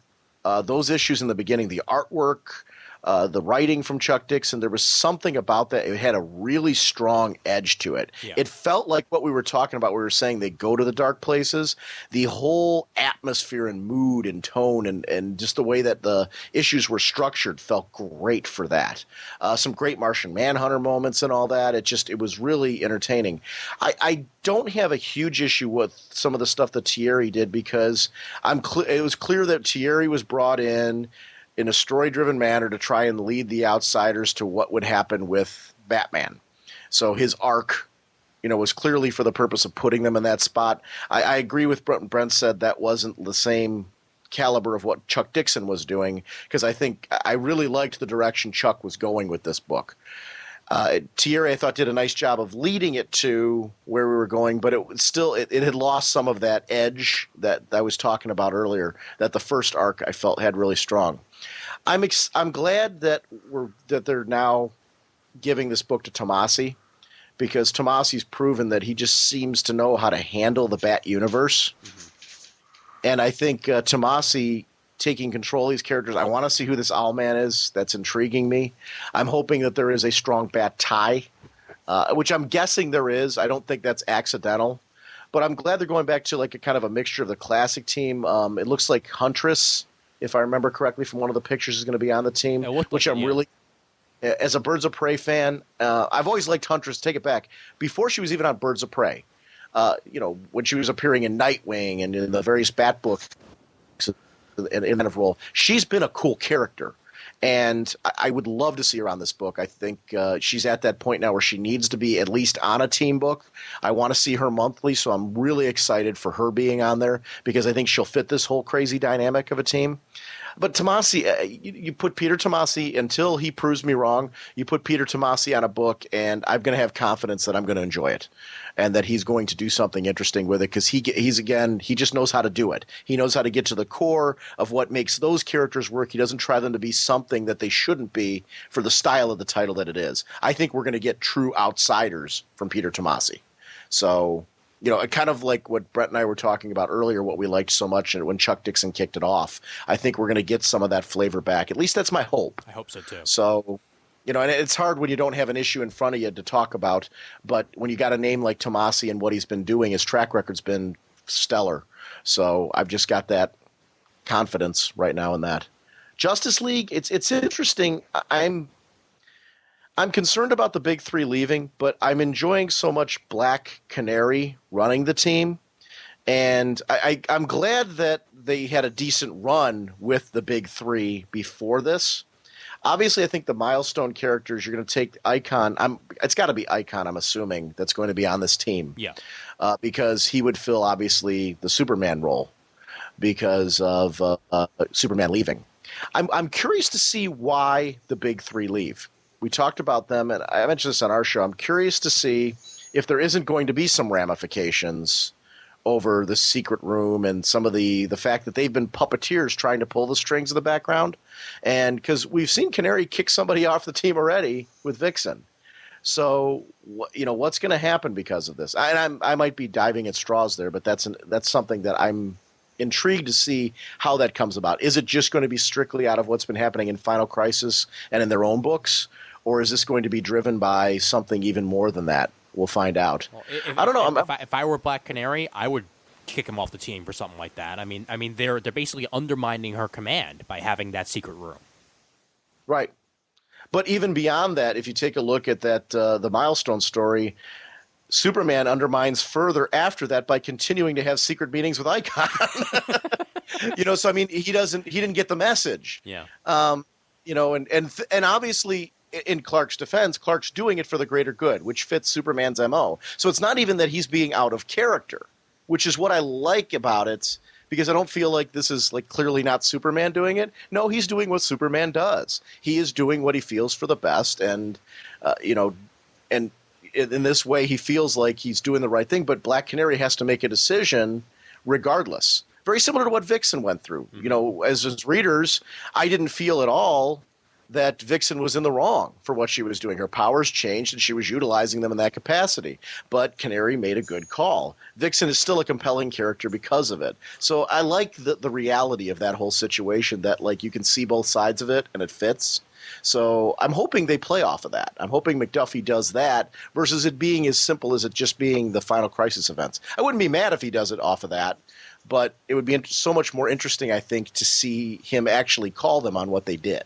Well, what I'm hoping is that they realize, that the three of them realize that they're falling back into old patterns.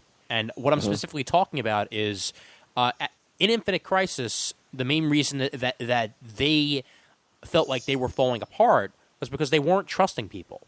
That they weren't acting like a team.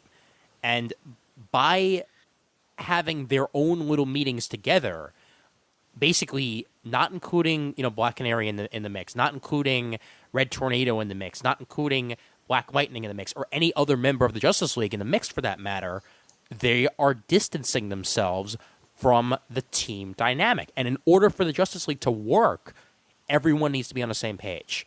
And I believe for the last couple of months, they have not been on the same page at all. And it's going to cost them. It would cost them severely if the three of them were to remain on this team. But I think that's good, solid team drama, and that makes for good writing. And I think McDuffie's doing a really good job of making this a book. It's one of those books, like, I've been enjoying Justice League. I've been picking it up. It's been a great read. I don't talk much about Justice League. I am starting to talk about Justice League more. I'm not just talking about it for podcasting. In general, I'm starting to think about it, talk about it more, because he's starting to craft some compelling team drama in this series, which I think it really needs at this point. So I'm hoping that he continues to build off of what he's doing right now, that I'm really interested to see what that looks like. And the artwork, I think, is going to be stellar. The team dynamic. because we're going into a territory where can two Justice League books survive? There's been mixed results with this in the past. And I think certainly there's enough characters in the DC universe right now that you can line up and make two compelling team lineups. And the lineup does look interesting on paper.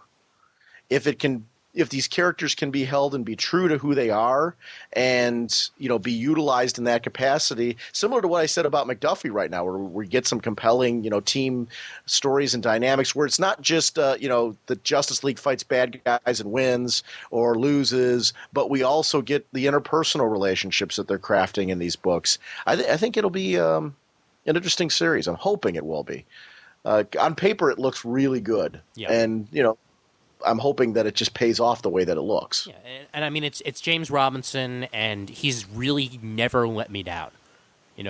So far, almost every single thing that I've written by him, that I've read by him that he's written has been outstanding. So I assume the same thing will happen with Justice League. I hope. And my fingers are crossed. Yeah, same here. Trust me. All right, but before we go on to the final comments on what we're looking forward to in 2009. We've got a audio comment from Red Right 88 that he brought in. A nice short 2-minute audio segment. So let's play that right here, and we can make some comments on it afterwards. Cool. Hey Ian, this is Mike Carter. I'm Red Right 88 on the CGS forums, and I just thought I'd call in with a little summary of what I thought of DC in 2008. Really, DC is best in 2008. I think you'd have to say came from other media. Obviously, the success of The Dark Knight would be the catalyst for that, but let's not forget the release of DC The New Frontier on direct-to-DVD. And, even the ratings for Smallville are up, and, well, someone's got to care about that. As for disappointments, well, you probably already touched on things like Countdown and the backstage politics for Final Crisis and the like, so I thought I'd come up with something a little outside the box. I'm getting a little tired of bring the Chloe Sullivan character from Smallville into the mainstream DC universe. I'm not joking when I say I have a Wizard Magazine copy from 2002, and that says this will happen, that Chloe Sullivan will be in the mainstream DC universe within the coming year. And since this isn't a video, I'll just point out I used quotation fingers. Anyway, it's unlikely to happen or unlikely to ever happen, since it turns out that DC does not want to pay Alfred Goff and Miles Millar, the creators of Smallville and thus the creators of Chloe Sullivan, any residual royalties for use of that character. So, if they wanted to do it, they should probably just pay and do it. But if they didn't want to do it, they probably should stop telling us that they want to do this. In fact, maybe you could even say that sums up DC Comics in a way. If you want to do it, do it. If you don't want to do it, don't do it. But stop teasing us. We're getting tired of it. Anyway, in 2009, I guess the only thing I'm really looking forward to is Flash Rebirth, and I'm kind of trying to avoid the events from either of the two companies. So, well, I hope you get this and everything goes through. Thanks for listening. Bye. All right, there you go. Good, nice voicemail there. And actually, he made some points that we really haven't touched on that much, and that's the DC stuff that's been going on outside of comic books, specifically with Batman Brave and the Bold and stuff like that, where it seems like DC, I think, finally has it right yet again when it comes to the cartoons, that they're actually building a universe for the first time since Justice League, even though I still think they shouldn't have gotten rid of that in the first place. They're giving kids yet again an into comic books with Batman Brave and the Bold. That's something that both older readers of comic books and younger children who might still be first getting into it alike can both enjoy this series. Can we clarify something, though, real quick? Sure. There's a big difference between DC Comics and Warner Brothers. Right. And it's one of the huge differences. I think it's one of the advantages that Marvel has. And it's a good advantage. And it's one of the things I do like about Marvel is they have a lot of power over their properties because they made the smart move of kind of becoming an entity under themselves when it comes to handling their media properties. A DC does not have that ability. They are a comic book publisher. When we talk about the cartoon Brave and the Bold, it's a great cartoon, and I totally agree with where you're going with this, Ian. But it's really not something the comic company has any control over, other than the fact that they can go as a comic company and publish a Johnny DC book, which they are, that ties into it. So it is an interesting little twist that when we compare DC to Marvel, or not even, I don't mean it in the sense that we have to even compare the two companies, but when we talk about that, it's really not something that when it's good, you pat DC Comics on the back for it. When it's bad, you kick them for, because they have no control over it on either end. So Dark Knight, is that really something that's a product of the comic company? No. Not really, no. Yeah. No, but I mean, and the things that we want to kick them for too, that's not their fault either. So you're kind of in the middle when it comes to those. Now, he makes a really interesting and compelling point about the Chloe Sullivan thing. Which I really wanted to chat about really quick because I agree with him. I'm so tired of hearing about Chloe Sullivan coming into the comics. Not that I don't want to see it, but here's the problem. They did tease that for a while, but then – and I do agree with the reason why they didn't do it. They said that they didn't have the right story and the right writer who wanted to use her beyond a one-story deal. And to bring her in and have her – in a role where there's nowhere to go with her makes little to no sense. Unless they have a direction for the character where she's going to become something that is, like a Cat Grant, like a Lana Lang, like a Lois Lane, like the bullpen that we're seeing in the Daily Planet right now where they're utilizing her. There is no sense to bring her in. On the other hand, it's kind of like I do feel like sometimes we know too much information about what they're thinking about doing. And I think this is a case in point where we keep hearing her name come up again because the show's popular, but they don't have a writer right now who really is saying, hey, I've got a great Chloe Sullivan idea. I'm going to use her, and look what I can do for the next year with Chloe Sullivan. How cool will it be to have this character there? And it does keep coming up again and again, and that's the reason why. And I get excited because I think a writer's finally going to do something, and then we don't get it. So it's an interesting point. Well, wasn't Busiek originally going to be the one who was going to bring her in during his run on Superman? And I know that he had some things planned for her, but I agree with his point that I'm pretty sure it was because they couldn't actually come to an agreement with the actual creators of Chloe Sullivan, which are the creators of the show, to actually get the rights and have it work well enough for DC price-wise to get her in. Because this is the same sort of problem you have with any sort of licensed property. Chloe Sullivan is not a DC Comics character. Like you were mentioning, it's a Warner Brothers show, and the rights to Chloe Sullivan are owned by the creators of Smallville. So they can't just go about and just say, oh, we're going to use Chloe without giving them residuals. And if they're asking for too much, it's never going to happen.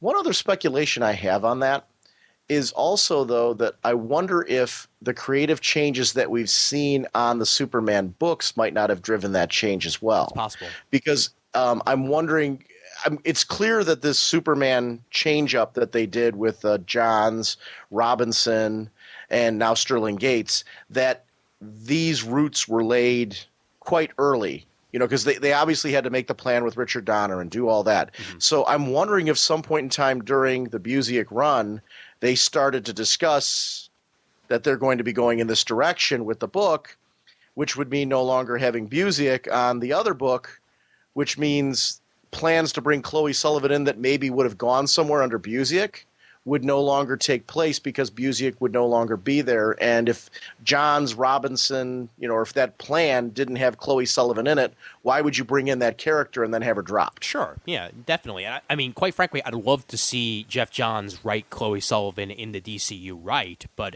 if it doesn't work into his plans, why bother? So I'm Well, and I'm that's me totally there. speculating too. So I don't know that that's actually the case or yeah. anything. Yeah. I started thinking about like why would they drop this out of the blue, and that does potentially make sense Yeah. as a reason why maybe it dropped. Just creative changes. Yeah, I mean, who knows? Maybe originally she was going to be the Cat Grant type character. Who knows? But well, Brent, what do you think about this whole thing? I mean, do you ever want to see Chloe inside of an actual DC comic book, or are you okay with her staying in the Smallville? Brent? Oh, great! Now I think he fell asleep, or he's not there. I was falling asleep, actually. Oh, you A were? little bit there. Wow! How about that, Mister? No, it's okay. I'm off tomorrow. I'm never going to fall asleep. Yeah, well.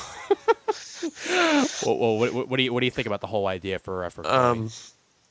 I'm happy with her staying in the Smallville realm. I don't really need to see her in the comics. Kind of tired of it. I mean, you know, we got enough supporting cast members. They just brought Lana back and Supergirl, and then brought her parents back, and kind of did away with that whole secret identity thing. So I don't know. I don't think we need another one. So you'd rather have Lana Lang in the super books than a Chloe Sullivan? Well, there are too many of Clark Kent's ex-girlfriends running around. You know, we don't need two. One is enough. Well, watch out, or Lori Lamaris will come back. Well, I'm wondering if Brent's going to kill him off. I've had enough. yeah, all of a sudden, Jeff Johns is going to create a character named Brett Casina, and he's just going to come in and start being a serial killer for ex-girlfriends of Clark Kent. You never know. You never know. Well, and I forget, Brent. Have you watched Brave and the Bold yet? Batman: Brave and the Bold? No, I haven't. You haven't? Okay. I would definitely give it a shot if I were you at some point, because it's fun. Like, it's not like a Justice League serious type thing, but it's nice seeing like Batman plus insert random character here. Okay. Yeah. For Blue Beetle alone, Brent, you need to watch. I believe it's Friday's episode is going to be Ted Kord and our Blue Beetle, and the first episode with our Blue Beetle was really, really great. So you may want to just tune in for that episode, even if you find that the series isn't your cup of tea, just to see Blue Beetle done animated. I may do that. And I don't know if you realize, Sean, but you know who voices Jaime? No, who? Will Friedle. The voice. Oh, cool. Yeah, the voice of Batman Beyond. Yeah, that's very cool. Yeah, so he's staying in the biz. And funny enough, the voice of Batman in Brave and the Bold is Diedrich Bader from Drew Carey. Yes. That I did know. He does, like, not quite an Adam West thing, but it's definitely more of an old school Batman, like an old school like like Swan Batman going on. Yeah, it's the series. I've been very happy with the series. Yeah, it's fun. I mean, I would like to see Green Arrow have a beard, but that's my own personal preference. Do you think they kept it off because it's a Silver Agey show? Do you think that's the reason? I guess it's just that the beard is so much more iconic for the character. You know, I agree with you. I'm not disagreeing with you at all. I'm just wondering if the reason for the lack of beard is because it's a Silver Agey show. Yeah, it is certainly possible. And I mean, they've gone more Silver Agey with some of the other things, like for instance, even Batman's look is his Silver Age look. So I would certainly say that's probably the reason they went with it. But then again, they're using characters like Jaime Reyes from today, using the current Blue Beetle outfit and everything. So it's like a little bit of old and a little bit of new mixed in there. Mm-hmm. So yeah, let's move on to the forum comments as we've only got a couple. Are you awake enough to read, Brent? Yep, and I got it open too. Awesome. All right, so we'll start it off with Mr. Teenage Wasteland himself, Alexander B., who is kind enough to be playing our promo on his show with the next couple of episodes, so thank you for that. We played his on the last episode. Make sure to check out Teenage Wasteland when you get a chance. And, Brent, you want to cover that? Let me switch over my computer over. Right on. Slowly I turn. Inch by inch. This is like doing one of our shows. Ain't much different, is it? No. Jim drifts on our show too, so it's like. Well, I'm just going to enjoy you guys having your full set of equipment at New York Comic Con, man. I'll get to see what it's really like. It's not that impressive. well, no. Well, I'm sure it'll be nice though that you guys won't be like crammed into a really, really small space. Oh wait, never mind. All right, and Brent, let's go over what do we got. What's Alex got to say? All right, we got Alexander B. Didn't read much DC this year, but here are my thoughts. JSA and Green Lantern, easily DC's 2 best books of the year. Not their events such as Final Crisis and Batman Rest in Peace, but just 2 continuing stories progressing throughout 2 great ongoing series. JSA was a prime example of what a team book should be, and a Green Lantern provided a growth of a great concept and a budding excitement towards the Blackest Night. And to add to the Jeff Johns love, his Legion of Superheroes arc in Action Comics actually made it possible for me to enjoy Superman's story. Plus, combined with Legion of Three Worlds, both stories contribute to a growing excitement in the Legion franchise and possible Legion book for 2009. As you can see, Jeff Johns would be my pick for DC's Golden Boy. Guy just writes the ultimate comics fan book. He understands how to provide out those geek-out moments and how to combine years of continuity with excellent views of characters. How could a fanboy possibly ask for more? You know what I really like about that comment? It kind of echoes what I'm really enjoying right now. It's that not everything is Final Crisis. Right. I'm liking Final Crisis. I've been having a great time with that.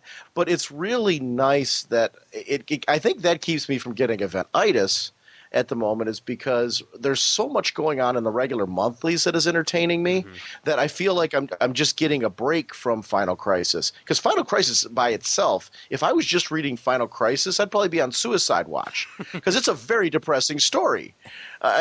So I need some uplifting stories, something that'll make you smile somewhat, because there's nothing happy in that book. But it is one of the interesting things, and I agree with the books that he was mentioning, but like Wonder Woman is a great example. I know we didn't get to talk about that much on there. You know, they got this huge genocide storyline that's going on, which I'm really enjoying as well. This is one of the neat things right now, is there's not just one thing going on. There's something for everybody. Like you said, it's not about the event books. He's reading JSA, for example, which has its own event, the Green Lantern books, their own events going on. There's something for people who don't want to get into the event. They can just follow a month. Yeah, Booster Gold, talk about a book that almost every couple issues is an event because of the separate arcs. Oh, yeah. Which is really kind of a nice thing. You can jump on that book at almost any point in time and get into it. And Jeff Johns could write a story about a pile of mud that becomes sentient, and I would read it. Yeah. Yeah. Just call it Mud Boy, you know? Yeah. Oh, man. But yeah, no, totally. I'd buy the absolute. Yeah, and have it be drawn by a 2-year-old child, and I'd still... Okay, all right. But one other comment about Alex here. You know, most articulate, like, 16, 17-year-old kid I've, like, ever had the pleasure of, like, reading a comment from on the show or listening to on the show, you know? Because this guy can say a hell of a lot for the age, you know? Some other people, they write the letter U instead of Y-O-U. He actually has the time to write it out. I respect that in a man.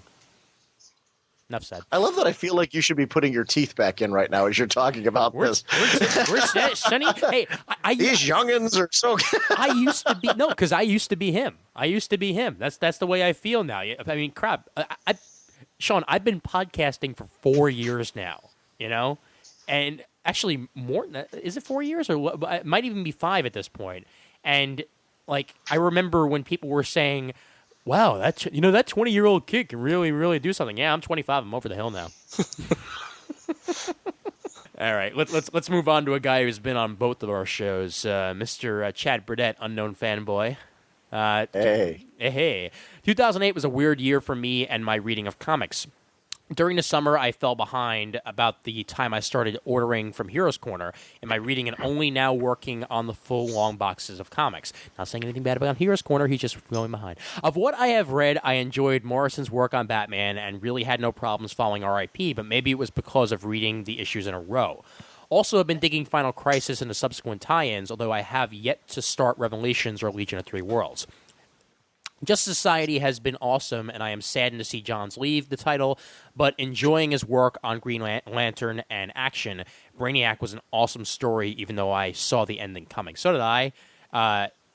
Just to stop it here for a minute, you talk about, like, telegraphing your moves.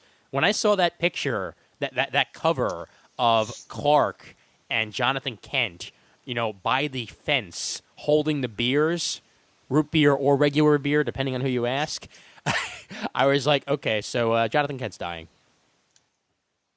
I mean, I saw it coming at least 3 issues ahead of time, so I would certainly say that was pretty telegraphed. Jonathan Kent died? What? What?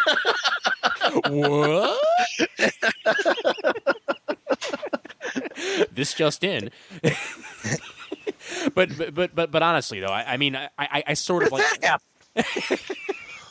Well, you see it happen in this book called Action Comics that Jeff Johns happens to write. But am I the only one who saw that coming, or is that the general consensus? Consensus. Okay. Yeah, that one cover was. You know what? I've got to say, I'll admit I was in denial. Mm-hmm. I saw it coming, but I didn't want to believe it. I kept convincing myself, because one of the things I really liked when they did this revamp was that Jonathan was alive. I liked that. Yeah. I liked the parents. I thought that was a nice.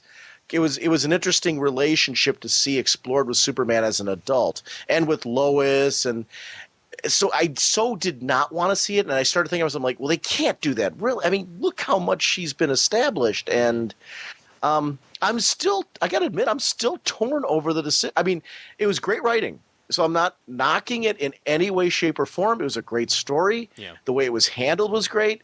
It's just I'm still torn over it because I like the character so much. Right. So, I mean, but that's, again, not a negative in any way about the story. It's one of those things where, they killed a guy I really like. Yeah. I was happy to see that James Robinson was nice enough to put Crypto, like that one scene he wrote in with Martha, all sad and everything, because what's going on right now with Clark. Clark doesn't exactly have time to be at his mother's beg and call and everything, and she's like, no, it's okay, I'll be fine. And then you have Crypto pawing at the door, and now it looks like he found himself a new best friend in Martha, and that was very touching. Am I the only one that would read a James Robinson penned solo Crypto series? I don't know. There's something doing with Crypto. The Crypto issue. I'm talking about the solo Crypto issue that he did, and you got to have the dialogue of the people reacting to Crypto, because that's what worked so well in that. Yeah. But that issue was so fantastic. It was such a cool character in that issue. I've never been a huge Crypto fan, and that issue made me a Crypto fan. Crypto, good boy. Yeah. Well, and he knows how to talk dog. That's why James Robinson, I guess, probably did a good job with that. Yeah, there you go. Maybe that's what it is. Maybe it's just, he's really in touch with his inner dog. I don't know. All he needs to do is have Crypto scream, "It's bacon!" and then he's officially there, All right, moving on what he was saying here. He said also that the Superman special was very awesome, and I agree with that. Oh, yeah, like Ambush Bug, Year Zero, Fables, and Air. I've also been enjoying the Johnny DC books, Tiny Titans especially. So yeah, Brent's the only one. There are a few books which I have in the to read box, which I will read eventually, but I am not in a hurry to get to. Trinity is one of these titles. I believe the last issue I read was maybe number 12, but I'm still getting the book. Another title which I still get, which I have a backlog of, is Titans. I was hoping for a continuation of the Teen Titans East special, but I don't think it has yet to be addressed. And I guess to a point, I'm not exactly certain if they haven't touched on Titans East, but I'd still like to see a Titans East series at some point. I'll probably stick with the title through the crossover and then drop it. I also have the minis Reign in Hell, which I haven't read yet myself, Holy War, which I only got because of Animal Man, and Tangent Superman's Reign, or as he wrote it, Regine, which are all right, but not something I feel like I need to read right away. Then there is the bad that came out of Then there is the bad that came out on the top of that list, which would be Infinity Inc. and the Raven miniseries. I stopped picking up Infinity Inc. Sean, what did you think of the end of the series? Well, the end led into that whole Dark Side Club event that was going on, and it tied up nicely. It wasn't like I wasn't blown away or anything. I enjoyed this series. It was kind of like a great example would be how Brett and I were talking about Titans. I think it kind of fit in that category for me. I wasn't disappointed that I picked it up, but it was just. I mean, it was kind of I'm glad I picked it up, but I don't have any urge to like go back and read it again. Right. The early issues I thought were really, really good, and I think part of what hurt it, being honest, was probably the fact that it got tied into where Final Crisis was going, and that may have been just by design. The book probably wasn't selling enough to keep it going, so it made the perfect book to lead right into it, and it did. I mean, it led in nicely. It wasn't awkward or anything. It just wasn't. It was nothing to write home about. I mean, they brought Pete Woods onto the title, and it still wasn't selling. I mean, that should say something, because, I mean, Pete Woods is an amazing artist. So, and it did look good. Yeah, no question. But that was right around when they gave them uniforms and everything, and I'm like, okay, they're obviously trying to take this into this is an actual superhero team direction, and from going from the whole just the adventures of the former everyman team that happened to just be calling themselves Infinity Inc. To an actual like unified team, I guess it was a little too late. I guess. Right. Yeah. And the Raven miniseries, I haven't read that, but it's still on my back issues, so I'll not comment on that for now. Both gave me a headache. Did you read the Cyborg? I read that one. Did you read the Cyborg one? Cyborg one, I think I read the first issue of. I wasn't too happy about the art.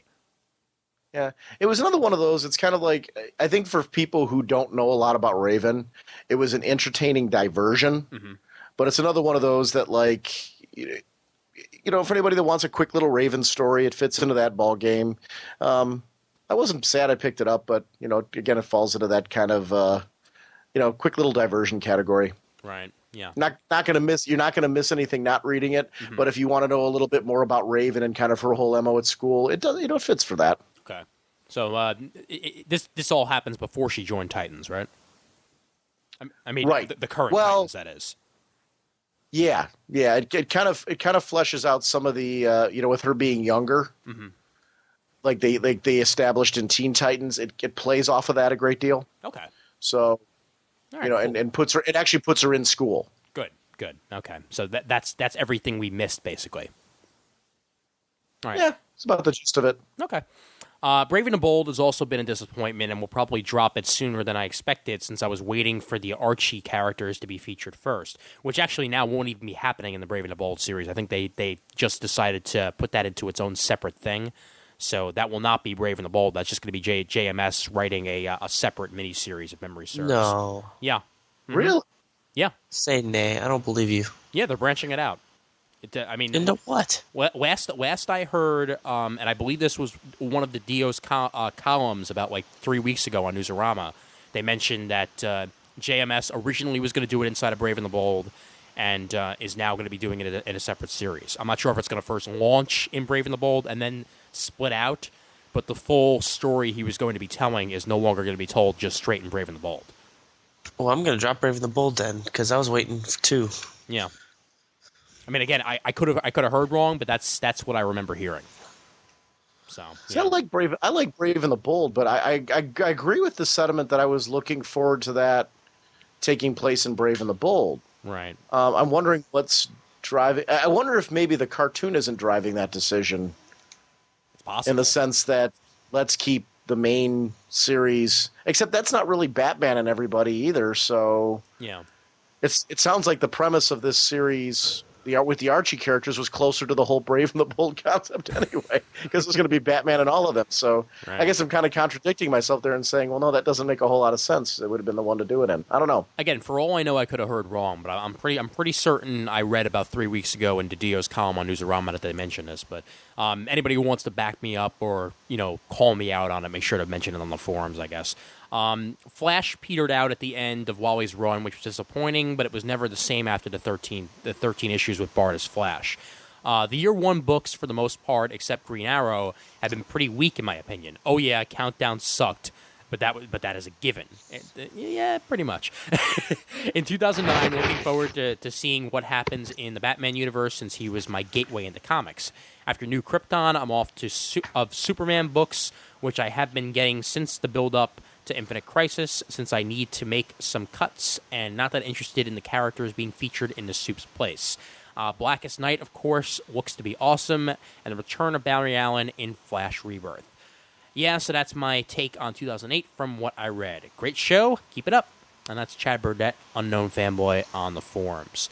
And yeah, I am certainly looking forward to Flash Rebirth. That much I will certainly agree with. And we'll talk more about our 2009 stuff after Brent reads this Matthew Guy comment. All right, Matthew Guy returned from obscurity. I feel incomplete and somewhat empty from DC, mainly because some major storylines are not finished yet. My December monthly shipment, Batman Rest in Peace tie-ins and Final Crisis 6 and 7, so I am out of the loop. Could be really great or really bad. I just don't know where it will end up yet because Grant Morrison has gone batshit crazy for 2 years so far and leaves me wondering, what the hell? Every issue. I'm very thankful for Dini's detective run, that it's understandable from start to finish. Action Comics is hitting a home run with Johns at the lineup with every issue, but with the final part of 873 not read yet, I'm still waiting to see how the 11-part arc wraps up. JSA's long run by Johns & Company is ending on a very high note with hope from Alex Ross's Thy Kingdom Come arc. Major props to the artist over the long run. Supergirl is worth reading again. Robinson is great with and Busiek bored me to tears for the majority of his run on the title, and the same with Trinity, but I confess Bagley's DC art is very, very appealing to the back half of the titles. In the back half of the titles, art is okay, but nothing to write home about. Wonder Woman with Gail Simone is getting better every arc she writes, and I'm enjoying Secret Six. As for The Flash, not even Mark Waid's Golden Return could save it, and it was more like a lightning bolt of smelly crap that stinks up the DCU to high heavens. Wow. Jeff Johns, we need you fast with Flash Rebirth and High Hopes on Green Lantern Blackest Night and Superman Secret Origins miniseries. The only really bright spots non-Johns writing or Bagley art related is Vertigo's Fables, Jack of Fables, and House of Mystery, done by the same team that doesn't miss a beat. So to be blunt, until Final Crisis 7 and the various minis wrap up, I have to say, you leave me hanging DC with a big fat incomplete for J.G. Jones, tisk tisk of the highest order. I hope that Watchmen movie with the WB Fox mess settled, that 3609 will be another bright spot in the movie department like Dark Knight was last year. Wow, some heavy comments there by Matthew. I guess he's not exactly happy with the way most titles went in 2008, unless your name is Jeff Johns. Now, well, The Flash in particular seems to be one that obviously The Flash, at least in my opinion, the reason why The Flash kind of petered out at the end is because it was very clear that they're heading in a completely different direction with the character. Oh yeah. Mm-hmm. You know, so I think they were just really like, let's play out Wally's series just until we get get them into Final Crisis, and then move on from there to Flash Rebirth, which I'm thinking is going to satisfy, just from everything I'm reading now, not just Barry fans, but I think Wally fans are going to be real happy with that too. I agree. Because it seems like there's some solicitations for classic Flash trades, and I don't want to say anything about it at the moment, but it features Flash characters that seem to show that there's going to be a lot of talk about the whole Flash concept and universe, which the Wade's run at its best, if you want to go all the way back to that, was cool because it featured homage and appearances by every type of Flash character, and he made that work. So kind of like what we're all enjoying, I think, about Green Lantern right now. So if Johns can bring Flash to those roots again and bring back that kind of atmosphere, which he's shown he can do with the villains in Rogue's Revenge, we might have a compelling Flash title this year. Well, and what was good about the end of that Flash run was that I was sort of afraid at first that run was going to end with Wally West's powers no longer being in the mix. And it looked like, during that final couple of issues that was exactly where they were turning, until the last issue came out and, said bye-bye to that, and he got his powers back, and the kids are still around, everything's all okay. It ended on a happy ending as opposed to a sad note. He's just, currently taking some time off, and that's perfectly fine with me. I thought the last issue sort of redeemed things.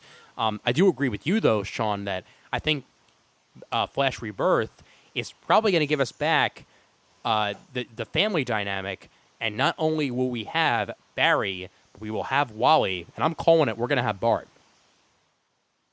I agree.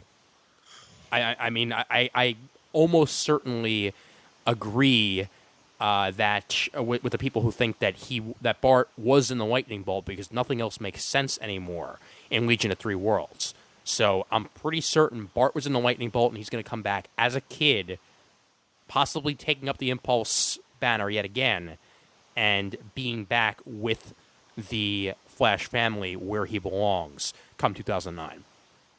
Or Kid Flash, at least. Or Kid Flash, right? Either one. Just the fact that he'll be back as a teenager and basically leave off where he was in Jeff Johns' Teen Titans. That would make me very, very happy. And other things I'm looking forward to in 2009 that I'll mention real quick here. Blackest Night, obviously, because, well, hell, it's going to be amazing. I'm looking forward to, and I don't know if I'm exactly looking forward to this as I am interested as to where it'll go, but the whole Superman exile in space thing, whether or not they're going to have him actually just traveling from world to world, or whether he's going to settle on a new planet, I'm curious to see where that's going to go.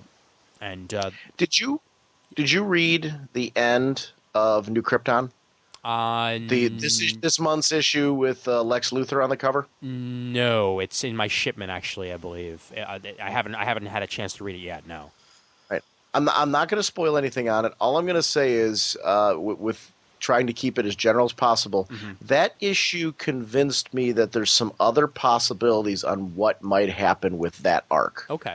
Which has me even more interested in it, because before I was worried about it. Now I'm kind of thinking there's some other possibilities, and I'll leave it at that. And I think maybe some people that read it might be saying, "Oh no, I kind of am seeing some other things too because of it." That opened up. Something happened in there that I didn't expect, and it opened up a very different possibility on what that might actually look like. So we'll see. I mean, I'm just going to leave it at that because I don't want to ruin that for anybody, but.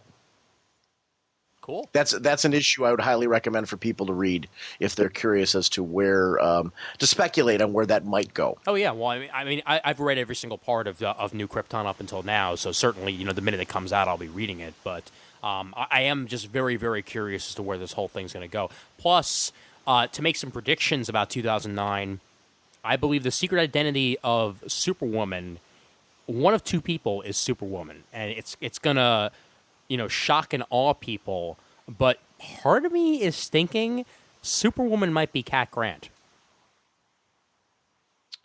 Read the last part of New Krypton. It doesn't tell who she is, but you're going to start wondering all kinds of things. Okay, because I'm not, like I said, I'm not saying it to spoil it. I'm just going to leave it at that. Okay, that there's huge things that happen in that last part of New Krypton, and I'm really staying general because, not to be annoying, because you want to see it on the page. Right. Okay. All right. Well, my other option was that it was going to be Linda Lee, but again, I doubt it will be, but who knows?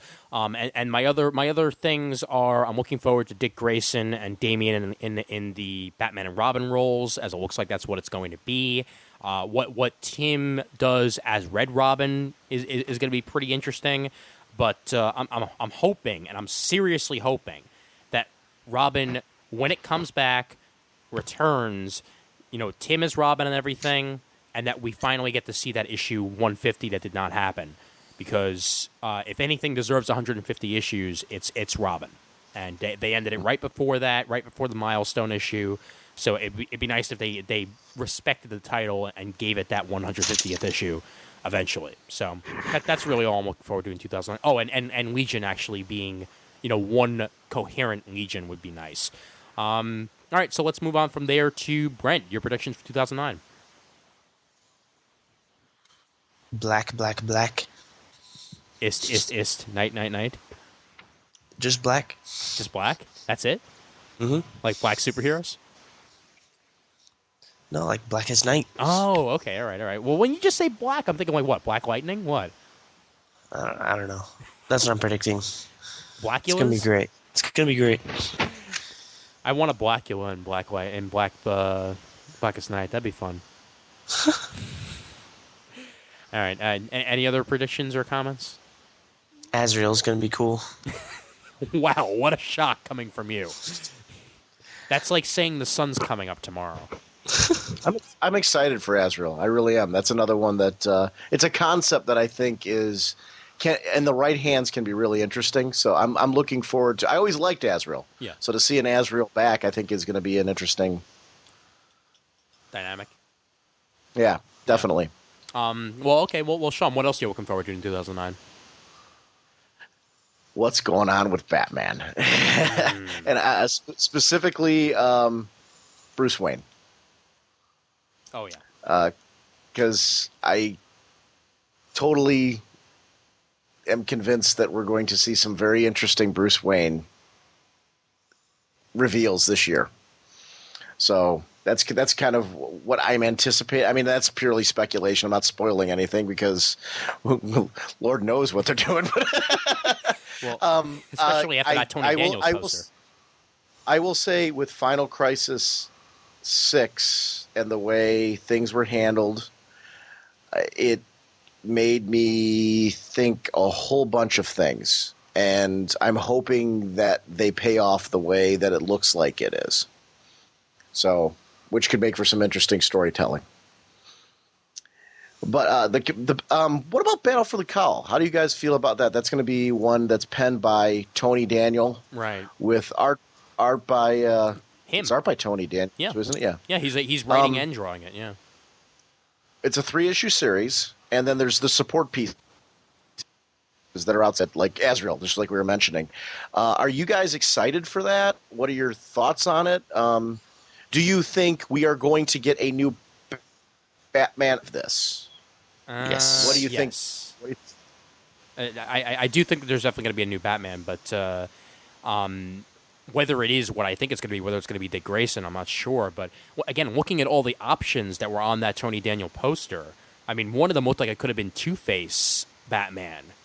With the whole like one color and the other color, the other one with Damian being held by what looked like it was Bruce, and yet he had Hush's bandages, so that could have been Hush for all we know. I mean, they could. Well, did you read the Hush arc? Yes, I did. Okay, so it is Hush. It is Hush. Okay, that's what I thought. Okay, all right. So wait. If I'm remembering correctly, he now has Bruce's face. Yes. That's what I thought. Okay. He's like in a John Woo movie. Yeah, he's actually John Travolta. Little do we know, Face Off. I mean, am I the only one who remembers that movie? That's why I said John Woo. That was a John Woo movie. All right. Just making sure. Nick Cage, John Travolta, hell yeah. Yeah, I'm very curious as to what's going to be happening, and plus, I want to know if Tony Daniel can write, because we've never really seen his writing before. So he has written some stuff, not for DC obviously, but He has written some stuff before.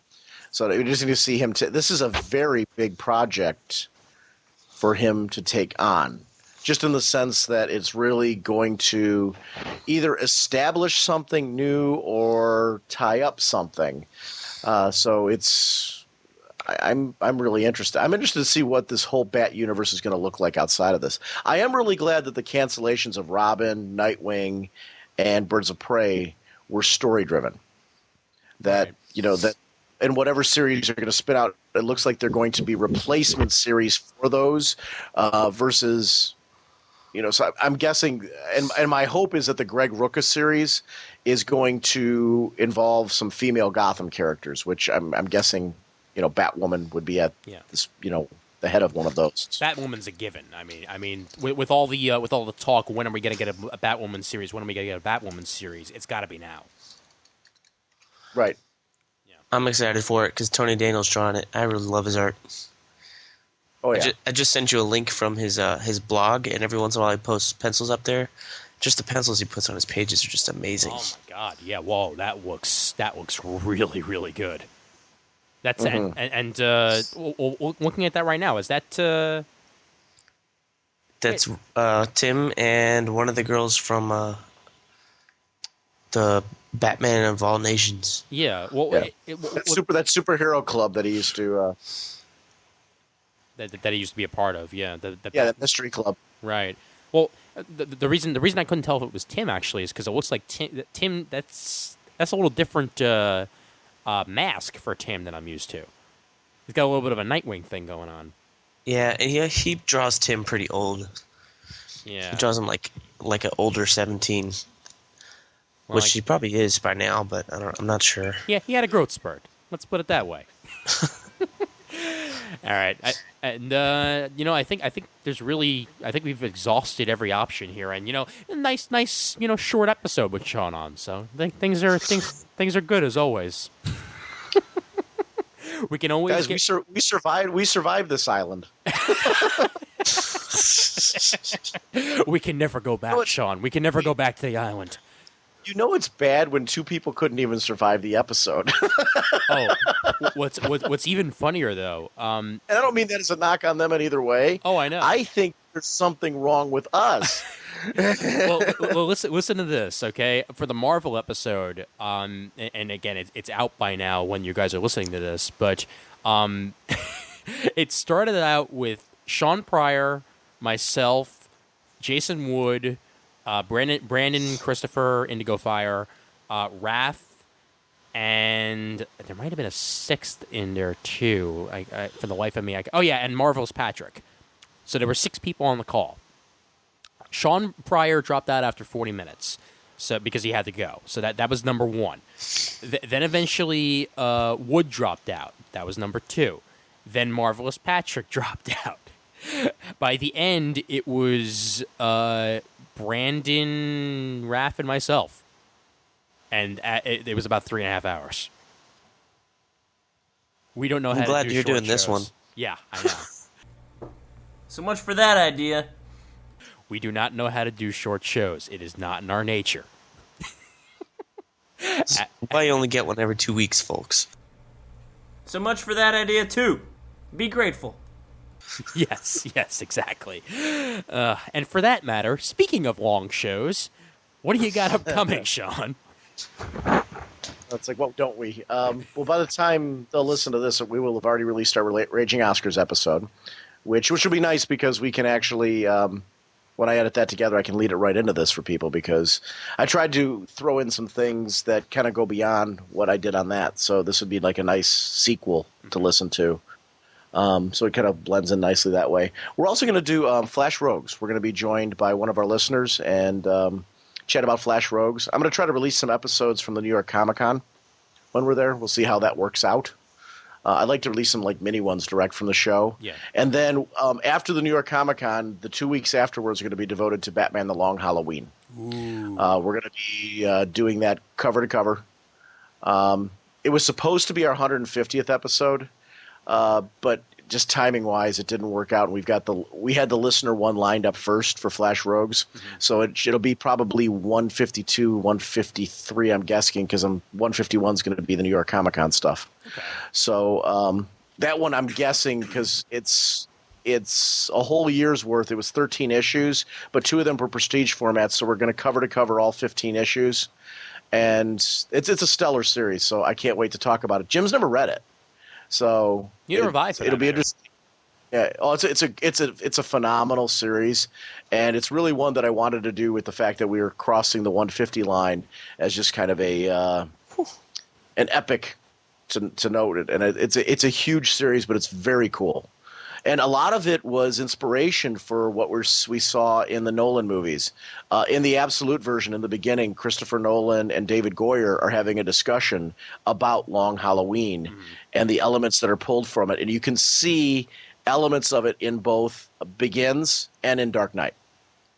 Well, in fact, going back to one of the things that I talked about earlier on in this episode, that packaged-in mini trade they included with Batman Begins included the first issue of Long Halloween. Sure. So yeah, no, definitely. And in fact, I have Long Halloween sitting on my shelf. It just hasn't been read. So I guess you finally convinced me to read it. You know what? Once you start, you will not be able to put it down. It is really, literally that good. Good. And if you like it, and this is for any of your listeners out there, if you've read Long Halloween, if you liked it, and you never picked up Dark Victory, it is a direct sequel to Long Halloween, same universe. And this is all it's supposed to be kind of a sequel of sorts to Frank Miller's Year One. Oh, cool. Awesome. So so I guess anybody who really enjoyed that, you got something to pick up on. So yeah, that's going to cover us for at least a good month. Well, and it's actually almost fitting that your 150th, episode celebration starts on 153 because. Well, that fits our vibe. Yeah. Yes, exactly. Well, 150 you have Flash Rogues with Jeff Johns, so that's going to be that in itself will be a big episode. Definitely, yeah, and looking forward to hanging out with you at New York Comic Con and hopefully getting a recording or two with you guys. Oh, definitely, yeah, pop over because I mean, we definitely we're going to be recording the whole weekend. Yeah. So we were hoping that our podcasting friends and obviously, you got to pop over. So yeah, I'll sort of be sitting next to you, so it's going to be hard not to. So. Are we next to each other? I didn't even see. I'm pretty certain it is because I think Joe pretty much figured it out by now that we like to have our tables at least next. Oh yeah, it's always each other. So yeah, so that should work out pretty well. And speaking of New York Comic Con, that is a mouthful. Holy crap! And us at the podcast arena. All right. And Brent, you got anything upcoming? No. You said all your upcoming things last episode, so I guess people could just listen to that again if they want to see what's upcoming on BK's Bulletin and all that crap, right? Mm-hmm. Awesome. And you can find Sean and Raging Bullets over at ragingbullets.com and email at ragingbullets@gmail.com, correct? Very cool. Thank you. All right, no problem, man, and good to have you on as always, buddy. Oh yeah, that's it's a typical light one, like always. Some things never change. Some things never change. No, they certainly don't. This might be one of our more epic ones. Well, I'm looking at the recorder right now, and it says 4 hours and 8 minutes. So I might split it up, or I might just put it all out without even bothering to edit it, maybe. Except for a little couple things here and there. Well, the email address for Comic Timing is comictiming@gmail.com. Don't forget to check out the forums over at comicforums.com. Graciously hosted by Comic Geek Speak guys over at comicgeekspeak.com. We're proud members of the Comics Podcast Network over at comicspodcast.com. We're also members of the League of Comic Book Podcasts over at comicbooknoise.com/league. Please vote for us on Podcast Alley. Don't dig us on dig.com because it no longer exists. And please send us your iTunes reviews on iTunes. That would be graciously appreciated. So once more for Sean and for the sneaky Mr. Casina, let us be reminding everybody out there that there's always time for comics. Now stop listening to us already. It's been 4 hours.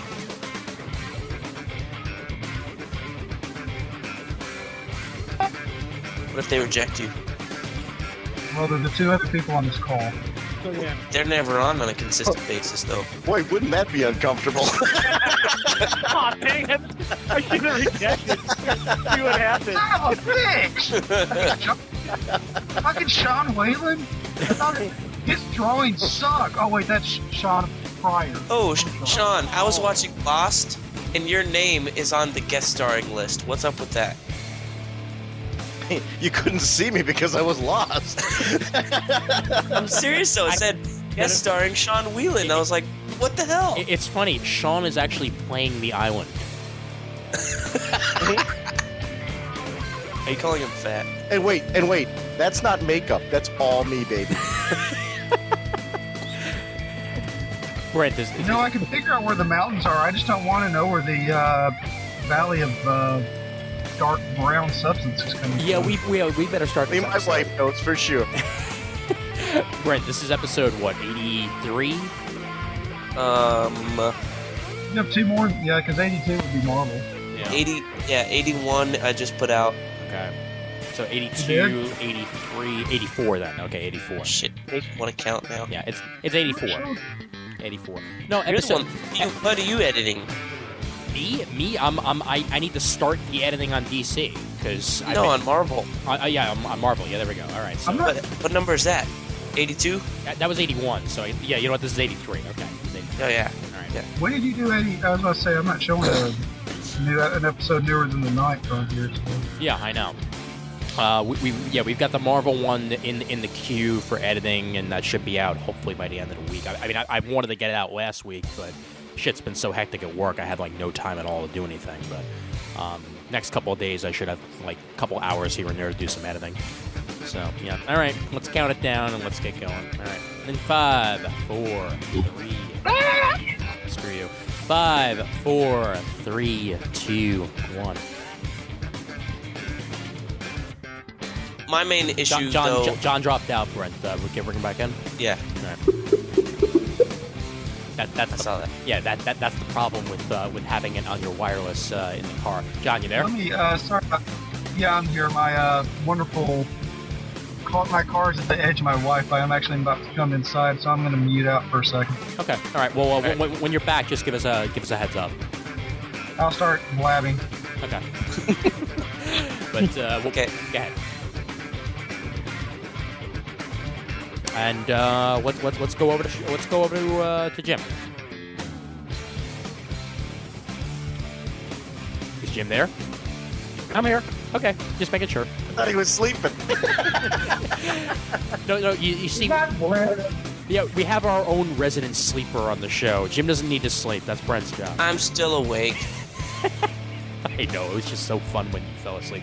All right, Jim, you're up. What was the question again? Knew it. Favorite sandwich. Yes, favorite DC sandwich. Favorite writer-artist team of 2008.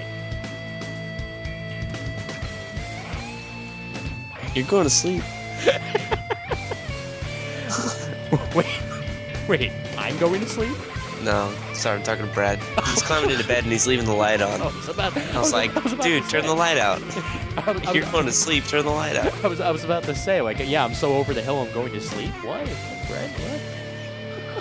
If so, I should be down by geriatric.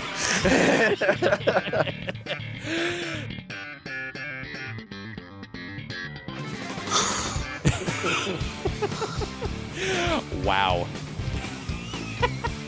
God. Holy crap, man. And I'm running on 3 hours sleep. I'm surprised the recorder didn't die. Yeah, I told my wife, this be a couple hours. I'll get to bed at a decent hour. yeah, right. I actually do got to bail out on you guys because I've got a meeting tomorrow morning. That's That, fine, man. I gotta wake up in 6 hours, so. Yeah. All right. I gotta wake up in 4. So. All right, Sean. Well, thanks for sticking with us, man. No. Honestly, it's always a pleasure to talk with you guys. This is a lot of fun. I was looking very forward to this, so I'm not surprised at all that we got on so many tangents. And good guess. I liked John was a really good guess. So Oh yeah, that no, was a lot of fun. John's great. He's got a personality to die for. Yeah, it was a nice fun dynamic. So Oh, dude, no question. All right, Sean. Get some rest, man, and I'll see you in a few weeks. all right, sounds good, pal. All right, take care. All right, bye. All right, night, Brent. Night.